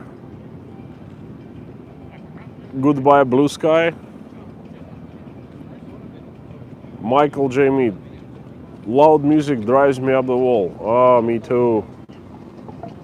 Rich or Rick?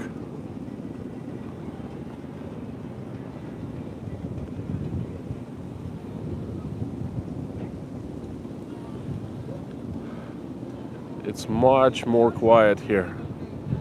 There's another food store, well, street food store.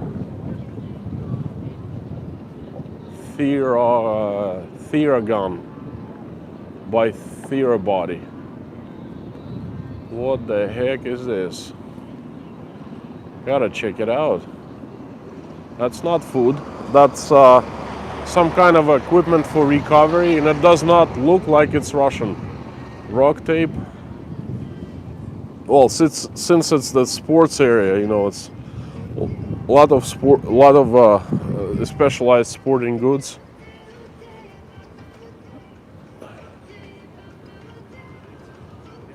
Theragun. Has any one of you has seen anything like this before? I haven't. No, I'm talking about this strange thing, you know. Theragun Prime, smart percussive therapy device. Mats, things like that, of course I've seen.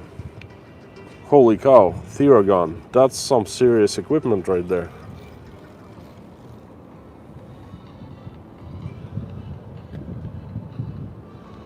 Rock blades.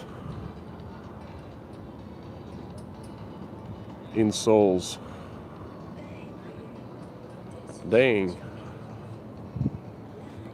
They built an awesome restaurant with a view. I haven't been there yet, but there was nothing there. See the lights? There was nothing there ever.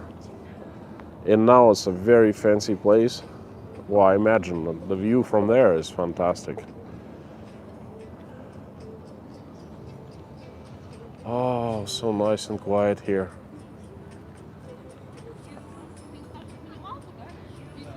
Another double date. Oh, nope, it's not double date. But anyway, it's all good. There's nothing there, guys. It's empty. If you don't mind, I'm going to be turning around and going back towards the subway because I need to take a little rest before I film tomorrow.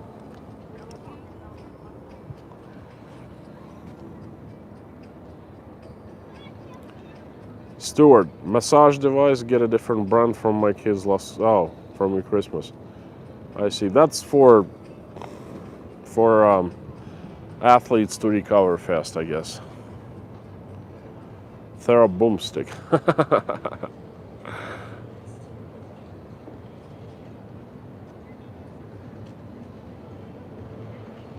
Well, Melanie, that's true.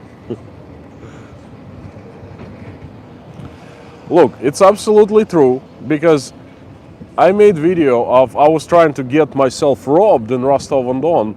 Used to be like 30, 40 years ago, used to be the street crime capital of Russia. It was so bad.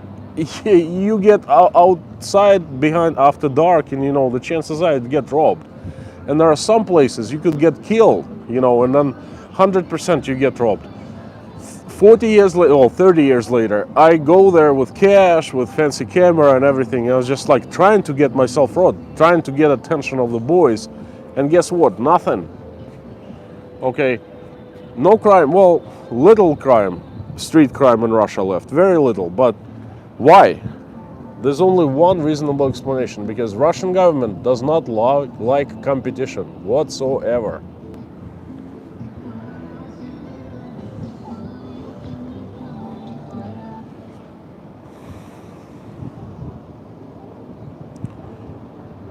There you go. I'm good.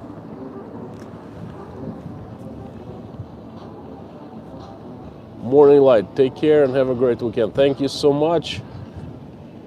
Morning Light, thanks for coming again.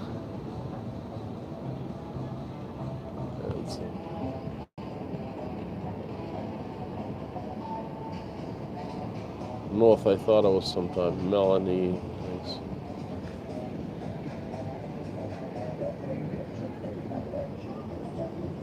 Morning Light, what does your live stream start? S. Who is S? Sean?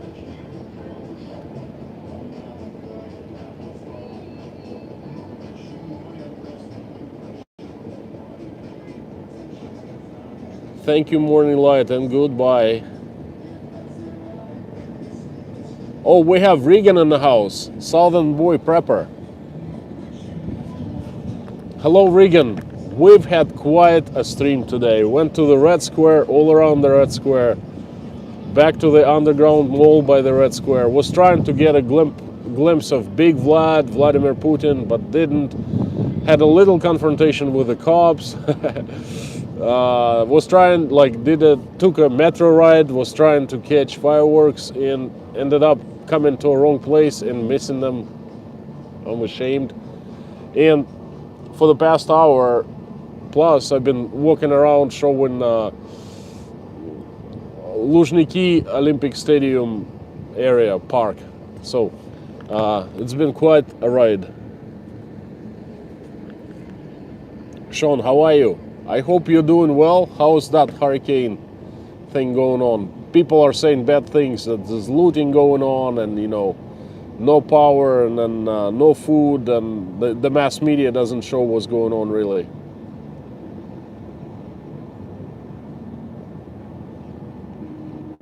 Lorna, Southern Boy was here. I didn't see, I'm sorry. Regan, I guess I missed it. It's really hard to walk and, read the comments at the same time.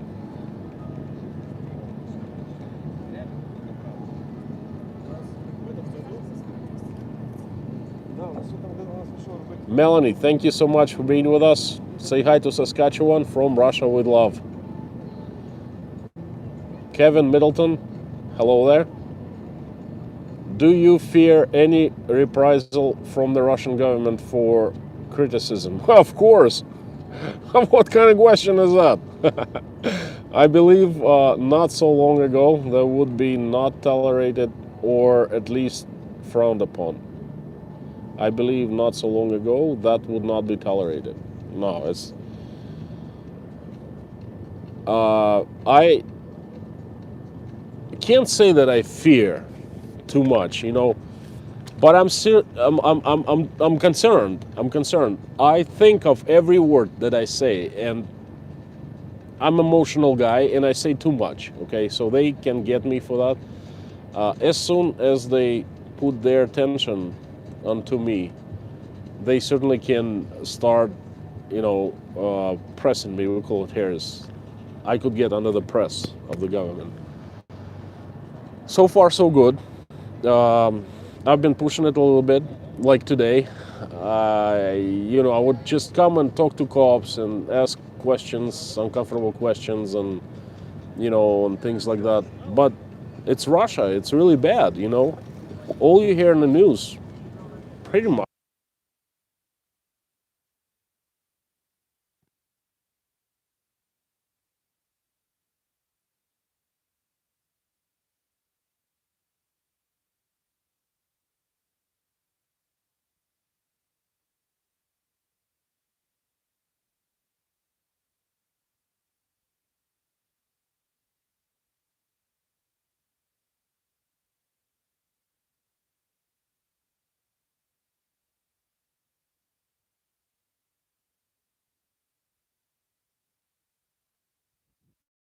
Guess what? My microphones ran out of power. Okay.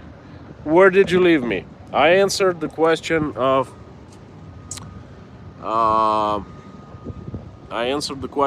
Kevin. Kevin Middleton. Did you hear my answer? Kevin.